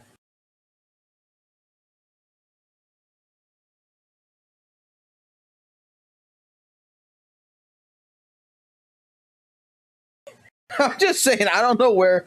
Like, I feel like that interview should have been like on like IGN or something, right? You know what? Actually, talk about IGN because stuff's coming out this week. All right, go back. What's this? Don't get me wrong, given Miyabi's high multiplier, she will be objectively the best agent for most Ice Week content. But there's one major issue, that being the inevitable introduction of Rupture Shill content. You see, given Rupture Agent's design philosophy of ignoring defense, Hoyo will formulate endgame content to be more favorable for Rupture Agents compared to competing damage archetypes like Attack or Anomaly. It's likely they will do this by increasing enemy defense values, thereby giving Rupture Agents an unfair advantage compared to other damage archetypes, thereby creating a problem and selling you the solution. You may think, well, why would I come to that conclusion? Well, this isn't the first time Hoyo has done this. You see, Hoyo has indirectly nerfed characters before by changing enemy design philosophies. Take Zhongli for example. Hoyo added a whole new corrosion mechanic to go through shields because Zhongli's shield was far too prevalent in endgame content. And you won't believe why they did this. You see, similar to how Miyabi had a monopoly on Ice Week content, Zhongli had a monopoly on survivability, making the healing mechanic in Genshin Impact completely obsolete. Similar to how other Ice agents are completely obsolete compared to Miyabi. So how did they fix this? They did this by expanding the enemy roster to create problems for pre-existing character archetypes, thereby creating opportunity for other archetypes to thrive. Healers were objectively better than shielders for dealing with corrosion content. So to put it simply, they created this issue to sell healers, thereby creating a problem and selling the solution. This is similar to the Miyabi situation. Miyabi as of right now has no problems clearing the endgame content, but they need to sell more Ice characters. So what do? Well, similar to the Genshin Impact situation, they'll create a problem, in this case being heightened defense values, to sell you the agent archetype that solves that problem. In this case being Rupture agents that ignore defense. Now I know what some of you are thinking. Well, you can simply just run pen ratio or a defense shredding agent like Nicole. Besides, Miyabi's M1 shreds defense as well. These are all correct. But there's one major flaw in that argument. Why would I compromise so much to shred some defense when I can simply run a Rupture agent and ignore defense in its entirety? Why would I spend $950 on an M1 Miyabi when I can simply just run a Rupture agent that ignores the variable? It makes no sense. Now, contrary to the title, I don't think Miyabi is going to be a dead agent. That's freaking stupid. Of course not. But for Rupture Shield content specifically, she will be the inferior option to her Rupture counterpart, accounting for presumed heightened defense values, on the basis of Hoyo's previous track record of creating a problem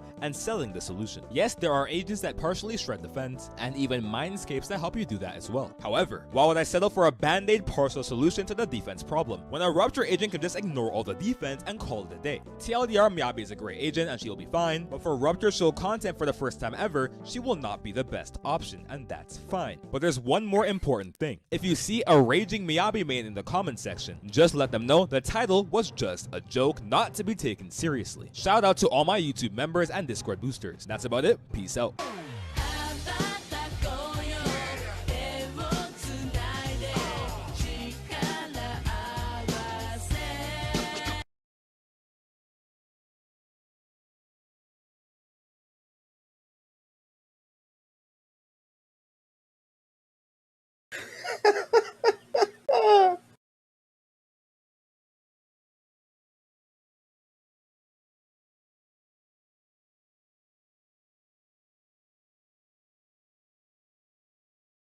Oh, EO's got a video out. Let's see what EO's got. Yesterday, Zenless had their live stream for version 2.2, and it looks fantastic. We've got 2 new characters releasing in each phase. Seed on the first half, then Orpheus. Let's see what or Magus. Is it Magus? I'm pretty sure it's Magus. What Elite has Both to of these say. agents look ridiculously strong, but not in a general sense.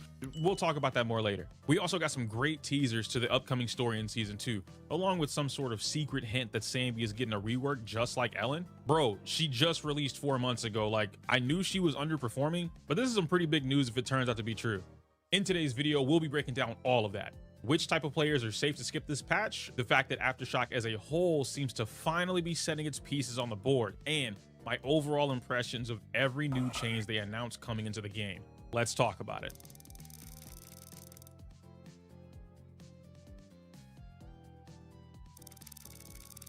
Kicking this off with the lightest section, let's talk about the story for just a moment. Earlier in the summer, a lot of players rated the opening of Chapter 2 as a low entry point to introducing new characters like Ishwin and Jafufu. But this was a slightly controversial take because we just came off the insane climax that was Zenless' version of the Shibuya arc from JJK, except a much happier ending. At the time, some of us tried to explain that Season 2 was more than likely a slow build-up for what was to come and shouldn't be compared to a season's climax of all things. Now we can clearly see that slow burn episode was yet another way for them to properly build up the anticipation of a climatic moment between new and old characters, while still bringing all of the stories together, i.e. no more filler episodes. I know I've been slacking on the story, but I appreciate that even with my casual approach to playing it, I rarely have to worry about missing out on these hype moments with the rest of you. That's not the only thing that caught my ear though. Somewhere in the middle of their character introductions, Seed casually mentions something about faith in being her kind. I'm not really sure what that means exactly, but I'm gonna need my boy Azrael to explain more of this to me, because it sounds like some of our speculations about faith in being more than human are looking to be true. Some real anime pro tag stuff. Next up, we can jump right into the meat and potatoes of that live stream, the new agents. First is Seed, who's gonna be our next electric attack agent. That makes 4 total in the game so far.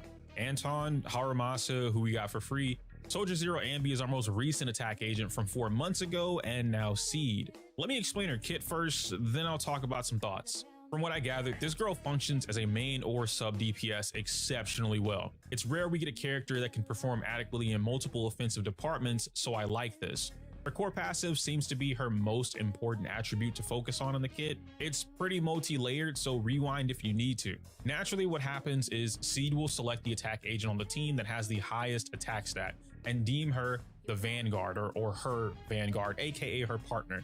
This is important because Seed is not designed to be played as a hypercarry from the sounds of it. In order to activate her additional ability, she also wants another attack agent on the team, and that ability is too damn good not to activate. We're not done with our core passive yet though. Upon entering battle, my good sir, Seed immediately enters the Onslaught and Besiege states. Her Vanguard, on the other hand, will enter what's called the Direct Strike state and also the Besiege state. Now both Onslaught and Direct Strike pretty much do the same thing, but for each respective agent. Onslaught will boost Seed's attack and crit damage after her Vanguard uses an EX skill, while Direct Strike does the same, with the same conditions. But for the attack agent, that isn't Seed instead. Onslaught will boost Seed's attack damage and crit damage after her Vanguard uses an EX skill, while Direct Strike does the exact same thing with the same conditions, but for the attack agent that isn't Seed. I absolutely love this. Then there's that Besiege state that I kept mentioning, which is also, I mean, you guessed it, another buff. This just further increases both characters' damage on top of the other states, which is supposed to make their attacks even more overwhelming. I don't know the actual details on that statement from the stream, but if this makes double attack shells busted as shit, then I want in on it. On top of that, he increases all of the damage dealt by agents in the Besiege state again, and whenever she switches off field, all of these buff stats will linger for a prolonged period of time.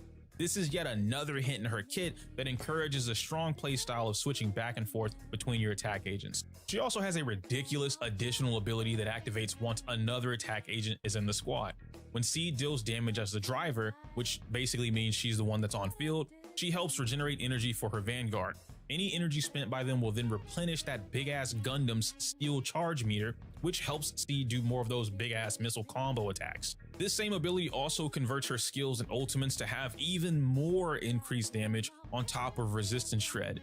And speaking of Seed using hidden missiles like she's Dr. Doom, we should talk about her actual attacks. Now what it looks like is that she'll be focusing more on basic attacks, which lines up nicely with the newly released disc set coming with her. However, that doesn't mean her skills aren't going to be used. The EX version drops missiles over a large radius in front of her, and she has a special hold input that lets her go into flight mode. Not really sure what the properties are behind this, but it looks cool as f. So ultimately, here's how I feel about Seed. I think she's going to come out of the gate performing incredibly well, even without Sambi.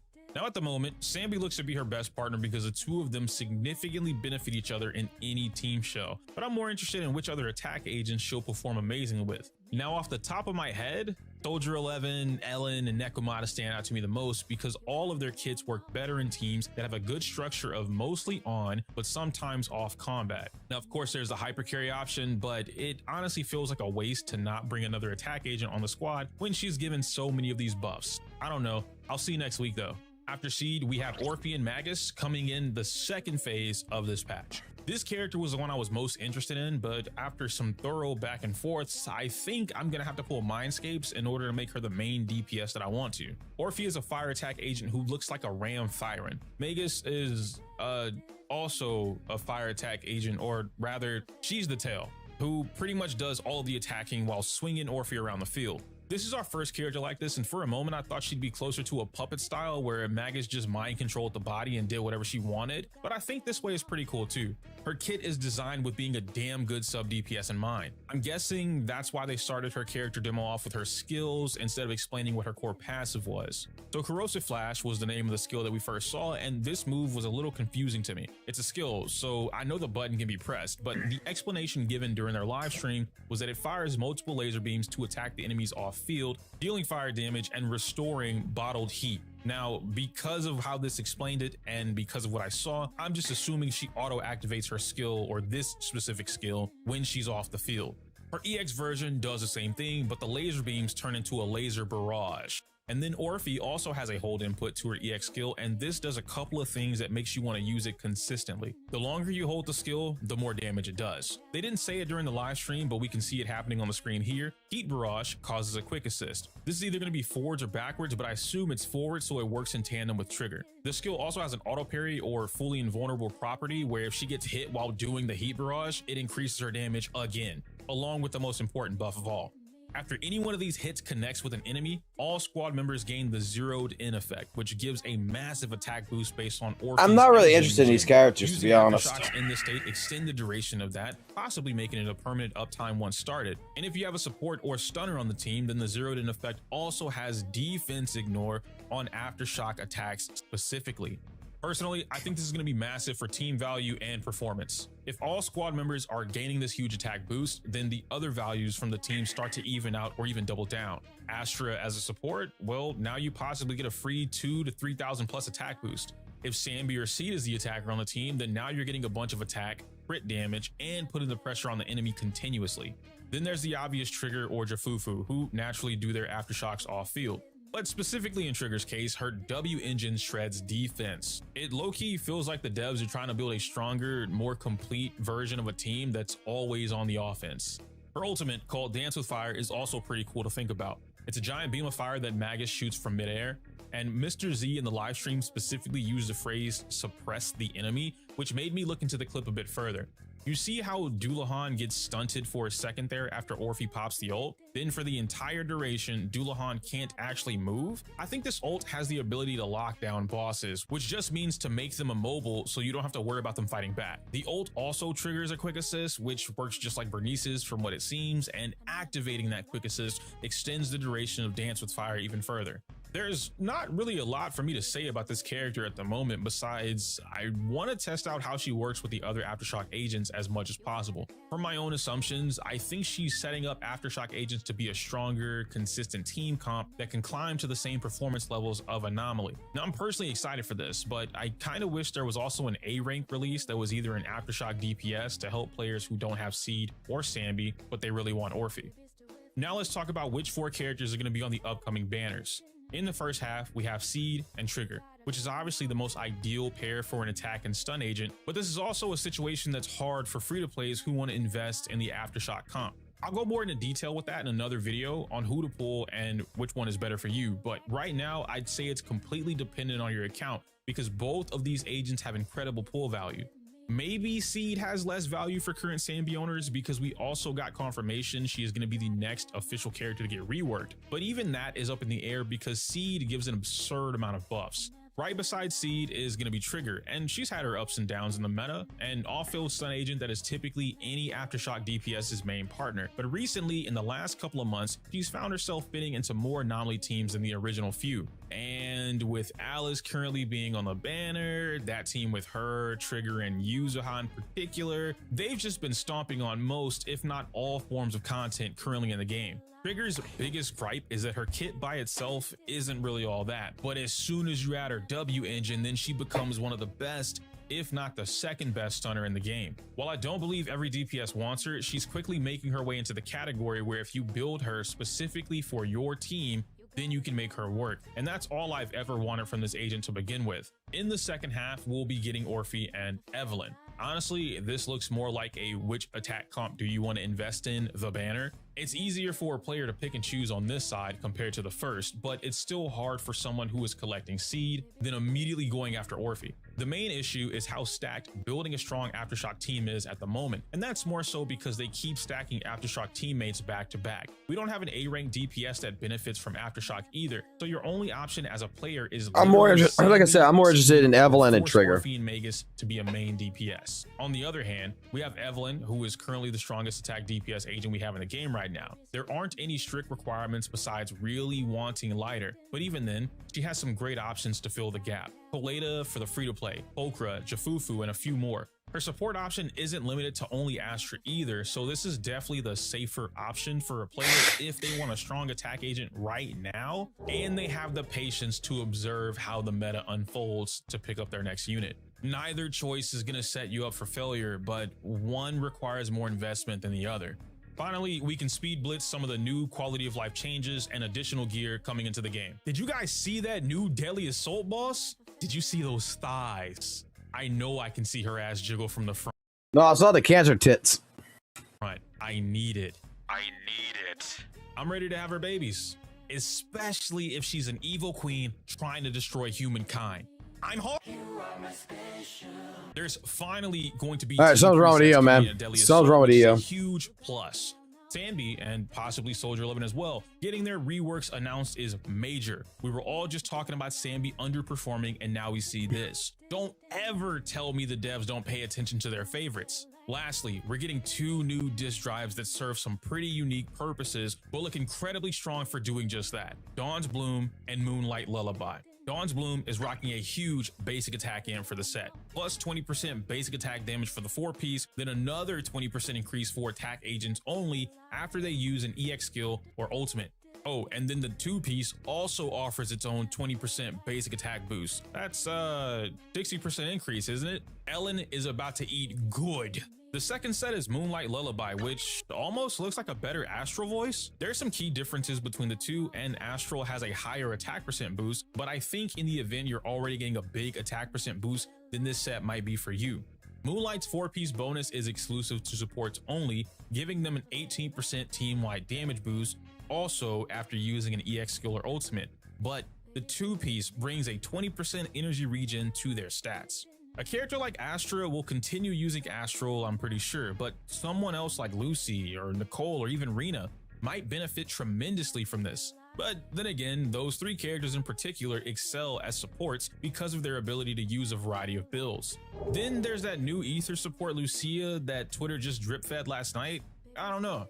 All in all, this is a great patch that I'm looking forward to. Aftershock DPS seem to finally be getting some solid treatment, and if the team plays their cards right, we'll actually see this attack type as a whole jump into a dangerously strong territory. And the story? I might have to pull an all-nighter just to catch up and enjoy everything I've been missing out on so casually. But you let me know how you feel about the upcoming Zenless patch in the comments down below. I can't say my usual outro because it's inappropriate for YouTube. Like the video, comment, subscribe. Why did I touch my chin when I did? Ignore that. Smell you later. Man. Like I said, I'm not really sold on the brand new units. I'm more sold on the reruns.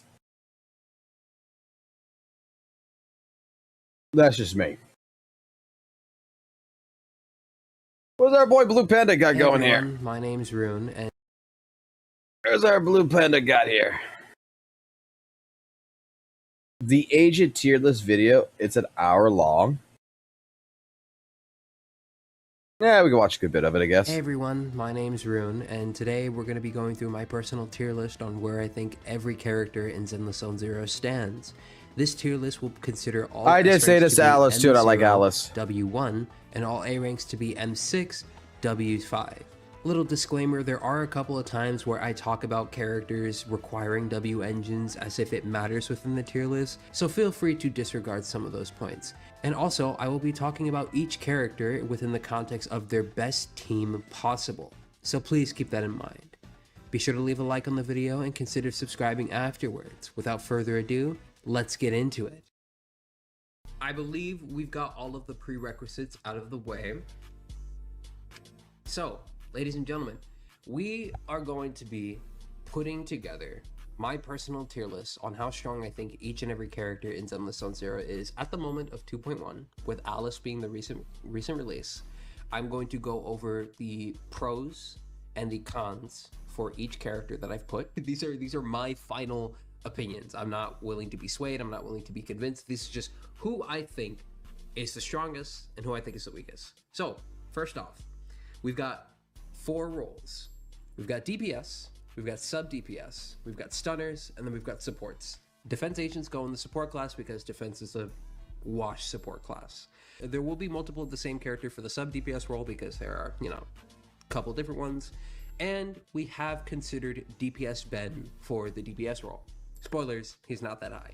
Anywho, let's just assume that the average player is non-existent and we're just talking about the characters as a whole. Everybody on this, we have an account that has every character possible, and every S rank is M0 with their weapon, and every A rank is M6 with rank 5 of their weapon. We will only talk about character copies if it is absolutely necessary, depending on how detrimental it is to the character or how life-changing it is to the character. And we will only be talking about the character's specific best team. So when talking about a specific character, I personally have like 1 to 2 teams in mind with that character. Okay. So now that that's all done and out of the way, hello everyone, my name is Rune, and today we will be doing my own personal tier list. So we're gonna start things off first with Zhu Yuan. Zhu Yuan is going to go into the DPS role because that is what she is, and we're starting off pretty strong by putting Miss Zhu Yuan down in tier 1.5. Ladies and gentlemen, this character sucks. And I'm very glad that I lost my 50-50 to Lycan instead of her, instead of winning it against her. This character is buns and has been carried by the fact that Ether content has not been removed from the game at all. The main thing about Zhu Yuan is that she is very terrible to on-field with unless you have M1. And then not even that, she's like the weakest burst DPS agent in the game. She is only still quote-unquote relevant because ether content has not left the game, and ethereals are natively weak to ether, so she will always have content that favors her. Is that agreeable? But this unit is very underwhelming. Yeah, no, it's mainly due to the fact that she is just terrible to on-field with unless you have M1, because you just need bullets in order to do significant damage. She's a unit that's clearly showing her age due to the fact that she is outclassed by a free-to-play unit that everybody got in 1.4. And then not to mention, like, this is a weird one, but like there's no specific dedicated disk drive set for her. I know chaotic metal exists, but like there's no like specific dedicated burst DPS W engine disk drive set. W engine disk drive set. There's no burst DPS disk drive set. Nah. And it's like chaotic Yes. metal's good, but like I fear as though you're better off running this character on like Woodpecker or Hormone and whatnot. So she just struggles from just keeping up with that type of stuff. And this is assuming her best team is what. Look, I don't know about staying here for about an hour, but I want to see where he's putting characters at. Next up, we've got our last character for the sub DPS characters, Bernice, and she goes right here.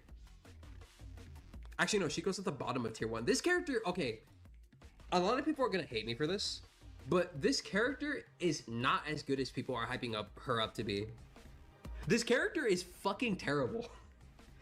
She's only still serviceable because she's an off-field anomaly agent, but this character sucks. What do you mean?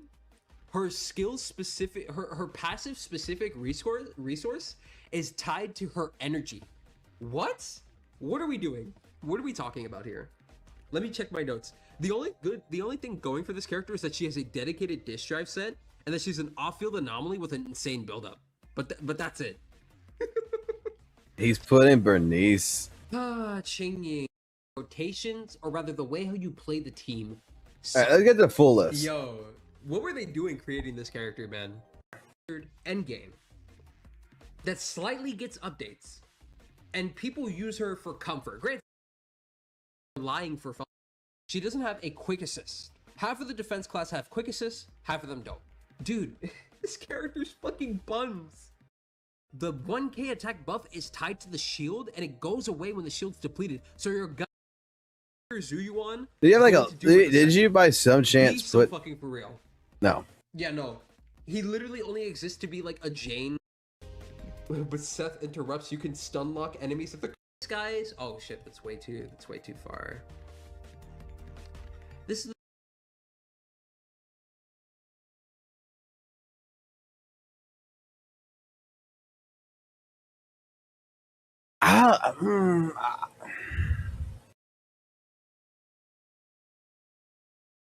So he's got on this list Miyabi, Shifu, Ontio, Vivian, Sukaku, T0, Lighter, Trigger, T0, Astra, Nicole, and Yuzuha, T0. He's got Evelyn, Alice, Hugo, Jane Doe, Yanagi, right here at 0.5.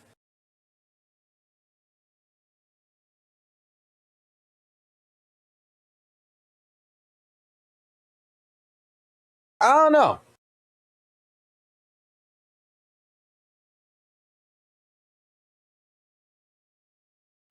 I don't know if I fully agree with that.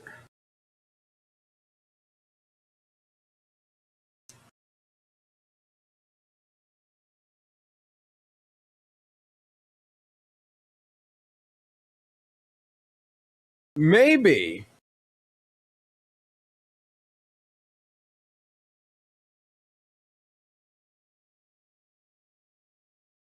You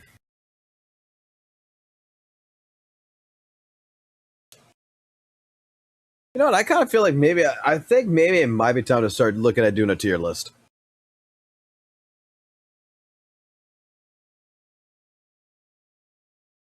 I think once I get Trigger and Evelyn in particular, I think I'm gonna look at Getting ready to start up my own tier list. No drama, just a friend calling out a friend. Oh boy, what's this?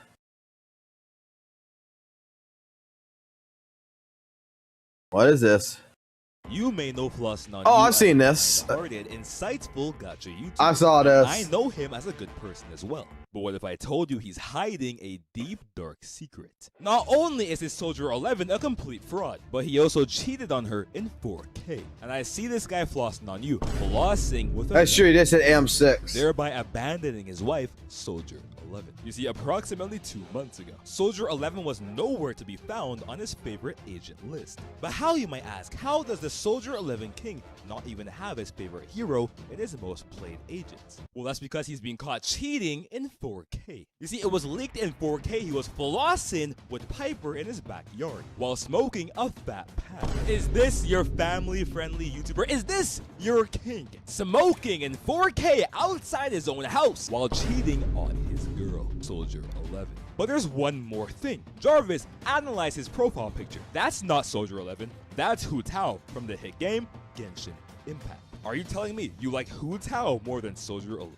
I mean, if you saw your dad have any other woman in his profile picture, I don't know about you guys, but that might be quite the alarm. I mean, would your mom be happy if you saw your dad with another woman in his profile picture on Facebook? No, she wouldn't. What if I told you I caught him sending feet pics of Seed the other day? Yes, that's right. Your king, Floss Nanu, who was married to Soldier 11, was caught with feet pics of Seed on his hard drive. You see, the real reason he's doom posting Sanbi is not because she's bad. No, no, no. It's because he likes feet. And I now have evidence to prove so. Which means not only is he a complete fraud, but he's a complete goon as well, because he's cheating on Soldier 11 with other women, including Seed, which is the real reason he was doom posting Sandy. He wanted to make his side chick look better. Obviously, if you guys couldn't tell, this video is just a joke. I had permission from Flossin to make Oh no, this I video, want to so see please this don't get it now. What's up, guys? It's Flossin. And well. You got caught, Flossin. It seems like my superpower strikes again. Anytime I decide to doom post, the devs think it's the perfect time to buff that character. Too bad I'm at war with the Sambi mains, so I can't be excited. Anyway, 2.2 livestream happened the other day, and oh boy, we saw some things. New teammates for Sambi, a potential buff, and the biggest question of all, does Flossin really hate Soldier Zero Ambi? Because I know Ambi Nation and all the Sambi mains really want to know. A lot of people have been asking me left and right about tons and tons of different questions. So today, we're revisiting Ambi for the second time. And hopefully, this is the last time I have to talk about her, so we can finally close the book on this trilogy that I've made. If you guys enjoy videos like these and you want to see more, be sure to drop a like and subscribe. It's completely free and lets me know that you enjoy this type of content. Now, with formalities out of the way, let's talk games. Alright, Ambi Doom Posting Part 3. Well, not really doom posting, but here we are again. I didn't really want to make this, but the devs just had to buff Ambi out the wazoo with a new 2.2 livestream. Anyway, before we get ahead of ourselves, let's actually talk about the indirect buffs that Sambi is getting, and that's from Seed and Orpheus. So, both Seed and Orpheus are arriving next patch, and honestly, they're going to be spectacular teammates for Sambi. Way better than I first expected. People told me Seed would be cracked with Sambi, but I wasn't convinced. That is, until I saw her kit. Seed is looking like a quick swap DPS rather than I just want greedy floss in main this. DPS. Her kit revolves around her Vanguard mechanic. At the start of battle, Seed chooses a Vanguard, whichever agent has the highest attack on your team, and when that Vanguard uses an EX special, Seed gains an attack and crit damage buff based on their stats. Now, why is this important for Sambi? It's important because Ambi lives and dies by crit damage stacking. This creates a back and forth buff loop between Seed and Ambi. Seed gives Ambi the juice, then Ambi uses it to pump out damage, then back to Seed. Seed even increases her Vanguard's energy regen while off field, which is pretty amazing for Ambi because, let's be real, her downtime between her EX special has always felt painfully underwhelming. So yeah, Seed looks very, very good for Sambi next patch. But even if you're not pulling seed, there's still Orpheus. She's not a main DPS like her attack class might suggest. She's more of a supportive DPS with her bottled heat mechanic. She deals aftershock attacks when other teammates attack, then uses her laser to consume bottled heat for huge fire damage and a team-wide attack buff. It's also important to note that her attack buff scales off of energy regen, so yeah, better start farming those discs, boys. On top of that, her laser also triggers a quick assist, so team placement will actually matter when you're building rotations. Anyway, the takeaway is pretty simple here. Ambi finally has new teammates, and not just generic support teammates that carry her throughout the fight. These are characters that are actually built to elevate her, and that alone is a huge deal for people who like Sambi next patch. Now, onto the elephant in the room, direct buffs. During the livestream, it was said that Ambi is undergoing intense confidential training and will soon activate her inner potential. TLDR, that kinda sounds like a buff, okay? I don't want to overhype it because we don't know the details, but if they don't deliver here, they might be cooked. Ambi has needed adjustments since release, and if this ends up being the real deal, then that's massive. I just hope it's not some vague lore nod that goes nowhere. Still, if she No, they're gonna give you another version of Ambi to I pull. want to see the devs address the core problems. The inconsistencies in her kit, the way her mechanics punish you more than they reward you, and the clunkiness of her rotations. If those are addressed and fixed, Ambi is probably gonna start shining a lot more than we expect. Now, I know that this video might surprise a lot of Sambi mains because I'm actually not hating on Sambi. I actually haven't hated on her once in this video. And because truth be told, I actually don't hate Sambi. Guys, when I first started Zenless, curiosity killed the cat. I booted up my first mission, and when I walked in with A rank Ambi and played around with her kit, I immediately fell in love with her gameplay. The timing of her basic attack strings, weaving in EX specials between attack strings, and being rewarded for clean dodge counters. It was smooth, it was satisfying, and it was fun. Not to mention her character design, absolute fire. She's laid back, super chill, funny when she can be, but when it's time to protect the people Ambi cares about, she never hesitates. She reminded me of Soldier 11 when I finally got her, and for good reason, now that we know why. But both of them reward a timing mechanic in their gameplay, show off unique ways of skill expression, and reward you for dodge counters. Not to mention, they shine the brightest when their backs are against the wall. So when Soldier Zero Ambi was announced, I was ecstatic. The poster child of Zenless, now with an S rank version, this was supposed to be the moment. I thought she'd stand shoulder to shoulder with the likes of Miyabi, Yanagi, Evelyn, even Astra Yao. I know she's not a DPS, but still a top tier character. That's what I expected out of Soldier Zero Ambi, and I was ready to pull this character day one, no hesitation. But when she launched and I got my hands on her, I just felt disappointed. Soldier Zero Ambi felt rushed, as if the dev said, people will buy her anyway. And yeah, they were right, because I did. I bought Soldier Zero Ambi. I bought her engine, I bought her best teammate, I bought her best teammate's engine in hopes that it would fix her issues, but it didn't. No matter what I threw at her, Astra Yao, Nicole, Trigger, good W engines, good disk drives, her kit constantly punished me for playing her. Meanwhile, every other new character was polished, powerful, and borderline just flawless, all releasing back to back with insane kits. And Sambi, it's almost as if she was left behind like a neglected child. And seeing all of that constantly happen just made me reach my breaking point, which is why I made this video. Now, we've already discussed it. The first video wasn't the greatest, and I let my frustrations out about Ambi on that video. Of course, I made a follow-up video for clarification because I had to, but I never wanted to make the original video in the first place. I just wanted the agent I invested so much into to shine like the other ones that came out around her.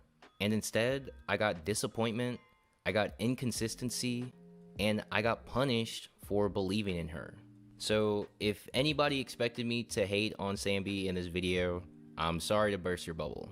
I don't hate Sambi. I actually hate what the developers did to her. Now, like I said before, I am happy about the changes that she could possibly get and the teammates that they're adding next patch. I hope it turns out the best for Sambi, and I'm really excited on what they're going to do in the future with her. But yeah, I think that this is the end of the Sambi trilogy. And I know the only way to move on is to apologize to all of the Sambi mains and Ambi Nation. So, Sambi mains and Ambi Nation, from the deepest part of my heart, I, flossing on you, am so very Wait, what is that? No, this can't be right. Is that Dingle Bob? Dingle Bob's using my profile picture to cancel me? No, surely this isn't right. I need to check his channel. No.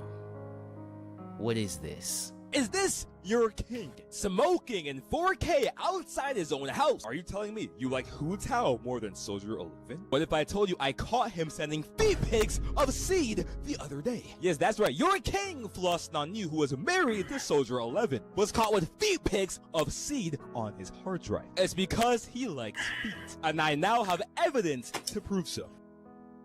So Dingle Bob, you made a whole video on me? You called me a cheater? You said I like feet and brought a good woman like Seed into the crossfire. Okay.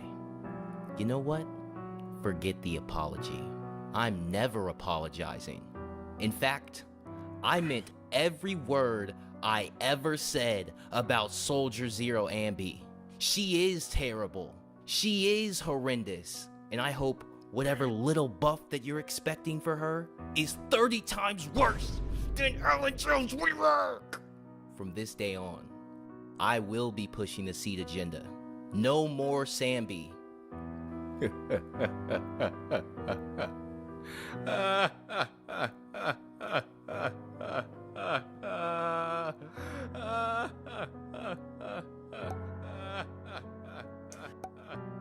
Bruh.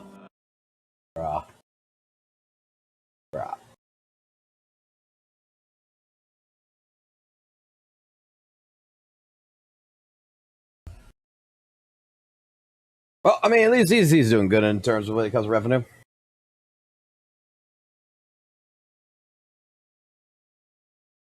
Alright, I think I'm gonna stop for right now. I'm fucking getting congested as fuck right now. I know I'm getting sick. And I'm gonna go take a fucking shower. I'm gonna try to break up this fucking mucus and shit that's about to start. So, we're gonna end early.